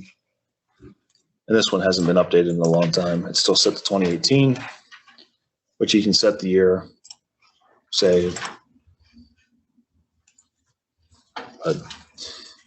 so configuration is not one you're going to use very often. So when you're done, like when 2021's over, you would just switch it to 2022? Right. Yep. Once you know for sure that Emis, because I believe it's August 8th this year is the closing date for Emis. So it would be after that sometime, you know, but that's something you want to check with your Emis coordinator about. If you're closed for sure, then you would go in and we're going to make a separate checklist for you to go in for Emis to make sure you do all these things. So next one is custom field definition. I think by default, only the treasurer will see this one. You can create custom fields in all the different streams. So if there's something specific you're tracking on an employee, whether it's some type of ECI fingerprinting date. That one's already in there, but it that's is? a good example. Okay. If you're tracking your background checks and the date, you could add something like that in as a custom field. Board hire date, what board meeting they were hired at. Right. Just something. Right. So you can select, I want a date and I want that to apply to The employee. What are you doing? I started typing. There it is, right there. So we can continue. We'll just call this a test date. You can tell it what order you want it to appear. The property name is kind of like the group is how that On custom reports. That's how it's going to look as a selection. When you get to the point you do custom reports off to the side, that's how it's going to display right. there. And that would be like the header name for an import as well. And then the group Is the section of the field. You remember on the employee screen, you had general, state reporting, demographic, you had all those different sections on the screen. you can tell it what section to go into. Where do you want this at on that screen? So in a way, you kind of have to go and look where you want it first to get that information before you do this. Otherwise, it'll appear at the top. So depending, the treasurer should have access to this, and if you want your people to, they can certainly have access to it as well. And if you're not sure about this and you want us to set up something special for your district, let us know, and we're always happy to do that. Is there in here, I believe in here somewhere is your department codes and building codes. So can you do? So just another thing to mention, if you put a percentage sign before and after whatever you put in the filter, that'll look for those letters. Like classics asterisk. Correct. So the reason why I brought this up, if you see there's building code and department codes, that's where you maintain those codes that you would see it's now on the position screen. You had to go to USPS for their kiosk. Remember that you had to have a building code and a department code. This is where you can maintain them and go in and like this has code 200. You can actually change the description to elementary school, and you can change the description however you want, but you can also delete and add in here as well. So, and there's the one for the department code as well. So I just wanted to bring that up while we were in configuration there. I don't think I had configuration on here, did I? So is the system tab there in general, that's primarily treasurer? Primarily. Primarily. Okay, because there's certainly things you just talked about I want her to have access to. Right. Make note of it Okay, I and took- we will get those changed for you. The DBA, you're probably not going to No. use that. It really just lets you write a custom script to the database and you can enter custom queries. Redesign can operate with 3 different languages. I can't say that I've ever had a question on this. I've only ever seen it used once, and it was by one of the programmers. So modules, this is really us. This lets us turn on different modules in the system. For example, Redesign does interface with Twitter so that you can push out tweets if you want to. And we didn't turn those on, the Twitters. If you want them on, we just have to go in and turn it on. So. I missed that. So that does exist, though most likely you'll never have to worry about it. There's a monitoring tab. This is really admin only. This lets us see what you're doing. If there's any issues, we can look at exceptions, but this isn't something you really need to worry about. The roles, again, this is more admin stuff where we set up the permissions for what your accounts can access and what they can't. The SSDT has a bunch that they set up, and there's different ones that we've set up as well to add specific privileges. So when we go to set up extra for people, we're going to create the role for just that privilege. We have to create the role, then assign the role to the user. Unlike Classic that had, here's the list of roles you can select, we can create just about any role. So we can tailor it as much or as little as you would like for your district. So if there's something specific you want just for your payroll person, we can create a role called payroll and add really any permission that we need to it. Yeah. So that is one thing that's nice. It's a little more flexible than the Classic system. Rules, there's a bunch of base rules. These are what are going to throw error messages and warnings and all that kind of good stuff. It's possible to write new ones. You can write custom rules or warnings or whatnot. We've done a little bit of that, but very little. But it is a possibility. So we had a question from Tammy Wells. If you change anything on the building codes, what does that do to kiosk? Well, it depends on what you change. If you're just changing a description, it does nothing. If you delete a building code, then obviously it's going to create issues in kiosk. You'll have to go in and modify those to change it to a building number or delete those workflows for that building code.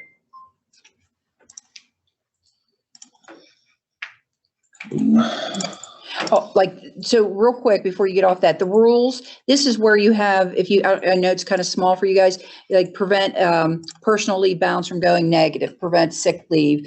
Every district's different what they allow. And this is where we would go in and change that in the system for you, or just a warning that, like employee with duplicate social security number has been saved. Well, I don't want a warning. I want you to stop me from doing it. Personally, but there are such things. People want different things. So like this one has an error message that's turned on to prevent you from saving. Right. So if you would try to enter the same social security number, it would error out. Why you'd want a warning, I don't know. I want you to prevent it. I think the warning was in there originally. Then they switched to the error message. See, they update constantly. About every 2 weeks, there's an update, usually for both systems, because they're improving. They're taking your suggestions for enhancements, what would make this run better for you, and they try to keep up with those. Obviously, they fix on issues first, problems, preventing you from doing your job, and then they try to blend in some enhancements. So every 2 weeks, they set out, do an update on the release. And then once in a while, you might get what's called a hot fix. One of their releases broke something else, so they hurry up and go in and fix it and release it. So I will say, since we're on this vein, if you see something in the system you don't like, or if you think there's a way it could be better, put a ticket into us and we'll pass it on to the SSDT as an enhancement request. And they do look at those, they do read those, and they do consider those. So, you know, when you're on this system, if you see something, say something, because hopefully we can make it better through your suggestions, because every district is different. So. And I want to throw a plug out there so you guys know, now that you will be on redesign, every week on Tuesday, Adam and I hold a release meeting that everyone from payroll, budgetary, and treasurers are allowed to call into. And we talk about the release that happened the previous week. What it means. And how it impacts you. So they're very brief, they're very quick, and they're very to the point. It's not I'm not being mean when I say this, it's not a time to ask general questions. That's all we talk about is the release and how it impacts you. So some of those meetings last 10 minutes. Some of them last a half hour. It just depends on what was in the release. How little or how much, how lot. But it's something that I'll add you guys to now that you'll be on the redesign. And then, like I said, we hold them every week. If there wasn't a release, then I'll email out that they're canceled. But we hold them so that if you do have a question about something, you can at least hear how it's going to impact you. Because we forward that email, like we get an email that says there's been a release for USPS. We go up and schedule at the MCOECN. We tell them, okay, we want you to grab this release and update. And it happens overnight. We always do it like 11 o'clock at night, so no one's in the system. And then I'll forward you, or whoever scheduled it will forward that email to you, because there's a little link for release notes. And a lot of those release notes they're in programmer speak. I'm not a programmer. So that's why they started about a month or so ago having these little meetings to translate for you what these release notes mean. So. Next up is users. I don't think maybe the treasurer by default might be able to see this, I think in budgetary, but not payroll. This is just going to show you the users in the system, who has access. And we can give anyone access to view this. We can't give access to edit this. That's locked down by the ITC and the security auditors. But this is where we change what roles you have and how the accounts are set up. Any questions on systems? Okay. So utilities, you have account mapping, which is equivalent to Placet's mapping. You're able to add your original account and the map too. So it's just real simple to set up. Plug your account code in, plug your next account code in, and there you go. You can remove a mapping. You can put them in order. You just click and drag if you want a more specific line item to hit before a generalized account. Basically, it's just like mapping in Classic. So up next is attendance, absence, import. This is where you'll import your kiosk. So, and these questions that are on this are the same exact questions that you'll see in Classic. So if you're not sure, you can have screen up in Classic and a screen up in Redesign. So just choose your file, make your selections on location code and all that, and then import, and then it will give you an error report. Even if it's blank, just like Classic. Yep. Yeah. Just to let you know if everything went in fine or if you had issues. When the report comes up, you have to grab it then, because once you click close, it's gone. We can't recreate that file. So always make sure you grab that report.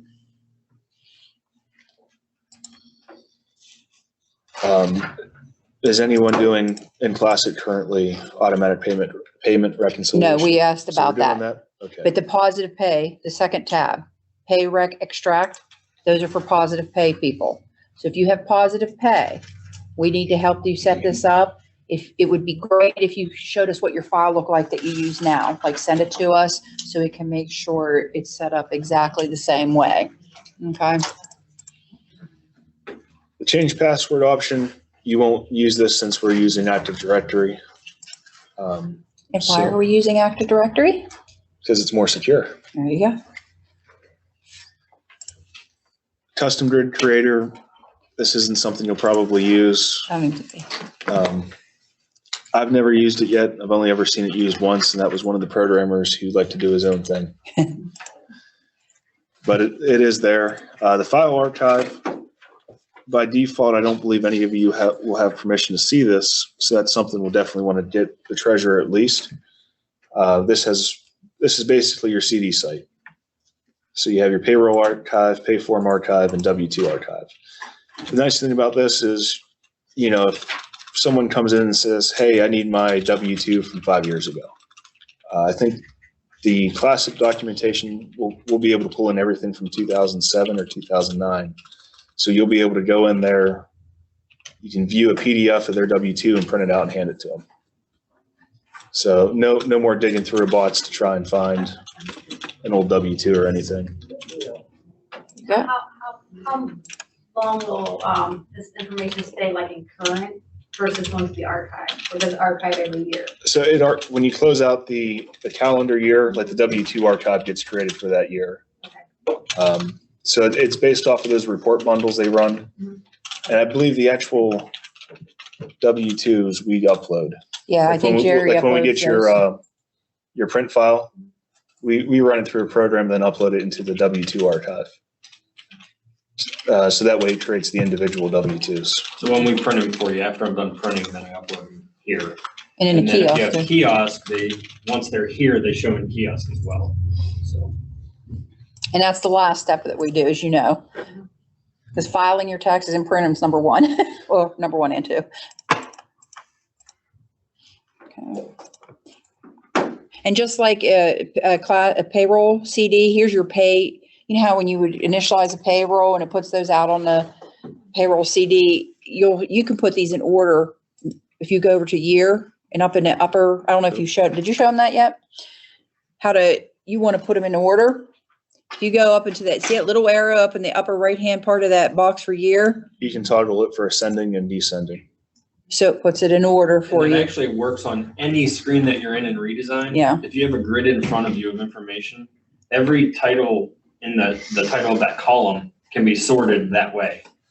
Right. So every title you can click on and it'll sort by description or year or type, however, whatever's listed there. So, and as you can see, there's monthly report. So I want to go look at a monthly report on the top line or the second, whichever one.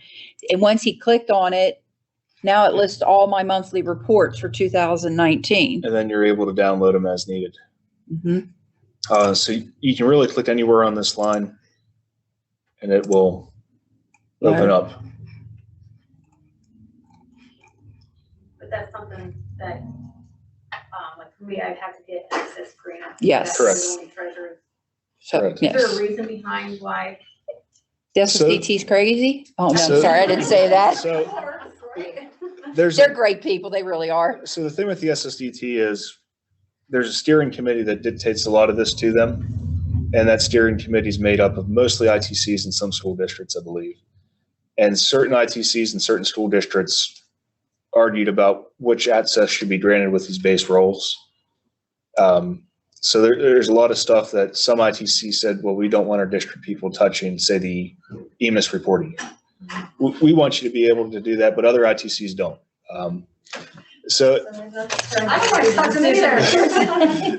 really it's a result of just committee arguing mostly. I just wonder, because they're just reports. It's not like we can Right. do anything to them. Well, and depending on the level of access, usually we give view only. That way you can't accidentally delete anything out of there. And I think on the payroll side specifically with the W-2s being in there, they don't want anyone going in and grabbing someone's, all their personal information with their. Yeah. But if you But a standard user can but you already still- see I know. that. I know.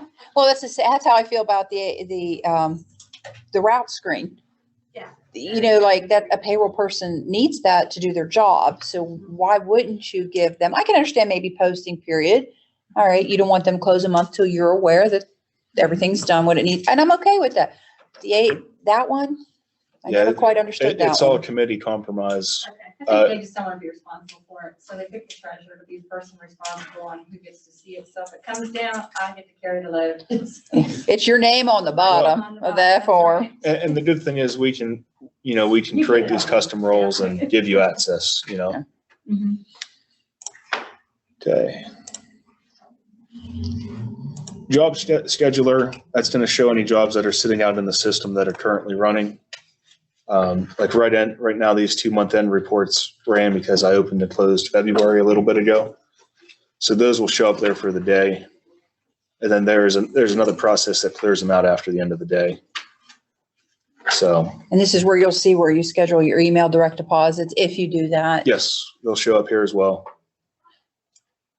So this is more just to view, like, okay, you know, if you scheduled your email direct deposits and for some reason people are saying, hey, I didn't get that email notice, you can come in here and say, okay, it went out and here's when it went out. Or no, there's an error message in here and it didn't go out for whatever reason. I That will. only sits out there for a day and then clears out. Most of the stuff, it's, about a day. And then there's another job that comes in and cleans all of that out. Now, I will tell you this, if you schedule your email direct deposits, you schedule that job, you unpost your payroll and you do what you have to do and you post again, you do have to reschedule, even though you can see the first job out there. Because I saw the first job out there and I thought, okay, well, I don't have to do this. Then I got a call. How come I didn't get my direct deposit notice? I'm like, you're lucky you got paid. Shut up. I didn't say that. But so I learned the hard way that even though that job was sitting there, it didn't run because I unposted that payroll. And the system needed to cancel it. Yeah. So you have to reschedule even if you see it there. So you learn a lot of things by making those mistakes. Mass load is the screen that you'll use if you're mass loading information, whether that's payroll items or anything else. You'll have to select one of the importable entities. So Like whether it's- leaves. She asked about leaves. Right. So you can select leaves. You would choose your file. Load. It would load in. You would get an error message just like the kiosk load. And at the bottom of that load button, it will say, so 5 many- records, 0 errors, 5 loaded, or 1 error, 4 loaded. And then the error report tell you what didn't load. And the error report is actually pretty good about telling you which field caused the issue. So, if it was because something was wrong with the rate on a payroll item, it'll tell you that, there was an invalid character type in rate or something. So the error reports on these are actually pretty readable. Show profile just shows how your account is set up. It'll show your username, what organization you belong to, and what roles you have assigned to you. So if you're ever wondering, what access do I have, you can come in here and look. And this is actually relatively new, but they just added in a tax estimator. Which was tax tab in Classic. Did anybody use tax tab in Classic? Okay, this replaces that. So it's very similar. You can come in and plug in all your information based off the employee. And, plug everything in, hit calculate, and there you go. Okay, any questions?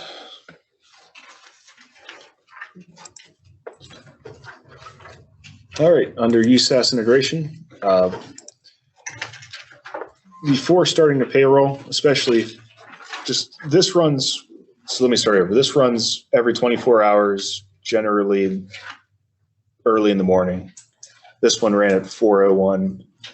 I think most of them run about 5 or 6. Mm-hmm. If on the budgetary side you went and added accounts, you definitely want to come in here and synchronize before you start a payroll. So you click the button, it'll say submitting,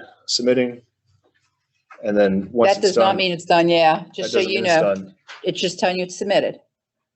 You can keep talking, but you don't, that doesn't mean it's done. It'll come up and say it's complete. Right. So you want to make sure it's complete before you start on your payroll. So just know, Yes, I think it's best to come in and just hit that button before you start I think that's how I have it on the payroll checklist. and wait for it to complete, then go ahead and start with your payroll. Right. Okay. So here's your employer distribution submission. I'll let you talk a little more about that. Okay, this is where you could do there under the reports, there was employer distribution, and you would run the reports on your Medicare, your SCRS, STRS, and such. You map balance. Now you come here and it's almost like auto post. You come in here, put the same information in. There's a button there to show submission preview. If you could, it's right down here. And scroll up, please. But normally, if you scroll, because I didn't put the dates in, it will tell you before you do anything. This is how much you're telling me. This is for. Okay. So once you verify that, there's a way that you can even see the screens. Payment cycle put semi. I don't have a payroll then. Every pay. 692. You have to select a 692. I don't know if any will show. No. So if there were some in there, and I will go over this better when I do my payroll, it would show in that submission how much it was for. And if I clicked on a line, like for SCRS, it will off to the right in that box will show you all the accounts that I'm charging off to. Everything looks good. Scroll back up, please. I mean, if everything looked good below this box, you can't see it because there's nothing there. Submit to USAS. This takes that batch file and moves it over to USAS, and it puts it in pending transactions. It doesn't do anything to USAS's side. It just puts the file there to be posted to the charge off to those accounts. So, and you would do this I personally do one batch for each SCRS, Medicare, insurance. You know what I mean? Some people don't mind putting it all together. That's fine. So is this where you were talking about, like, Missy's not done with budgetary, but I need to do a 7-1 payroll? So I could push this batch over. I'm finishing up my payroll. In fact, my 3-5 payroll stuff is sitting in her pending. So tomorrow for USAS, I can show you what I do to post it on her side.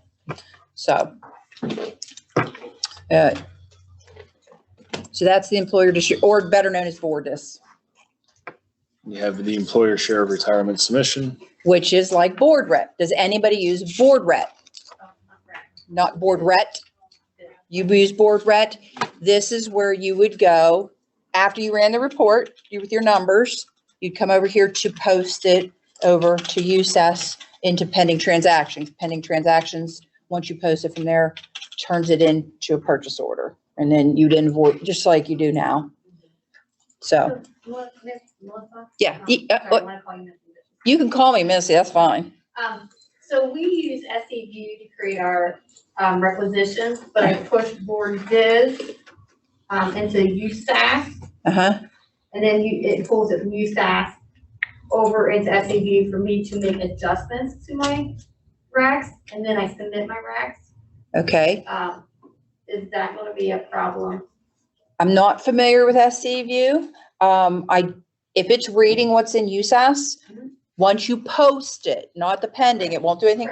Once you post it, that it bypasses a requisition. Okay. It goes straight to purchase order.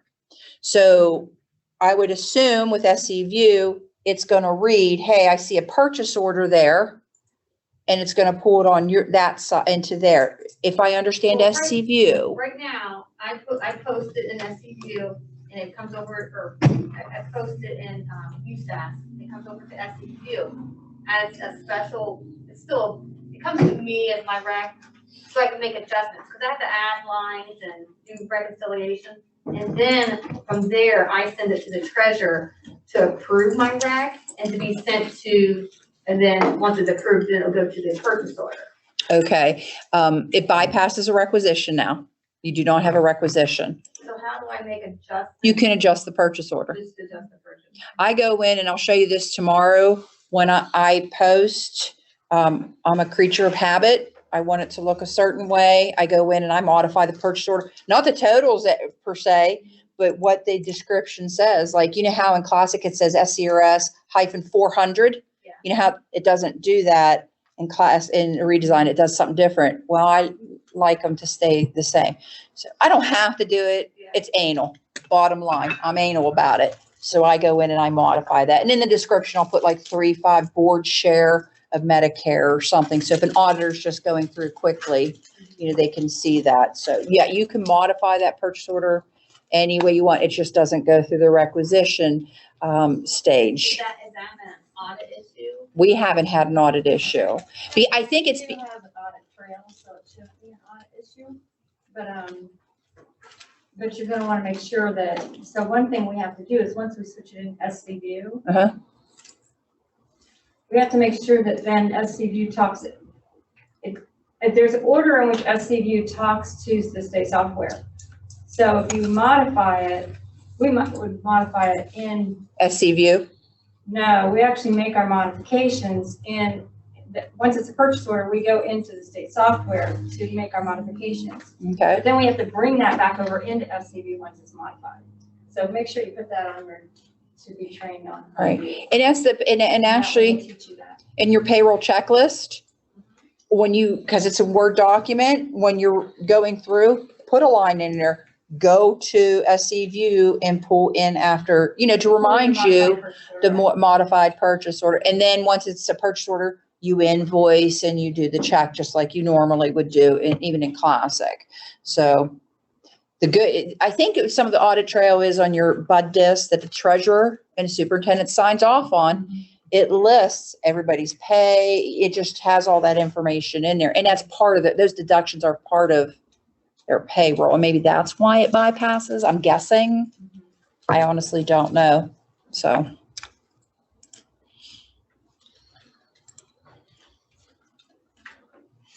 So they added this in fairly recently with the expenditure accounts.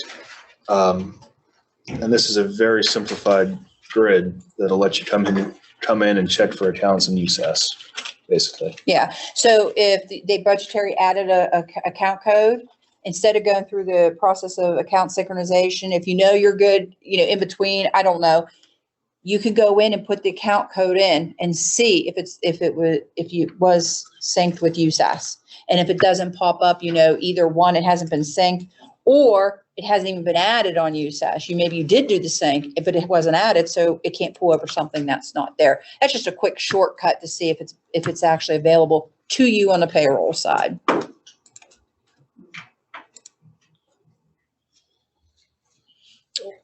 How many of you use the leave do you use the leave projection monthly, yearly, quarterly, monthly? This is where you would go once you ran the report and verified. You'd come here to post that to USAS, so for the purchase order and to charge off.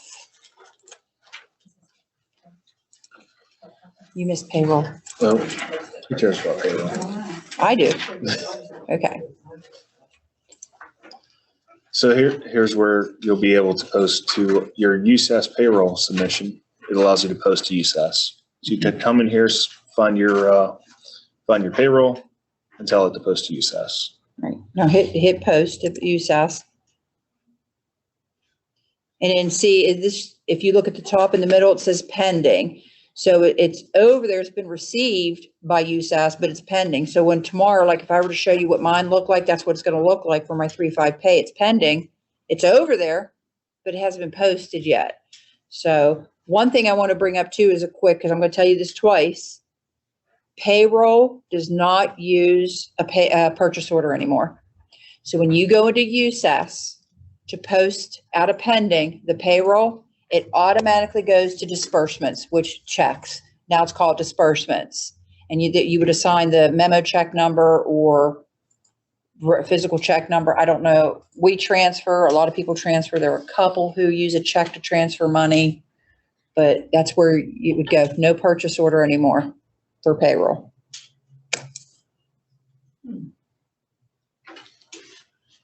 Okay. Security configuration, you really don't have to worry about this one. And you can do a test configuration, which that's really more for really the tech side. Well, actually, we could do it to test. We can't do it in a training. Right. But it tests the communication between the two systems. Right. Did you go over filter screens, account filters? Or no, that's on the other side. That's budgetary. Okay. All right, so those are the menus. Any questions about menus?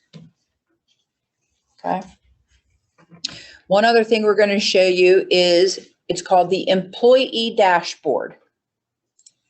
And that's that blank spot there. So you're able to search either by employee number, last name, or first name on this. And this will only pull up employees that are that aren't archived. Okay. And what this does, it basically condenses the core menu for just one employee. So you're able to see their employee stream. You're able to look at their positions. So if they have multiple positions, they will all be displayed here. And you're able to look at each and every one of them, come in here and edit if you need to. Their leave stream is here, their pay distributions, their payments. Now, this is the only place you're going to find payments. Yes. So you're able to come in here and look at any payments that the district has made to them. Browse screen, F17. Would I do it by account code? Will what do by account code? The payments that the district has made to them, is it just a lump sum or is it breaking down? No, it's paycheck. Okay. It's pay or direct deposit, you know. Got it. That's how this is broken down here. You can see their attendance. This is handy because you can come here and just see their payroll items and their payroll accounts. Mhm. So you can add your attendance from this screen, Yes. obviously. so Yeah, this one- yeah, you won't have to put the employee name in or anything. And this is getting towards, remember when you were asking when you add an employee, you do have to add the employee screen from the core. Okay. Once it's added there, you can go over to this dashboard and then I go down the line. Position, compensation, the leaves, you know what I mean? I We'll just. have all those. Exactly. Unfortunately, it won't say you've added this. Like, you know, browse screen kind of helped you there. It won't do that, but at least you can go down the line. So hold on And you can one. also see at the top here, you can see their year-to-date, all their totals basically. Okay. So at a glance, you can see their leave balances. You can see how much they made this year. Okay. We have a question. How far back will a payment show? Do you know, I never checked that and I could To the dawn of time. to the dawn of time. I haven't been here since the dawn of time. Ideally, that should show every payment that was made. So in 20 years, you should be able to go back to whatever the first one was. If they happen to start today and get paid today, you'll be able to go back and see all that information. Where did you go to get that? So up here in this search bar, that's to help. It's called the dashboard. Yeah. Okay. The only reason I'm just stressing, so when we say go to your dashboard, you know what we're, because I know when you first start this, you think they're talking a different language. I don't know what they're talking about. Valerie and I argued about this, didn't we? Why'd they change the names? Well, they're right. Well, so were the other names. So I'm trying to see somebody. I'm in ours. I think the imported information should show up too.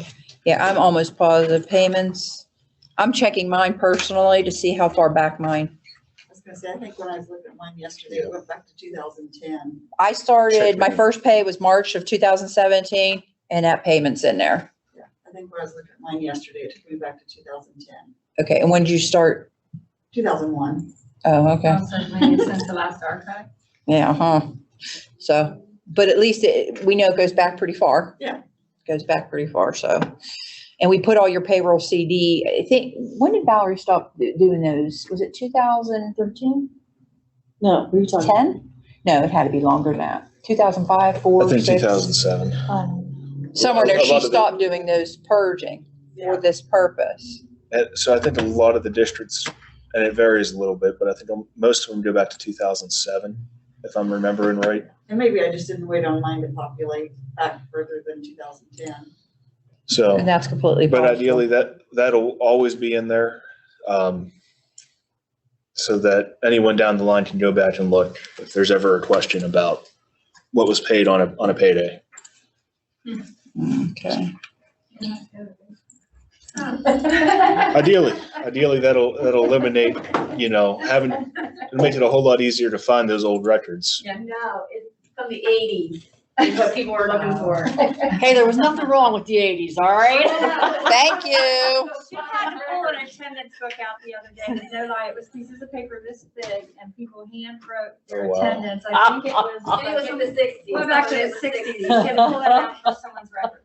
Isn't that crazy? Yeah. Isn't that crazy? So any questions? Menu, dashboard, the documentation, test. Where do I go for documentation? Where do we go? What? I don't know. Help? Help? I Documentation. need help. Well, Documentation. you need lots of help. Well, Eh, none that this can help me with. And the good thing is with this search bar, I don't know if it's based on Doodle or something else, but if you can plug in keywords to what you're looking for, it'll search for those keywords in the whole document, in the whole article. So, if you can articulate a little bit of what you're looking for, it'll search for it. And it'll, identify those keywords, and whatever has the most, it'll populate at the top. So. And you can just type in the keyword, you don't have to put anything before or after it. Correct. It's like using Google. Google. So if everybody's ready, then we're going to switch places, and we're going to add an employee, and we're going to run a payroll. You got one question? I always have a lot of questions. That's fine. And so, when you had, the other, when you had the, dashboard up, Uh-huh. and employees, and it had a picture, how's that picture get in there? You can upload it. When you click on that picture, see Oh. edit employee. Helps if I click on the right Yeah, thing. you gotta click on the right thing. Edit employee photo.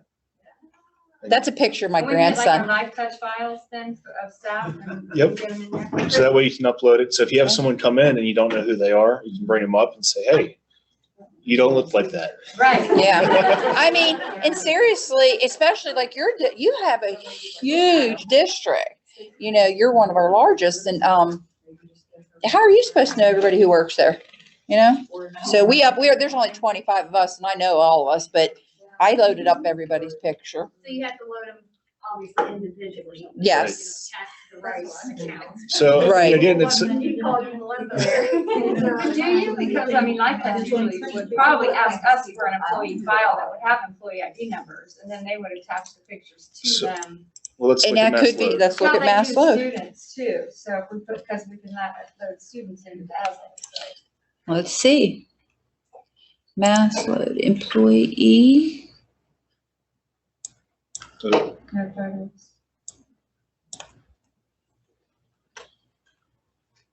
and if nothing else, if that's not an option right now, we can definitely put that into the SSDT as an enhancement to make it a little easier on you guys on loading that. I would think you couldn't because it's a JPEG, like a file. Yeah. I was gonna say, you wanna make sure you do it attach the right person. Yeah. So that's definitely an enhancement request. Hey, there are little quirks with that. Funny. I went to look at something for somebody, my picture popped up. I'm like, So there, I'm a female, not a male. I mean, I know, okay, so I think they might have had that fixed. Did they? I think that came it's through in been a patch. while. Originally, when they first put that in, there was a weird bug, and like the photos were just rotating through. So we're like, hey, this is no good. Right. But so Yeah. I think that actually got fixed back in, I want to say November, December or something. Oh, really? I thought I Shows saw how it. long ago that happened to me, huh? Well, I think it was almost 2 years ago, right? Mm. Or a year and a half ago. It's been a while. Leave me alone. You have to enter like race and whether they're white or whatever. Is all that On the- required on there? I would think so. I mean, we really I don't. think you need it have for Emus, Yes. a form, I think, that actually asks somebody for their race. right? The question is, up to you. Yeah, that no one's I- required to complete it. Yeah, they can They can leave it skip blank. that box if they choose, But I so. mean, right now, for Emis, it'll kick out in there and say, hey, you guys put something in here. I Same know, way with yeah. education, I'm like, wow, I didn't put an education in because I Well, we so don't know. there is an option for not specified. Okay.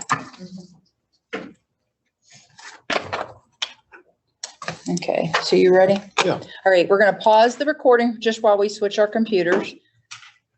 We have to switch because the cord's. All right. And Recording's hot. where do I go? Right there. Okay, I'll let you do it. What are you sharing? You want to share your screen or you just want to share the application? What, I don't know. What did you do? I just shared the application. Okay. Yeah, are you logged in To what? to Redesign? No, not yet. All right, get logged into Redesign.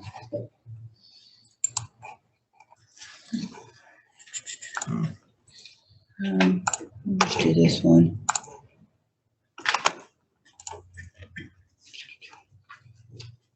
Training.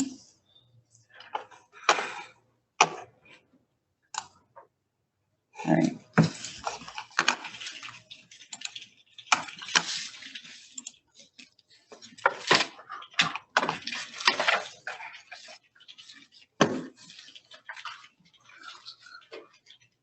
You have too many screens open. Do you know? Right there. You'll live. Maybe. Now, could we do something with that? There you go. All right. All right. So. I just have to record now, right? Nope, I'm recording. You already recorded? Yep. Okay. All right. Thank you for your patience. The first thing we're going to do is we're going to do adding an employee. So if you want to look at that. Now, this is the SSDTs list. I tweaked a few things, but other than that, I'm good. You're good, I should say. First thing, obviously, you want to do before you set up an employee is the job calendar set up. That they have a new job calendar specific to this new employee. You want to get that set up. You want to make sure if a pay group needs to be set up, that's all set up. So we're going to go first. The thing we have to do is go to core employee, and we need to create this employee. Okay. Create. Test date. That's new. That's a new field. That wasn't on there before. All right. So the number is the ID number. I have it set up for auto assign. So security number. They don't have a credential ID. You see how mine's different from Adam's? Mine's different from Adam's, Miss. What is?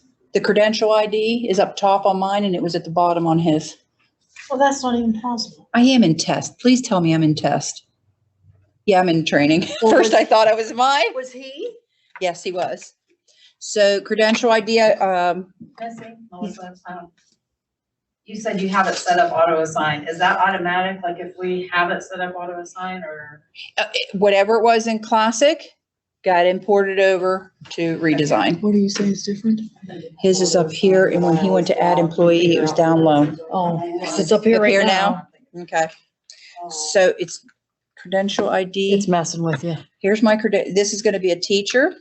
So OH 123321. Emis ID is not necessary. I'm going to put it all in caps, make my life easy.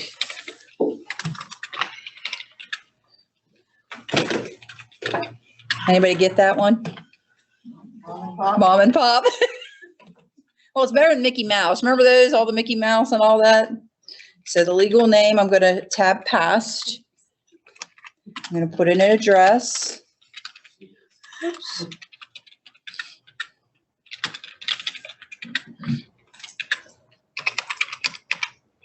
It's not a foreign address. I don't worry about country.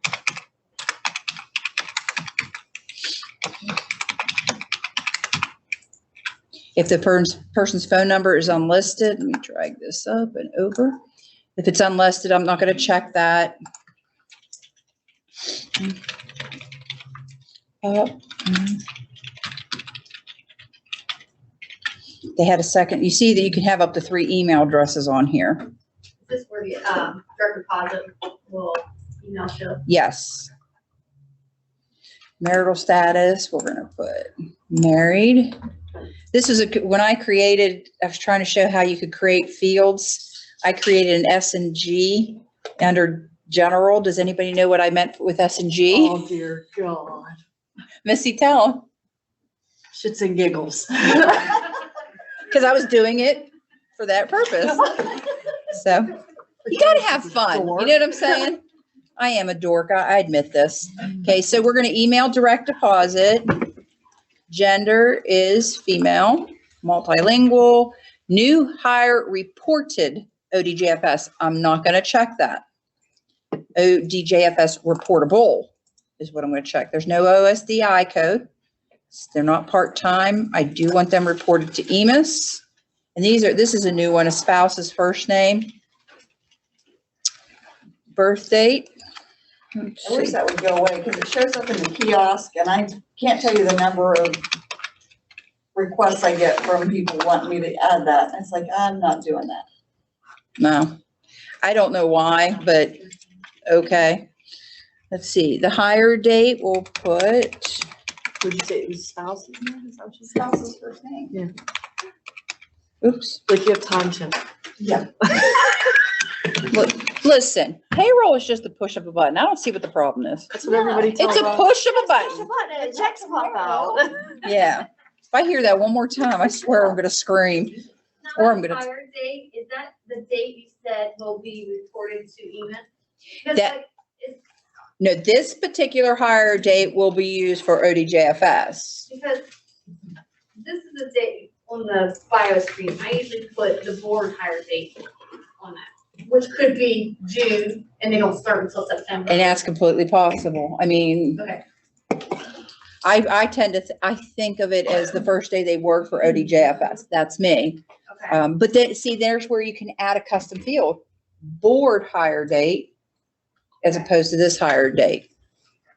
Okay, if they do evaluations, you can update experience, accredited district, you know, military, Ohio. Well, give them, I don't know, 15 years of experience, building experience. Here's your primary race that you were talking about, not specified. The standard payroll, we could put the BCI FBI date in there. They want the day they got hired. Like I said, these are all just like they were in Classic. Those are yours to use as you want. Early childhood is not applicable. Degree type, On that BCI FBI date, yes. can you make a custom field and separate those out? Because a lot of times those dates aren't the same. Mhm. You can do that. That's what's nice about the customized fields. If you want that, we can do that for you. Just put a ticket in and tell us. And when you tell us you went on employee screen under standard payroll, remember it's asked what group, and this is what it means. So you'd want it in the standard payroll group next to the BCI. Like, I think we could change that to BCI and then add an FBI for you if that's what you'd like. And it would only change their districts. It would not change everybody's districts. Okay, so state reporting. It's not a non-certificate employee ID. It's not the credentials, mid long-term. So we're good to go. Yes. Where's the credential ID at? Keep scrolling down. It's at the top. Remember it was at the bottom when you looked? That's odd. Yeah. Okay. So save. Employee, not a valid social security number. Well, gee whiz, why not? Leave off numbers. Not enough numbers. And I thought I was being so smart. 3332223. Save. There you go. Shut up, you two. Let's get this, and I gotta move this. There. Okay. So let's see. I want to make sure my job calendar is in there. There's my job calendar for 03 that I'm going to use. Let me view it. And it's got the days on.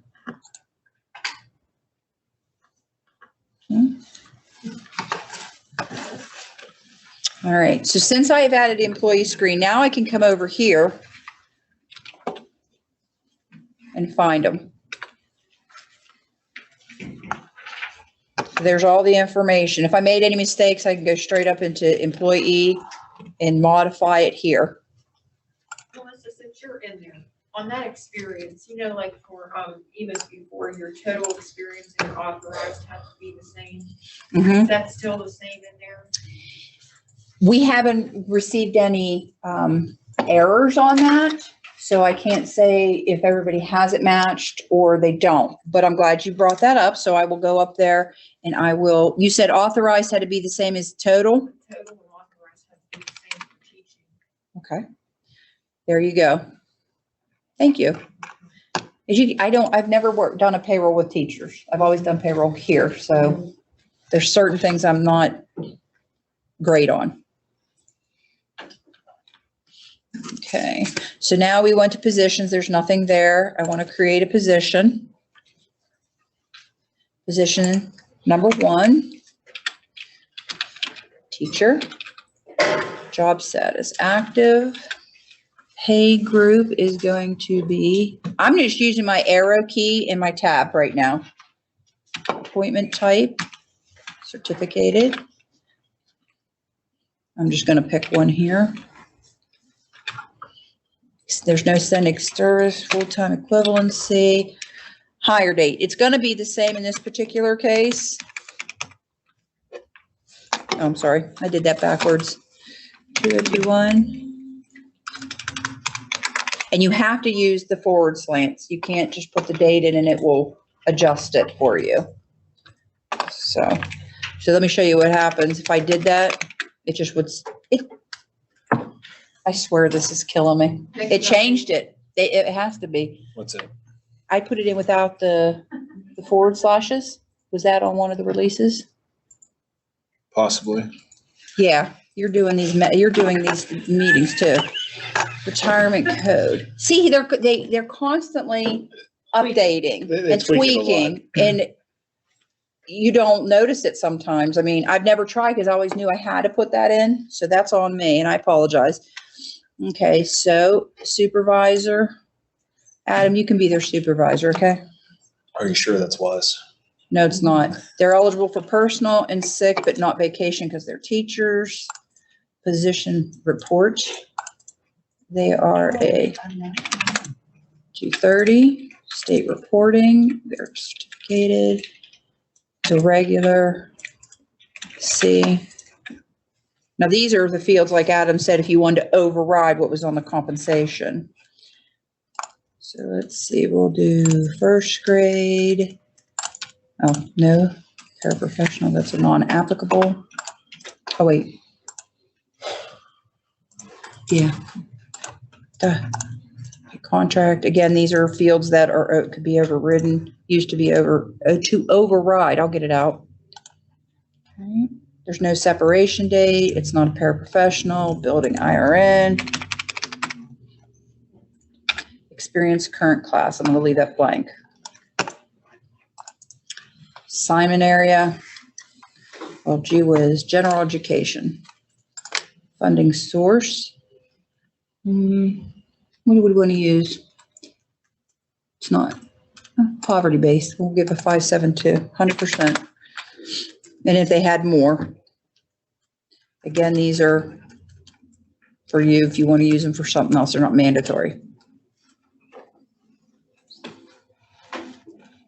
Now that I've saved, I could actually, from this screen, go straight to add compensation as opposed to getting out and clicking on the compensation. To contract. Okay. Teachers, description, teacher, fiscal year 21. And I said, compensation stop date. I want them paid in August. So what did it?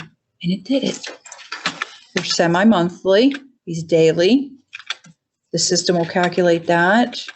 Retirement hours, it's not archived. Hours in a day, 7. Paper period. So it's a prorated amount. Contract. And there's 8. Retro no pay. It is a stretch pay, equal pay.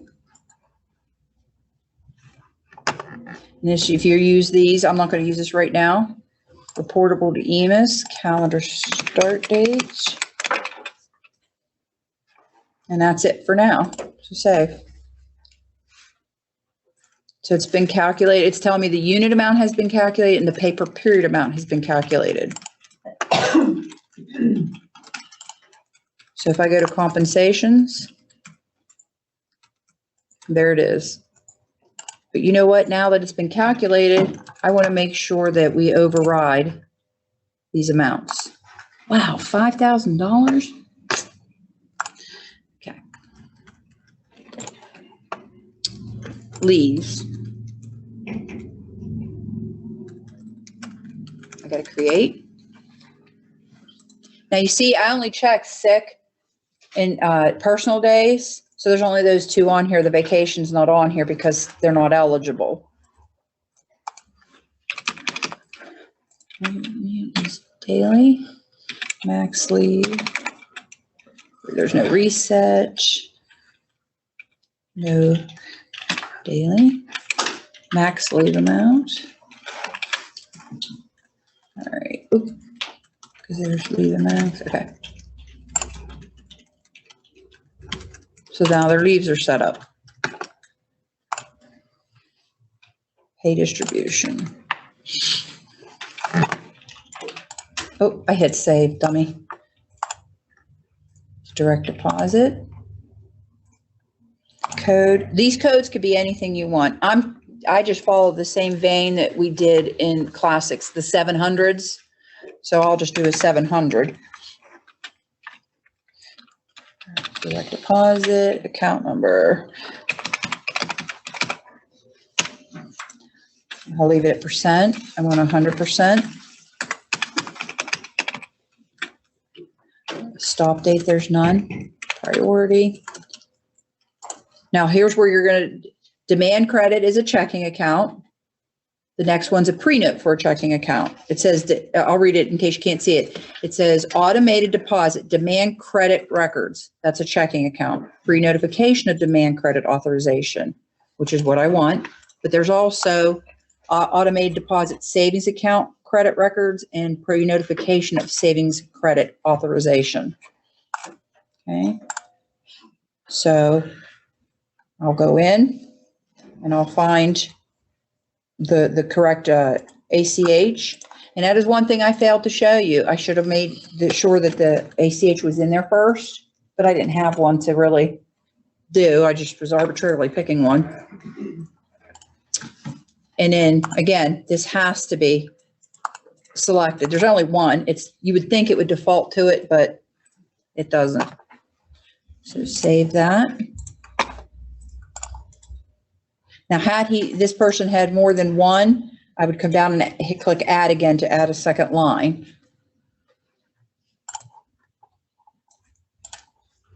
Yeah, I'm not even looking at this. Okay. Leaves, compensation, pay distribution. So I'm going to skip payments because those are your paychecks and they haven't been paid yet. Attendance, we haven't started yet. Payroll items.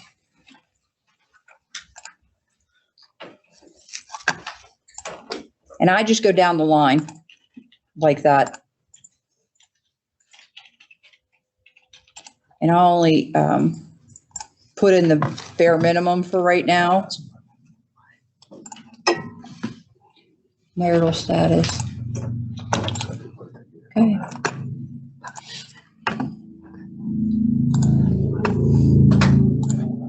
Oh, I'm already on it.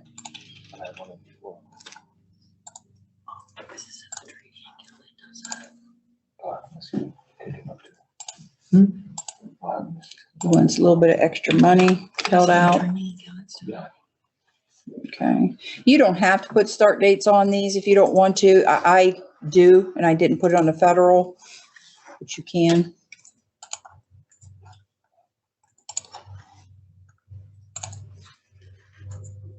Okay. So city. Now, city, you can attach to a position, which in some districts you split between cities, and you can do that. We don't recommend you use positions with payroll items.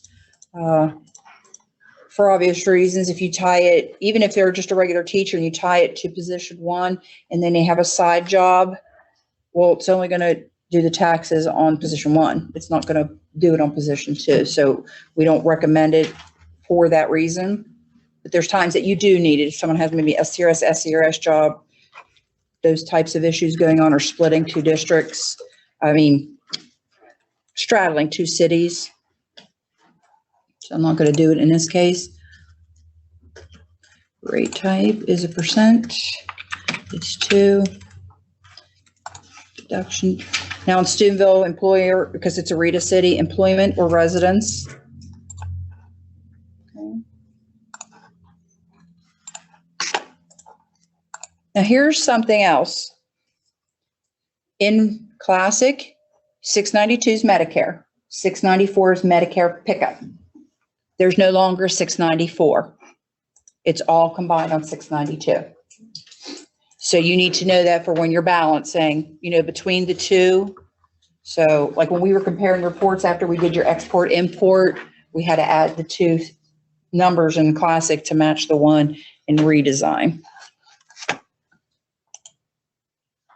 Okay. There's a little black arrow, so I can go down to more. Well, you know what I need to do too. Wait. Good girl. You could tell us the test account. Medicare.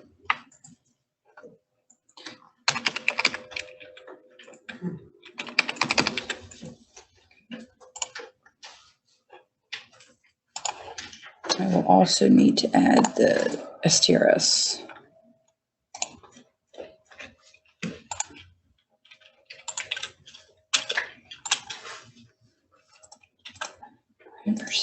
Remember, rate is employees. So since this is 450, there's not an employee rate. How many do the employees rate on the 450 with the employer? There are some who, I know one district who does SCRS that way. You split it out between two different payroll, 450 and 591. Okay. So this is a new employee. They're full-time.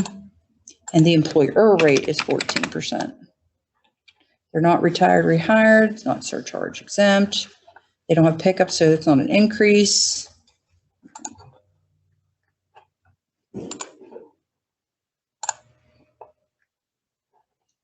Next is 591. Oh, good golly.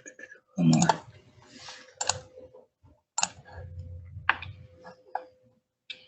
Okay. Oops. It's a percent. Now this is the employee share. Is there a template? You can make those. Okay. I just want to back. So right now I could do this right now. Save as a template. No teacher. So I've saved it. Let me cancel this. Let me create.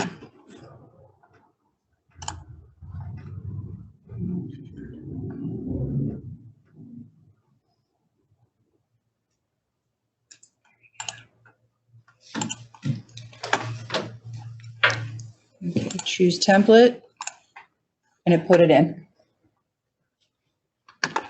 You have to do that for each. For each what?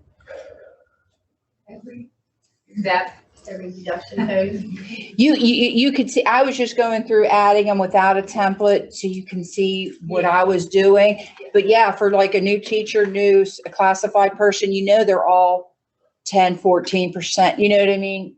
Yeah, the only thing you really have to leave blank is the start date, if you know what I mean. So I would suggest you use the templates when you can. See, I don't see a lot of times you can use the employee. You know, they live in the same city and you check Emus. I don't think it's enough for me to warrant a temp, but that's me. That's me. Everybody's different. Okay. So now payroll account, we got their payroll items set up, the deductions. Now we got to do the payroll account. Position number 1, add. Oh, I did a slant, not the.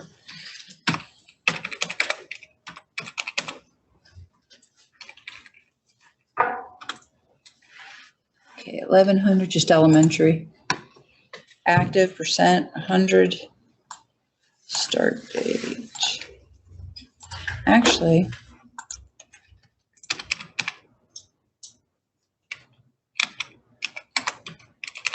There we go, right. Let's find the most recent one. Close enough. Okay. What, honey? Did have a couple chats. Oh, okay. 694. Okay. Let me get that. Okay, where are they at? More? And then chat. Chat. Okay. We have some questions. Let me find the right one. What constitutes part-time?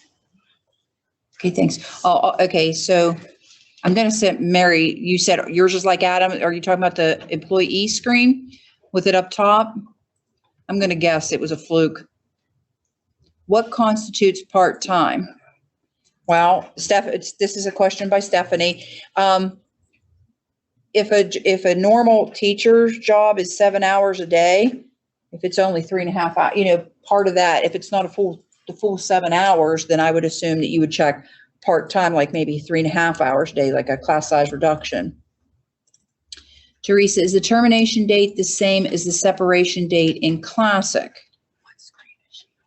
They're referring to employee screen, by the way. The termination date is the same as the separation date in. Teresa, are you referring to separation date on the bio screen? I think it says separate, or does it say termination? Job screen. Yeah, job screen termination date is the same on the position termination, for a separation date and reason, if I'm correct. And There's actually a code that you put into why they're leaving, Uh-huh. and as a separation. Right. You put a date. There's also on the job screen, I think It's under contract stop date. start and stop Termination date. termination date, And okay, there's also a termination date on your bio screen too. right. And that's where I thought she was talking about the employee bio screen, so to speak. So I would think then the termination date, the same as, I think the separation date, and this is a big thing, not for the people in this way, but separation date for Emus purposes, for separate date, is the last day that person was in the building. So many people are using it the day the letter of resignation came in, which is July, which starts a new fiscal year. So it's very important that that termination date for either system is the last date that person worked in a building. So if I understand your question, Teresa, the termination date is not necessarily the same as a separation date.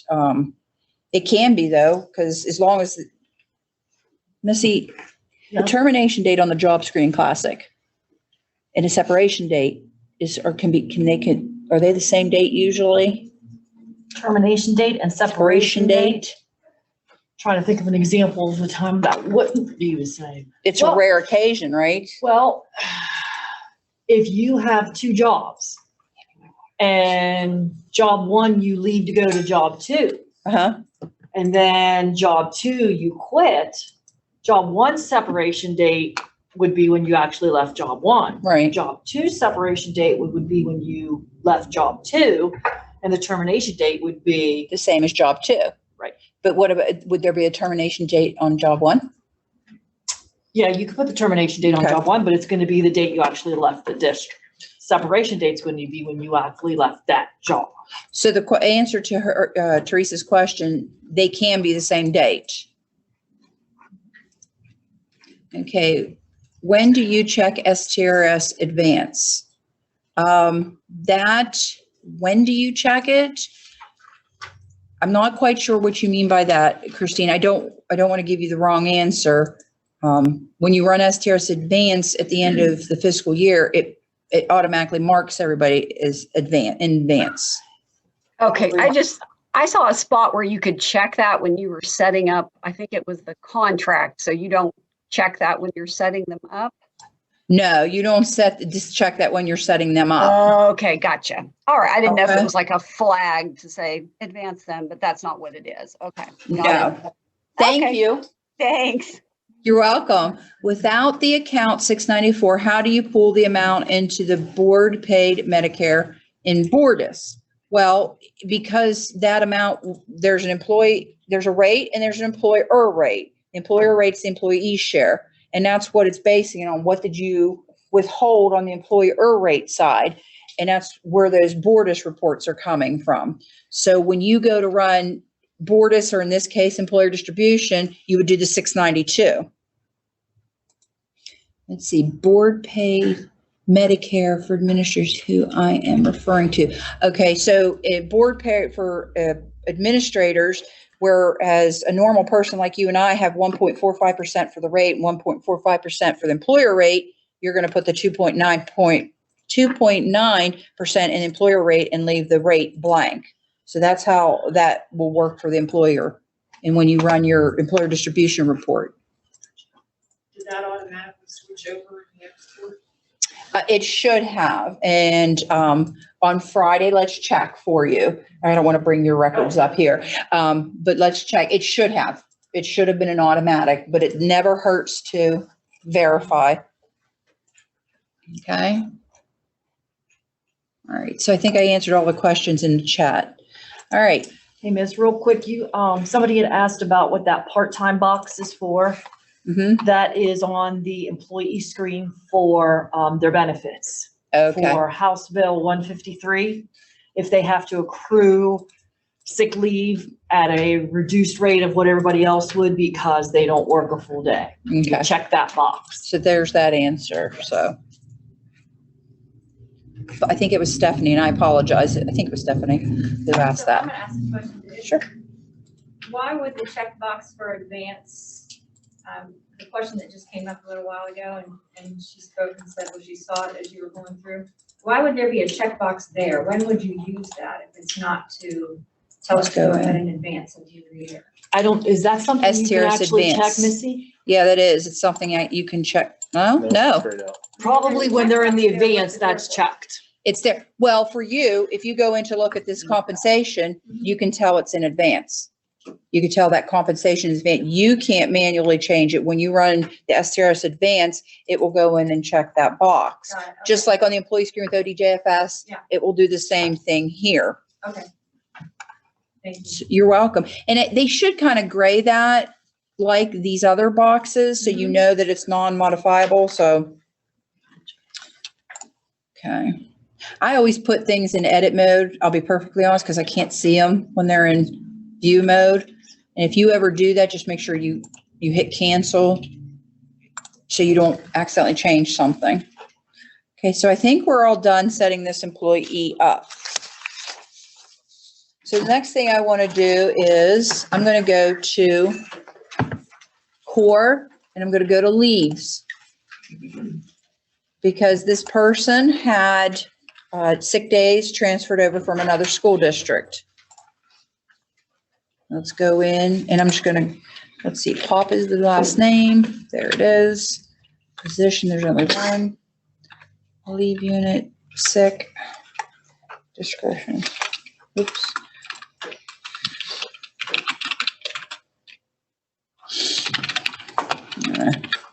So they had 50 days. And I'll just use today's date. What's today's date? 10. Okay. And they also had, we're going to give them we're going to prorate a personal leave day.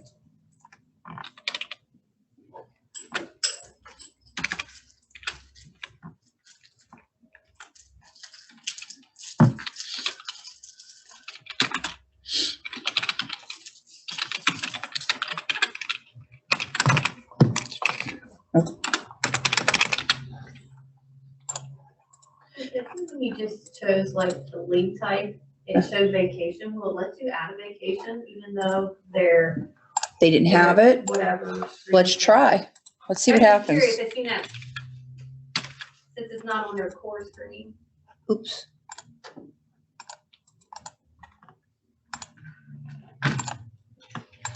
I'm just gonna put something in there just to. There you go. Mom and pop position number 1 is not eligible. So even though it's at the drop down, it wouldn't let me add it, which is good. So now when I go back to mom, now they have 1 day personal leave, 50 days sick leave, and no vacation.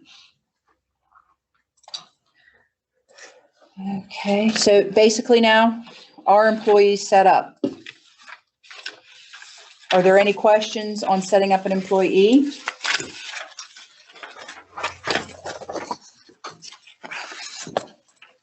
Okay. All right, so now we're going to start with the payroll. We're going to process a payroll. So did I have any updates this pay? No, I didn't have any this pay, so that's, I'm going to bypass that. Good. Now, normally I would do this, but Adam just did this, so I'm not going to click it. But I would go in here and sync my accounts. So, and you can see account synchronization was completed from when he did it at 12:43. Posting period. Okay. I'm doing a March payroll. I'm in March posting, so I'm good. I don't have any new hires for SCRS, but I do have one for STRS. So a lot of the things you need are going to be in this reports menu for that type. So I'm going to scroll down here until I get to STRS new hire. And see, they're sitting right there. So I'm going to highlight the person. I want to generate the report. Now this is something when the first time you run a report or anything in either instance, you're going to get a pop-up blocker. Okay, just so you know, don't like, where's my report? Well, it's either going to be, mine comes at the top because I use Firefox. Yours is at the bottom, I believe, with Chrome. So don't panic. There's probably a pop-up blocker you need to look for. Once you say allow, always allow, you're fine. Okay. And there is the new person right there. Okay. Looks good to me. Close that out. Now, there's 3 different ways that you can process this. You can click on generate the submission file and save it to your desktop or wherever you want. And then you can come back at a later time. Maybe it's the end of the day. You're going to pick it up tomorrow morning. You come back in and you can go right here to choose file. And then this will highlight, get darker here, and you'd go find that file and upload, and it will send it. Or if you're ready to do it all at once, you can just say generate and send, and there it is. It says it's been sent. One or the, it's up to you, how you handle that. Because no report comes out of this to prove, I would try to get a screenshot of that, snippet or something. Okay. All right. So number 4 is done. Number 5, processing ODJFS new hire. So let's go down to reports. ODJFS new hire report. There's only one person there to be reported. You want to move them over. Generate the report.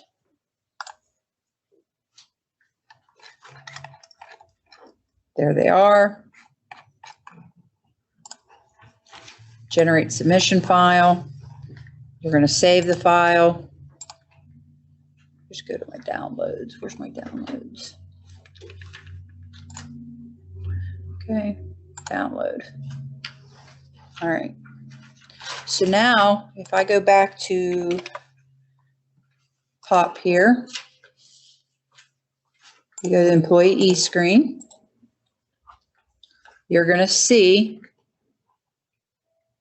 a new hire reported to ODJFS. It checked it as soon as I created that submission file. And this is what we want. The other thing I want to check is payroll items. 450. And that box that I checked for new employee is now unchecked because I created a submission file. If something were to ever happen, you don't know where you saved this file for whatever purposes, you can check that box again. So it will allow you to create a new file. Same thing with ODJFS. You can uncheck that box that's been reported. So you have the opportunity to create a new file. Okay.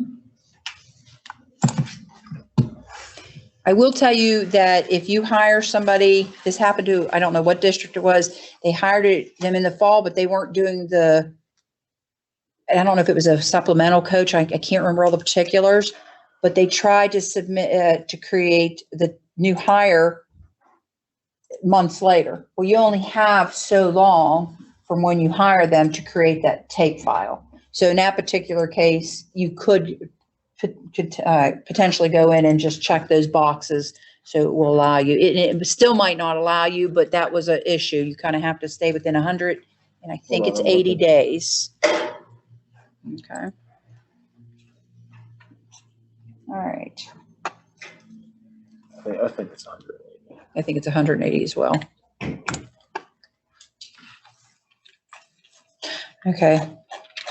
ODJFS new hire, this reporting is to be done within 100 or within 20 days of the employee's new hire. Okay. No, ODJFS is new 20 days. Yeah. I think it's STRS is the other one. Okay. So next on our list, number 6, enter attendance. So I'm going to go to attendance. I'm going to create. And let's see, I want to post this to future. And because I'm on in the employee dashboard, it's not asking me who the employee is. It's just going to ask me for the compensation. Okay. Activity day, 06. Okay, attendance. Actually, I want to put 8 hours there because they're going to be paid hourly. Attendance, OT, appointment type is classified. And I'm leaving the pay date blank because I want it to pull in on my next payday. You only want to put a payday in there if it's beyond the next payday. So if I had more than one, I could just keep hitting copy row, and that's how I do my overtime for our one person. I just have to come in and change the date and the length. But I'm going to, if you accidentally put it in twice, just delete it. And then I have it set to post future, so save. Okay, now it's posted to my attendance. Now it's post selected records to future. It's just verifying it's what you want. Let's see the future. Okay. Which is okay. So let me go in here to his. I put in hourly and he set up daily. So that's fine. And I still wanted to post to future. So did you see how I did that? I made a mistake. I was able to go to the attendance record, fix my mistake, and tell it to still post to future. Okay. So now when I tell it to post to future, I still got it. Future pay rate not zero must. Okay. Compensation. Yeah. Or wait, the rate was 0 right there. Where's the? Hit it. No, there's no rate on there, honey. That's not where it's at. Okay, so cancel. Classified and they're certified. Well, this wasn't the new person. This was somebody else. So let me go to their compensation record and see those little errors kind of tell you something's null, something's missing. So now let me go to,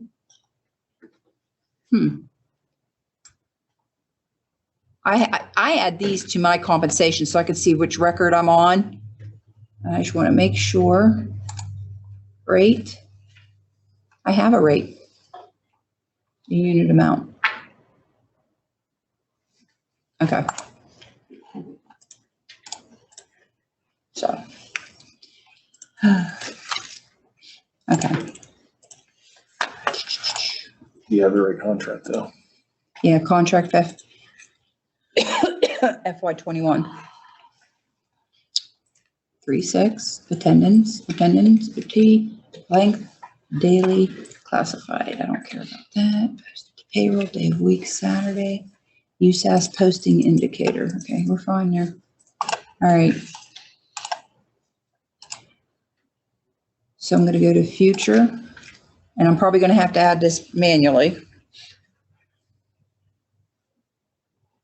Good golly. Where'd all these future ones come from?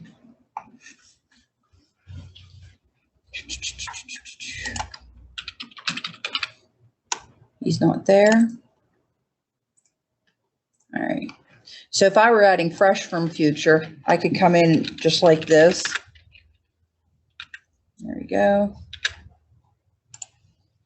Description, OT, pay type is OT, overtime. Effective date.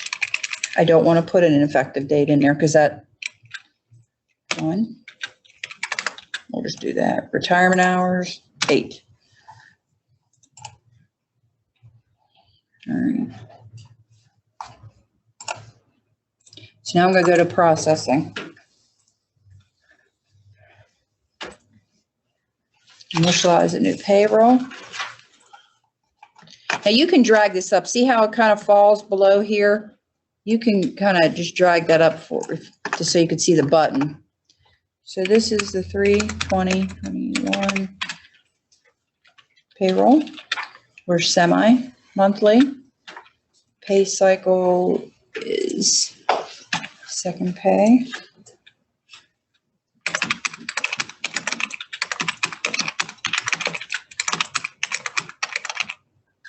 All right, I don't want, now anything that's over here is what it's gonna pull in.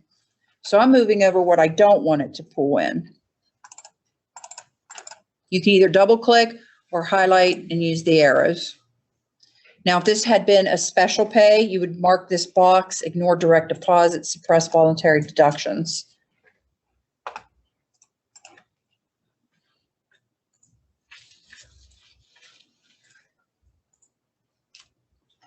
Okay. You want green balls. You don't want red. Okay. So what are my errors? What's my error? Future pay not included, compensation dates out of range. Okay. It was a 3/6. Okay. Give me a second. I know exactly. You know what hurts is this is my son. He's been a pain in my butt all my life. And he's continuing to be a pain in my butt. Let's see. Making sure I use the right one. This is my, okay, so 7/1/20 to 6/30, semi-daily, stretch pay, pays paid. I don't understand why it's not coming in. Out of range. Here, I tried the other one. And you know what else I want to check? The future.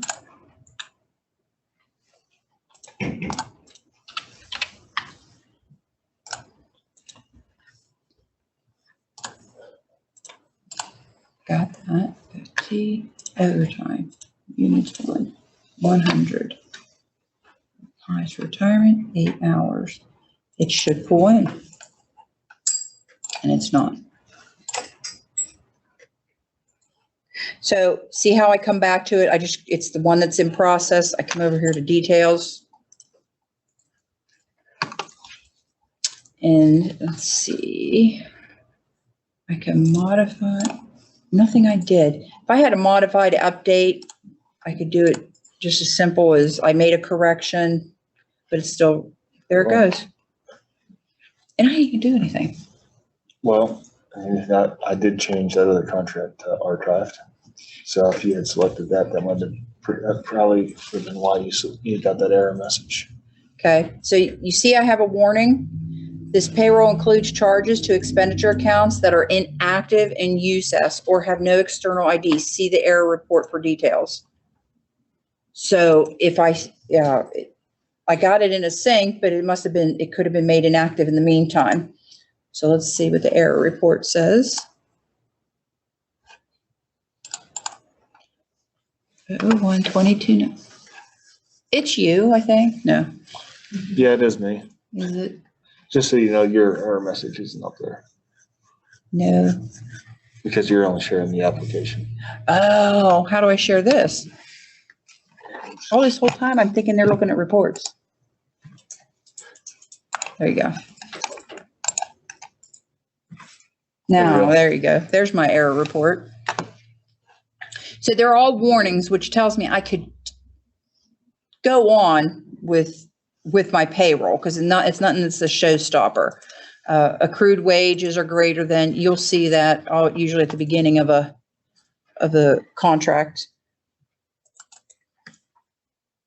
Okay. So I normally could go into USAS, activate that account, or I'm going to say, well, wait a minute. What account code did I use? So I'm going to go into current now since I initialized in a non. Let's look at his. So now this is what it looks like in current. It looks different than what it was in future. Okay, so here's the 3 lines. Here's his regular with his accrued wages and overtime. So I can edit. There's no overtime account.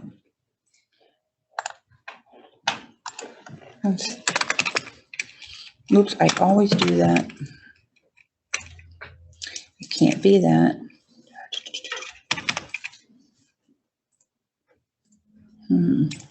Trying to find a 141.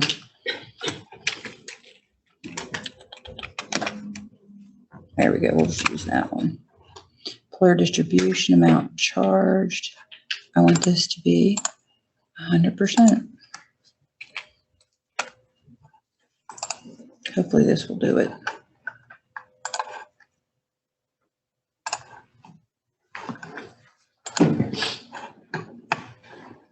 Now, processing.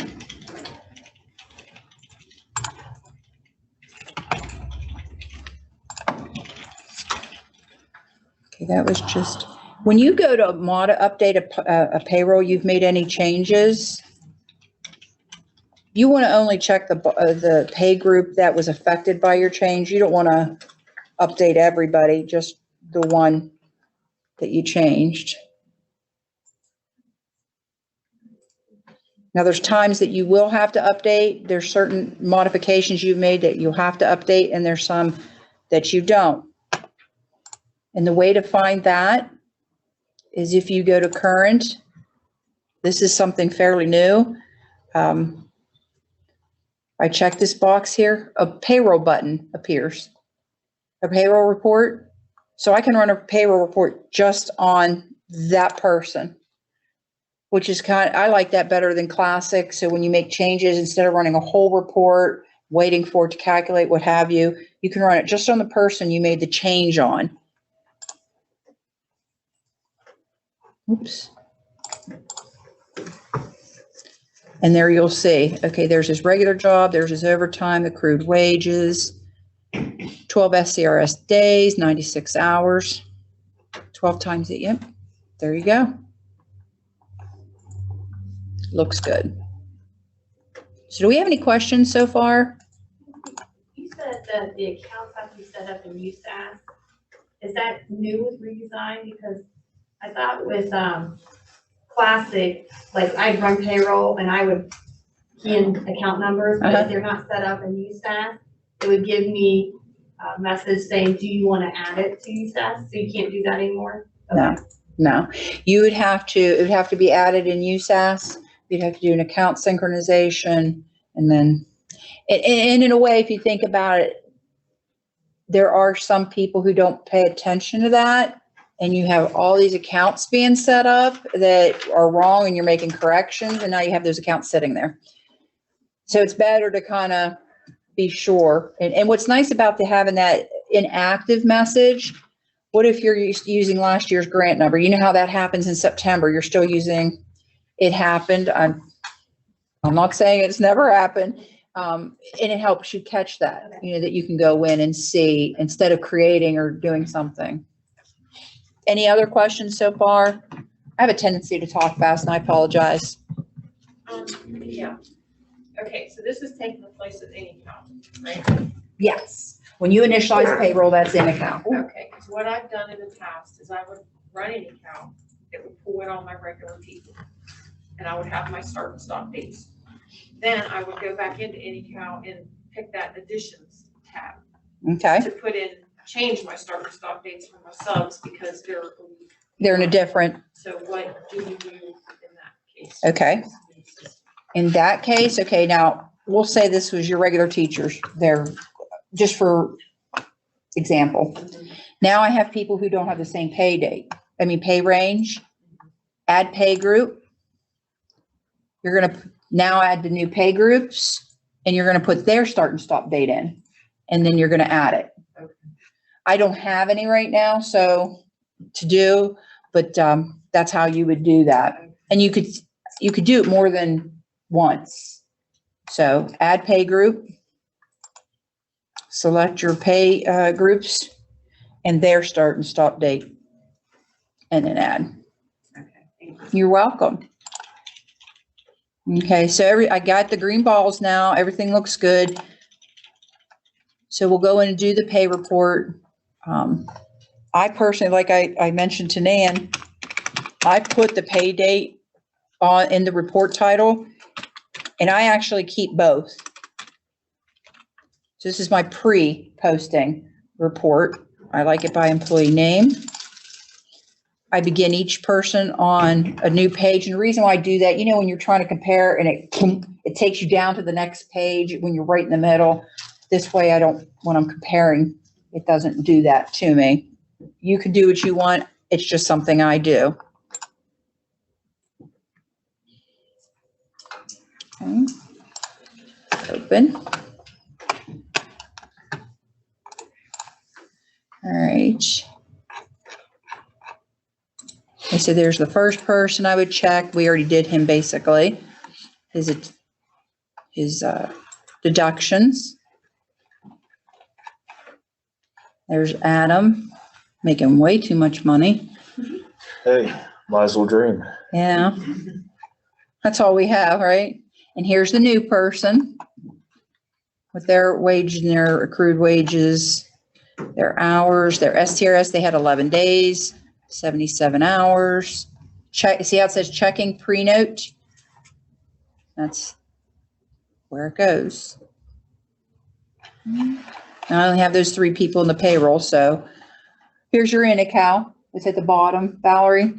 So it shows me each of my pay groups, number of jobs that were in each pay group, and then your gross, what comes from future, and total gross. Regular account, accrued, and overtime. And your deductions, the summary of your deductions. So ODJFS count 3. There's none of this is STRS advanced, so it's 0. Okay. You also have these other reports to go through. We already did the error report. Here's your pay item report, which is your payroll item report is your deductions. So I usually do this and I'll go through and I'll grab the ones I want. Let's see, 590, where you at?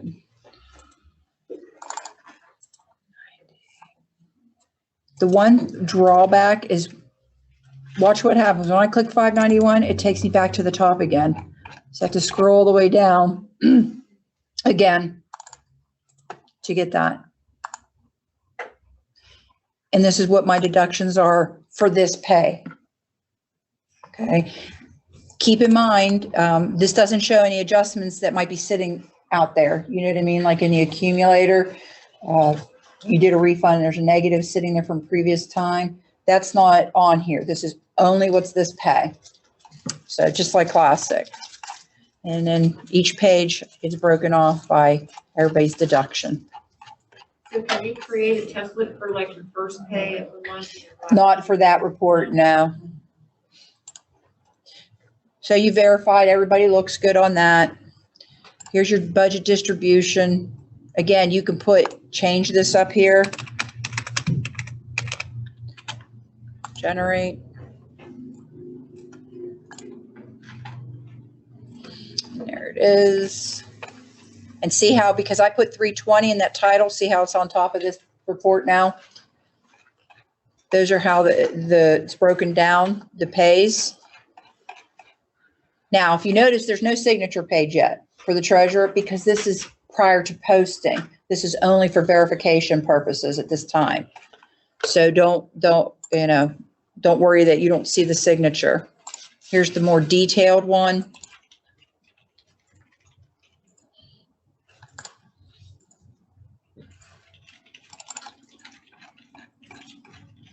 Where it has the person's name, their account, and their gross expended on for each account. And the totals for each fund. So I've done everything. All my reports look right.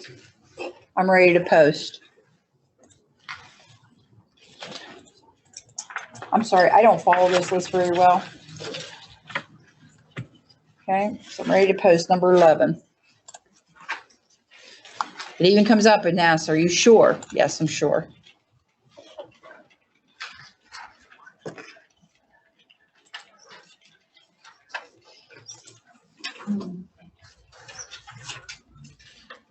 Okay, I'm done. I got my green ball. So now those same reports are there again. Still pay report, error report, post error report. Now that's a new one. Why did I have an error for my posting?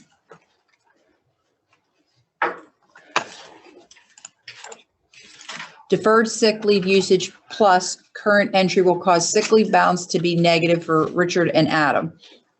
Okay. It all depends on how I'm set up. I must have it set up as a warning. I can have that set up to prevent, that it won't let me post with sick leave. But in this case, it's set up that it will just give me a warning. Hey, this is what's going on. Now, if that's a showstopper, say, wait a minute, I don't want that. All I have to do is go back to unpost to payroll. Okay, so you can do that. Okay, you're processing payments now. You'll, depending on your district, some districts are everybody's direct deposit. Some people are half and half. Checks. We want them in XML because we have Edge. Personally, I want them done. Now, there's different ways to print these. Employee ID, and in the building district check distribution, employee name, all those same ones. There's a lot of ways you can print these out and separate them and sort them. That's the word I want. Can you not pick them together, checks and direct deposits? Not at the same time, because they're two different files that you would upload. We don't use Edge for our direct deposit. We only use it for checks. And we're all 100% direct deposit, except for when somebody changes their banking, then I had a check to print. But no, you don't combine them at the same time. You have to do one and the other. So here you have to enter your check number, your starting check number. There's the output file, process payments. And you're going to want to save this checks XML to wherever you normally save them. Okay. Now I'm going to go back and do direct deposits. I do PDF.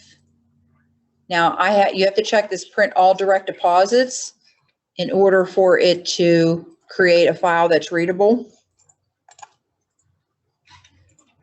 So I'm going to open it so you can see what our direct deposits look like. Oh, I hit save. Okay, so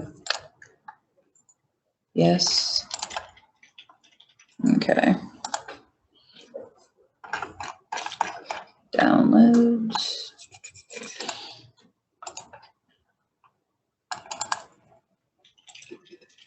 And this is what the direct deposit looks like. It's a lot neater looking than it did in Classic. So, but that's what it looks like. Are you able to go out and pull ones, like if an employee doesn't have, like, lost their email or whatever, they don't have a reconcile, but, not able to get to it for some odd reason? Are you able to go back out and pull like an old payroll and print just one from 2 years ago? Yeah, you can't print, actually, the best place to go is the payments on the dashboard. I believe you can reprint that straight from there. Well, sometimes like the actual direct deposit Uh-huh. is different from like the payments. It doesn't break it down.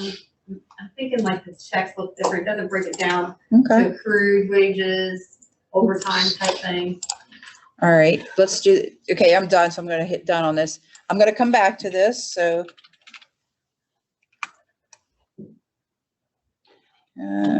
Payments. He only has 2. So if I say this, direct deposit, yeah, process payments. I want to open. No, did I choose the wrong? Direct deposits, PDF, process payments. Oh, that's why. I do this too often. You got to make sure I'm in a, it's a PDF. You don't want to open it in Notepad. And there you go. You can go straight to their dashboard and pick it and do it. Okay, so right now our direct deposit, they look exactly like our checks. It just says direct deposit void on it. So Oh, okay. It's not gonna look like that? No, it's going to look like what I just showed you. There is a way to customize it. It's in our SSDT's, the documentation that you can create your own customized form. I mean, it's up to you what you want to do, how you want to handle it. We can try to help you get that set up. I don't know how quickly we can do it because that first 4 weeks with the wave is busier than normal, but we'll more than gladly try to help you if that's what you want. We'll try to do something. Okay. Just click done. So now let me go back to payroll. Now see, I've already posted, so it's under my posted tab, details. So I've already processed I already processed the payments. And see how this is still lit up? As long as it's like that, I can unpost it. Once you can't, it's grayed out, I can't do it. Email. Always set the time first, because for some reason it will close the box if you do the time, if you do the day first. Let's do 7 a.m. on the 19th. There's only one person in there. Now, had all 3 people been listed here, I could move 2 of them over and only send 1. Like say they said they didn't get it. It went to their spam, or you're testing it. For whatever reason, you have to send it again. You could do that. Okay.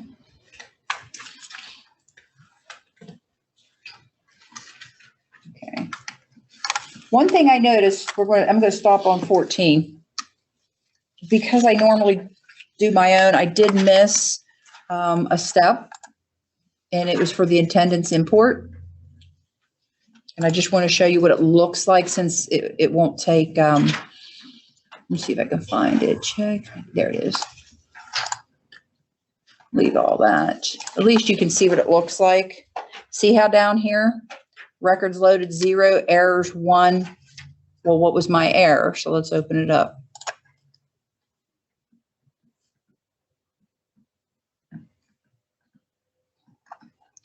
Balance of sick leave is negative, and that's why it won't let me do that.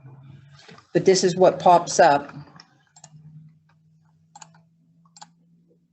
for your error report. Now, if there wasn't any errors, it would just come up here and say no errors, and that would be all that's on that page. I still save it. Like I'll go in there and type the pay date, my initials, and still save it, just because I attach it to my bud disc when they sign, so they can see I had no errors for my imports. And that's up to you how you handle it. Everybody's different, but that's what it will look like. And if I could fix it, if it was something else, I could go in and use that same file to try to upload again to, if there was an error, so. Okay, so I apologize for doing that out of order. You can send me home. Okay. Next, we're going to do the ACH submission. It automatically defaults to the pay date. Employee Social Security will not be included. That's up to you. Every district's different. The requirements are different. I want it by employee name. I want to do the 3/20/21. Let me see the report. Open. And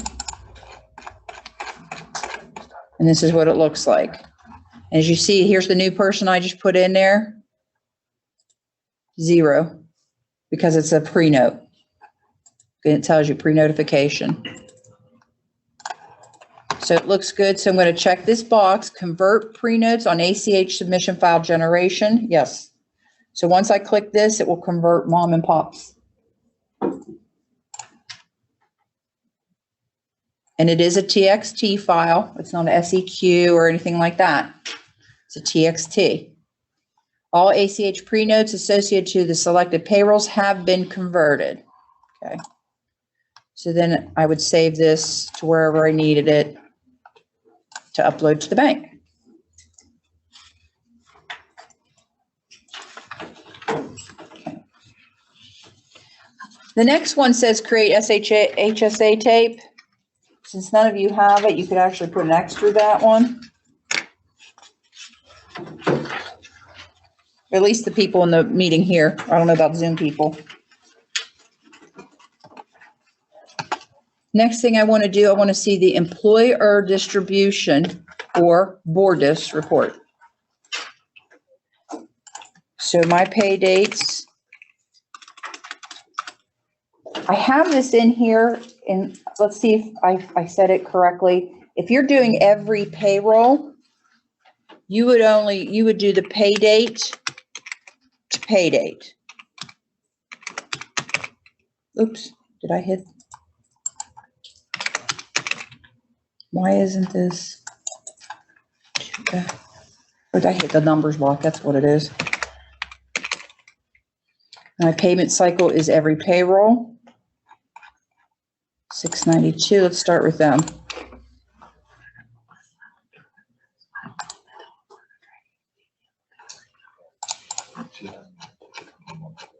And this is what it will look like.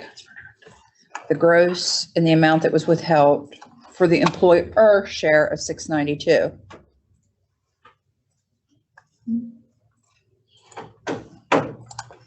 And then I would run through, again, I do mine separately. Now, do you remember when I told you on the payroll accounts, if you forgot to check employer distribution box on the payroll, do you remember talking about that? And if you don't see that person's name on here, you realize you forgot to check the box. Well, there's nothing you can do now because payroll's been posted. Okay. I mean, you could go back and unpost if you really needed to, since you didn't post any of your deductions. But another way around that is unchecking this box that says use only employer distribution accounts. So it's going to do everybody's accounts, regardless if that box is checked or not. And then that's where you'll pick up. So it all depends on how many that picks up if you want to go back to unpost. You know what I'm saying? Because if it picks up 100 people, I know that's exaggerating, but yeah, you might want to unpost those, you know? So then the next one, let's say we were doing a monthly insurance. I would go up here and change this first date to my first pay date of the month, and then change it to my monthly deductions, and then come down here and grab them. I don't think this is going to do anything because I didn't set up. I don't think anybody. No. So see, there was nothing for my report. So it came up and said no data returned for this report. So nobody met those requirements. Okay. And then if you do employer retirement, employer retirement share, this is where I think it was it you, Vicki, who said you use this? Yeah, we use Okay. a separate code. Okay. So this is where you could go in and do the whole month, or if you do the foundation, each one, you would put in the dates and how much is on each foundation, generate the report, or the monthly. I did it monthly at my district. Some people do it per foundation. That's totally up to you, and it will create a report for that. Let's see if I can do that. Let's oops. STRS amount.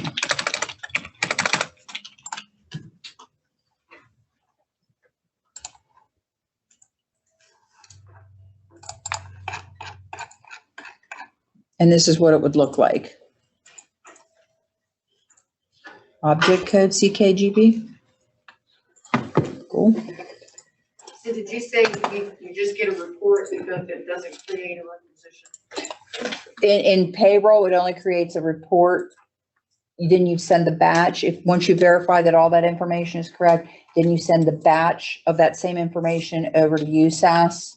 And then once it's there, you post it, and it goes straight to a purchase order. There's no requisition. Okay. So now your SCRS report, SCRS per pay. Okay, it's up to you. These are report options, what you want. Okay, here's my pay date. And I'm SMO. Okay, and this has to match, as you know. Because here's listed right here, 3/1 to 3/15 on 3/20. That's correct. So let's generate the report.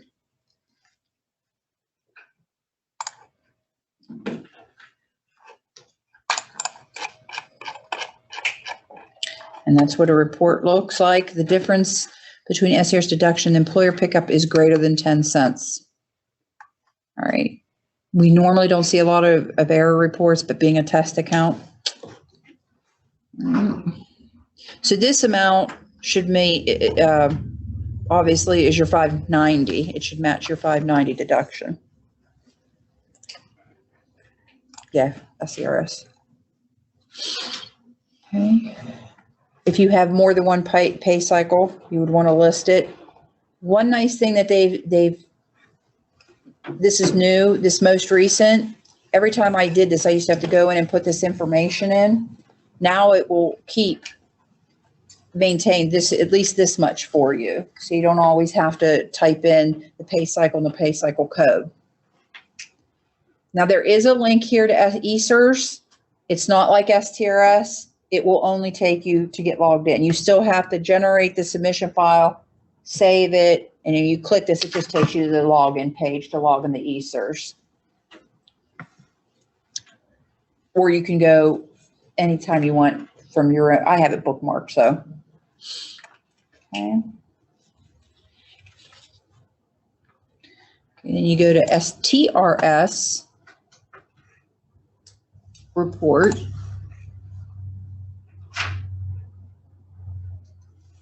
And it looks very similar. How you want it, check or electronic, the check number, transaction number. And then you have to, we're doing this one right here, generate report.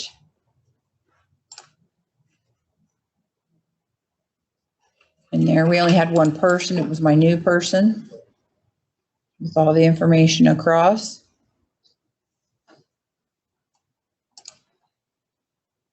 Now, I could do, like I said, I have options.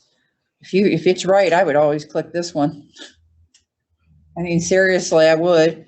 Then but I would get a snippet of that as proof that you did what you were supposed to do. So that's STRS. Do we have any questions so far? Okay. So we'll move on to the point of no return. Processing outstanding payables, pay debt. I like going to this tab. I just like being able to do that, like put them in order. So I just want every payroll And see, it took 1 or 2 away. Before you do anything, you want your payables. Now, this one's a little easier. On a page break, everyone that's marked for every payroll. There's a summary report.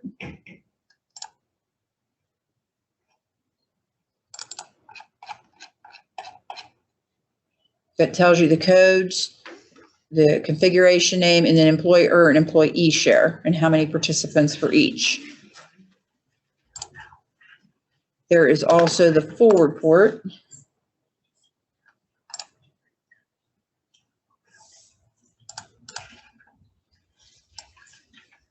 Oops, and it's per page. I had them separated so I could file them together with my receipts when I went online to make the payments.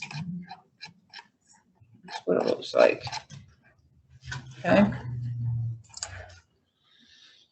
So I've got my reports now. I got them saved because after I post them over here, I can't get that again. So I want to post them all. And this per payee it will combine everybody who has the same payee. Where you set up on, remember we showed you on the payroll item configuration, you had a payee at the bottom. It will either combine them by payee or payroll item. It will do it by payroll item. I do payee. Okay, let's see. Do these still do this? You also, how do I put this? You want to post all deductions, including ones that are board share. So in here, if you look, let me uncheck it so you can see it better. Like here's the employer share for a couple of these that have 0 for employee. Well, this one's the only one that has 0 for employee. You want to post that. It's not going to create a check. All it's going to do is get it off this grid. Because if you don't do that, they just bill. They're just going to bill. And then it will get to a point where you're going to have to go through and try to find the ones you want to post.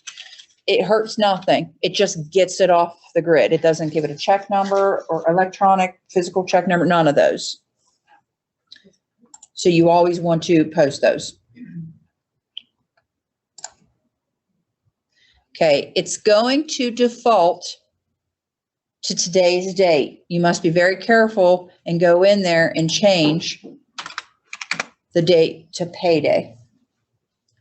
Okay, XML file, because it's a print file, starting check number. It automatically defaults to the next check number. I don't know why it doesn't do it on payroll when you post your payroll pay checks, but it does automatically put that number in there, which you can change. Okay, so you're going to get 2 things when this is done. You're going to get a payables report. Let me make sure it's, I agree.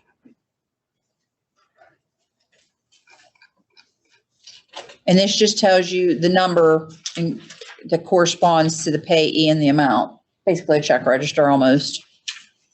And I must accidentally hit cancel, but the XML, you'll have a box for your checks, XML. I'm thinking they were all electronic and that's why I didn't get one or I missed it. Okay.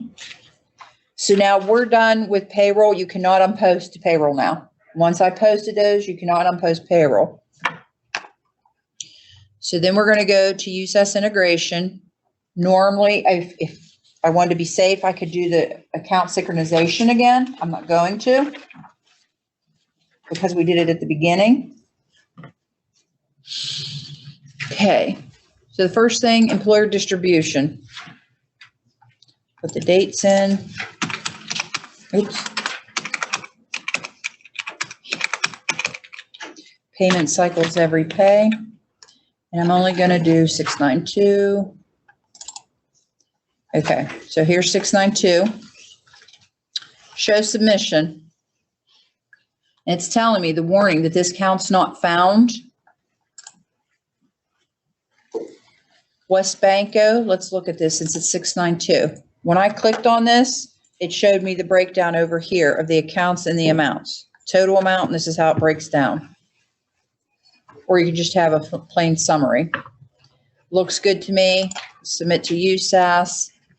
And because I'm not synced in the expenditure account, it won't move over. But normally it will. You would take care of it. It's just I don't think our training accounts are I don't know together. that they're actually linked. I don't think they're linked, and that's why it's harder to do. But you can see right here, if I wanted to, I mean, this is what it would look like. It's pending. Submission has been received by USAS and is pending. Okay, and I would do that with all my employer distributions. Then I would do my board ret, employer retirement, same thing.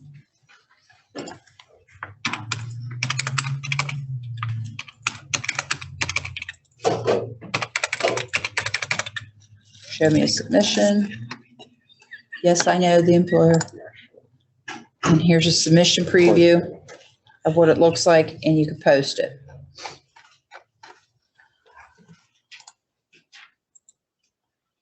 Next, if you said you do it monthly, right? At the end of the month. So I'm not gonna do it right now.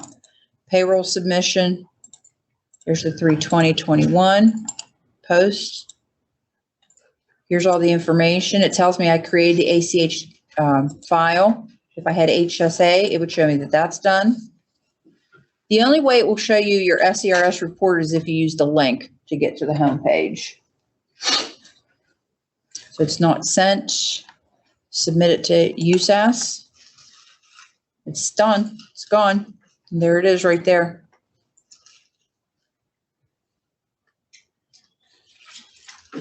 Now, is everybody for that's payroll going to be here tomorrow? Okay. The reason why I ask is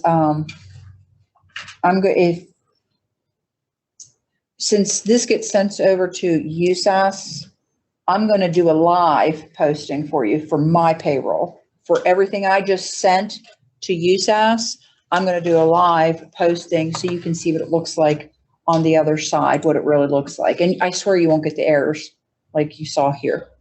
I know the accounts we used are right. So I'm going to kind of skip that in USAS server part. Okay. And so then that last thing is processing leave accruals. I don't know when everybody else does it. Some people do it the first of the month. Some people do it the end of the month. What do you do? End of the month. End of the month? First of the month? End of the month. Okay. So all depending, you can put a big note after second payroll, before first payroll, or something there. So I'm going to go to processing, benefit. Now I only want to do a projection, and I want it to be dated at the last day of the month. Okay, employee number, we want employee name. So let's do 260 and teachers. There we go. Generate the report.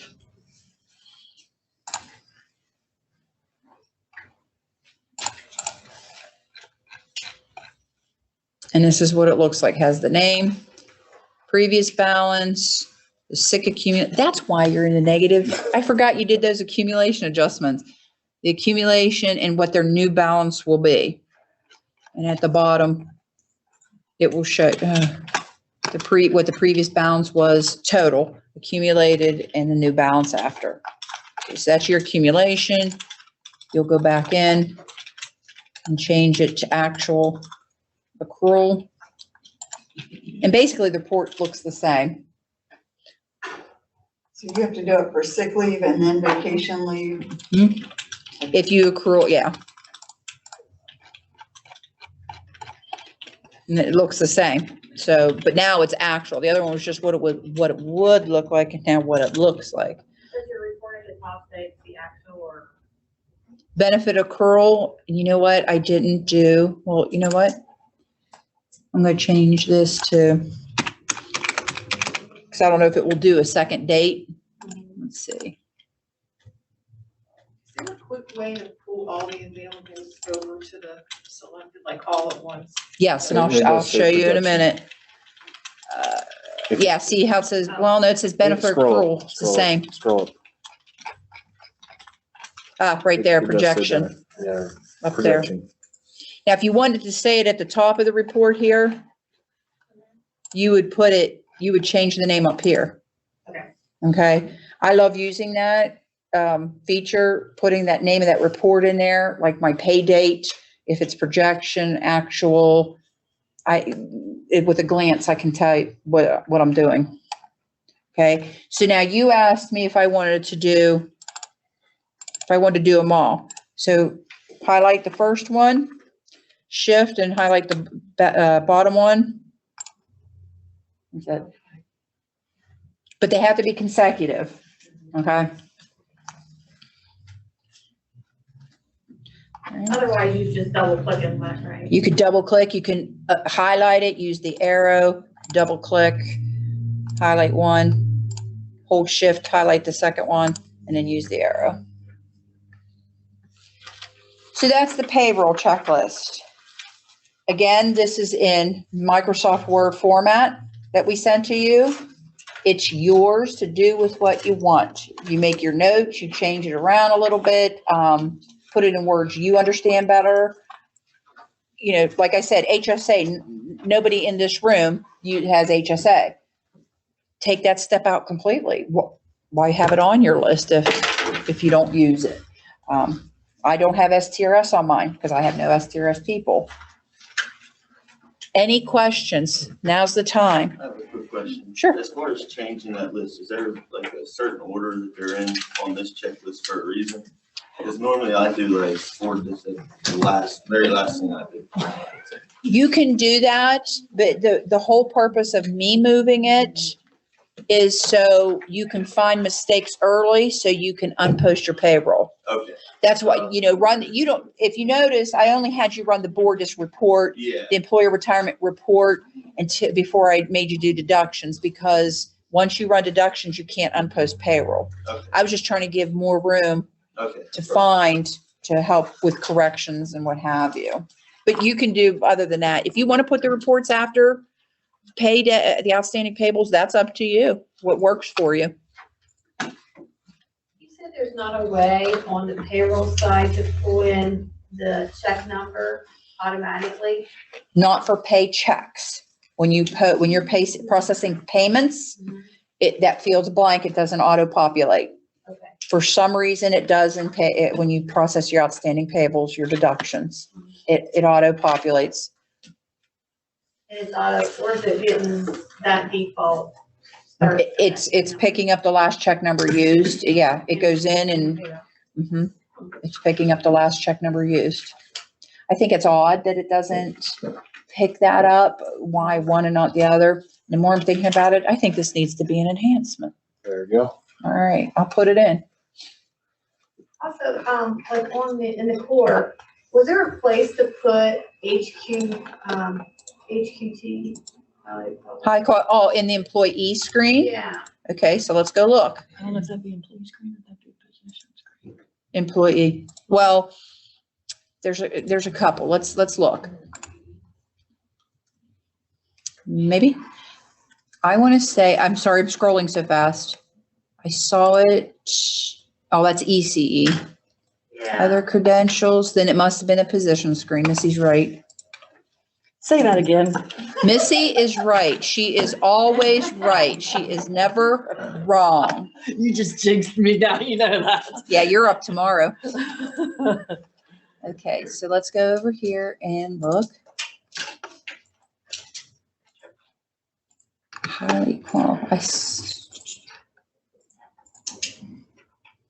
No, miss, I don't see it. I think it used to be, or in Classic, it's in, trying to think what screen that is.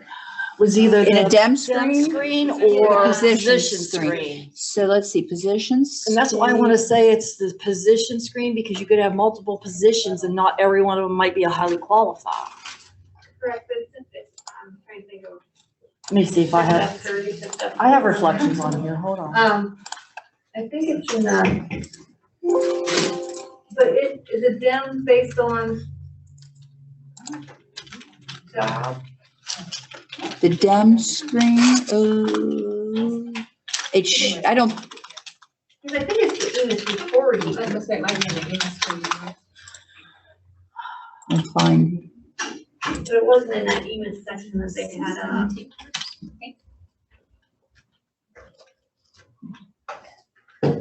It's on the position screen in Classic.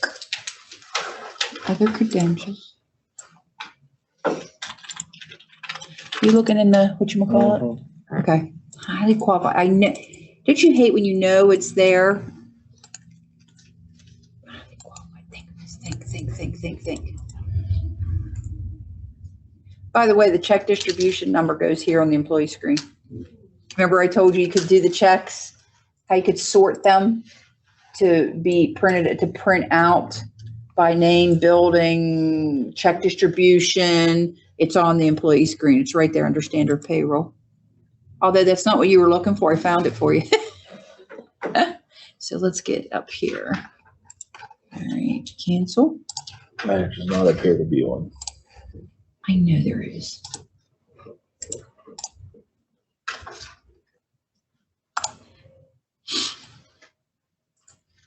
Emis related.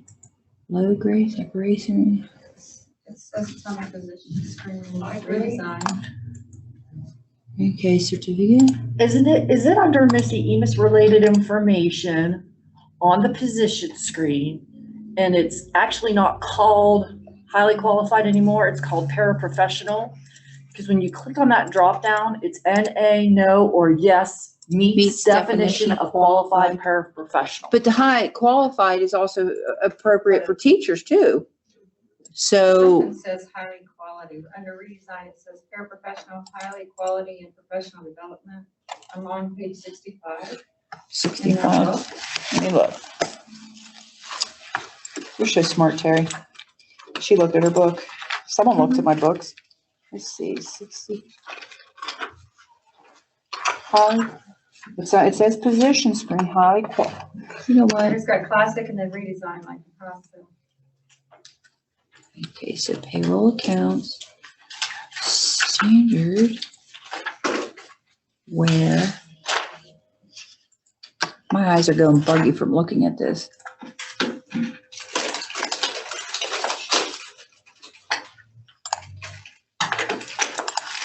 Acquisition code, low grade, separation, paraprofessional. And you're looking in the documentation? Actually, I'm looking at Emus. HQT requirements are no longer in effect. Did you hear that? As of, what's the date on this? November 2018. Oh wait, now it's properly certified or licensed. I do Emis and payroll. This is Whitney. I think the easiest place, if your Emis coordinator has a question about something when they're doing the data collector, is to go to the core Emis entry and look at it under the Emis employee entry in the position. Because if they have any errors, it's pulled from. There's some chats. Okay. Okay, you said go to core? Yeah. And where? Emis entry. It's all pulled from what, we're working in payroll, but for Emis, if they have anything in the data collector, it'll be either under one of these screens and you can work in it within this. It's just helpful. I go there and I do payroll. Okay. And I pulled up, I don't know if you can see it. Is this Whitney talking? Yeah. Okay, Whitney, I'm in Emis entry and I went to employee Emis and I do not, there's ECE qualification. Yeah, we don't have to report HQT anymore. Okay. So it's probably moot point trying to find this then, huh? Yeah. Okay, thank you. I appreciate it. All right, I like that. I'm happy with that one. Cool. Okay, so we had, I think there was a couple chats. Yeah, it's just. Okay, thank you. Yes, okay. All right. That is payroll. Are you ready for the test? What's your name? If you miss this one, you fail. So anything, please throw it out. What, thoughts, questions? Something I didn't go over that you need to know? Anything, please? Is there anything? On the earnings register, is there a way for it to put in the deduction names instead of the deduction numbers? Well, let's go look. Employer distribution. Oh, not employer No. distribution, Missy. Okay, I don't know my name. Employee earnings register. Okay, so let's just do.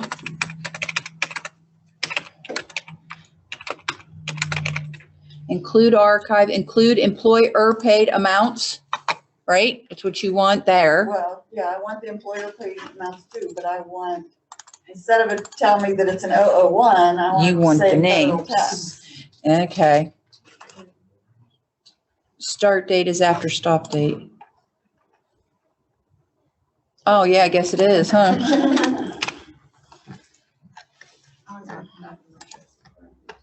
I like those little red boxes. Tells me I'm wrong all the time. See what it looks like.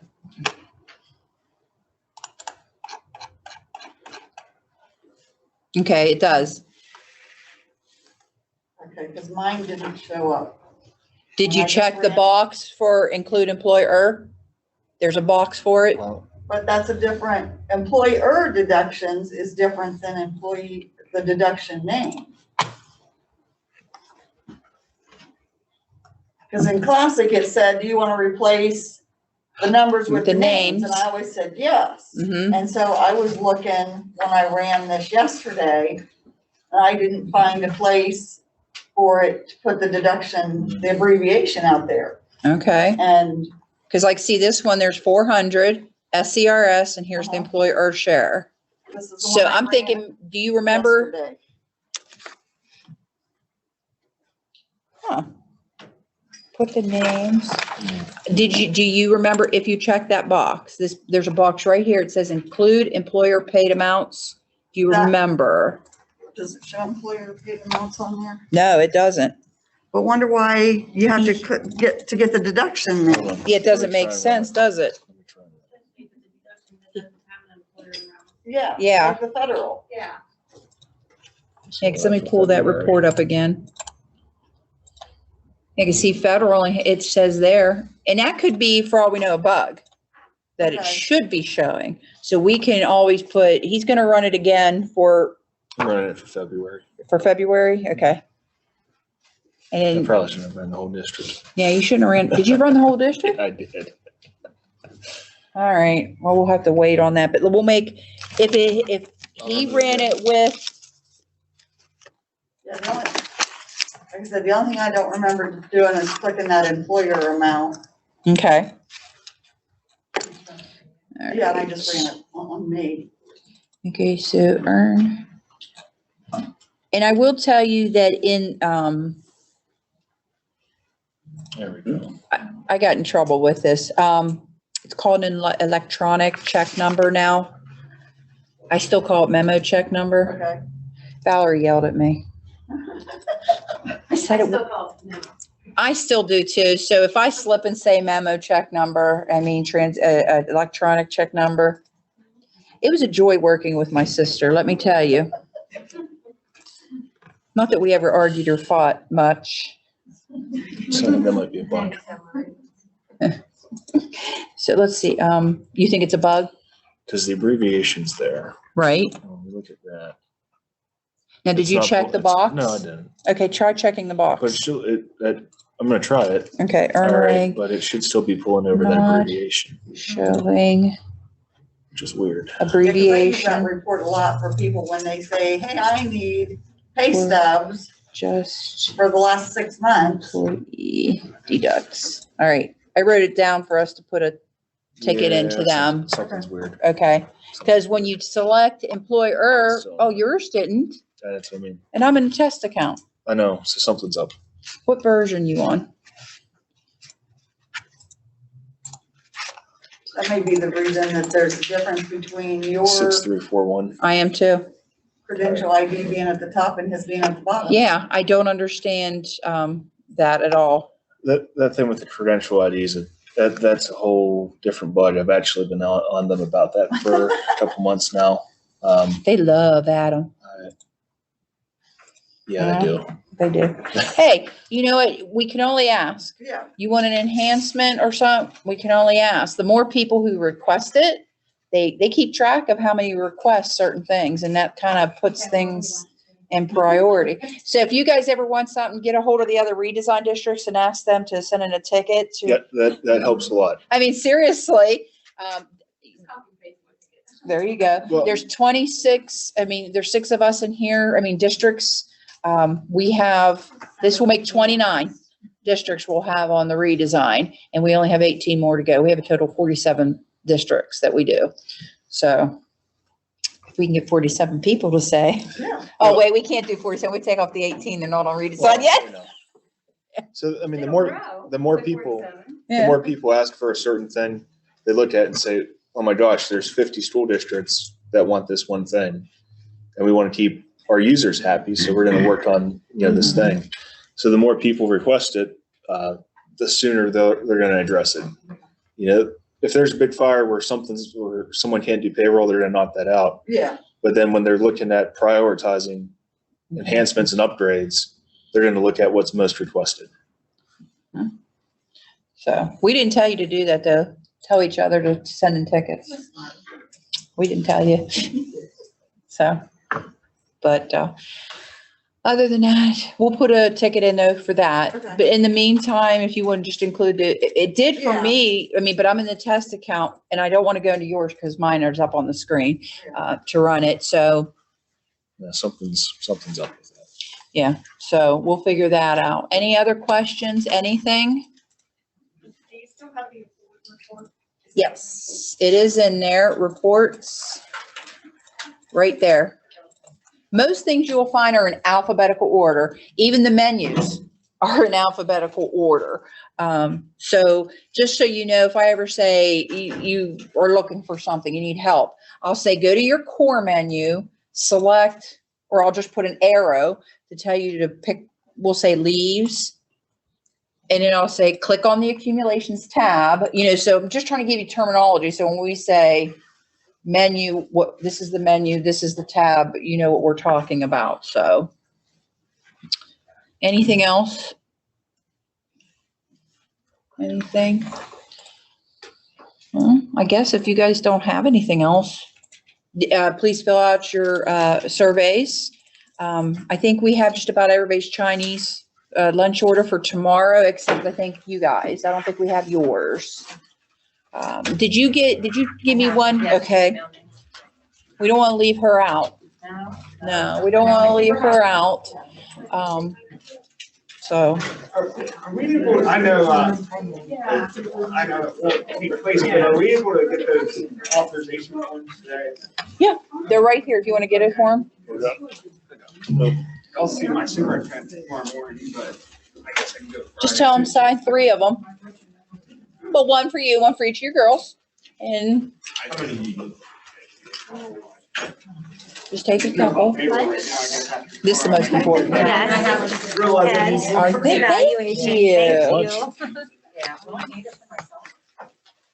I I was just thinking there was one thing, Well, we'll have- yeah, I would like to. We'll have I'm just looking in there. If there's things that you need added, I was yeah. just thinking like. Wondering why that Where'd Missy go? User- Thank you very much. You have to tell your girls, Scott, that they're missing some good lunches. Not that that's everything. Did you stop the recording? Not yet. I just want to give her especially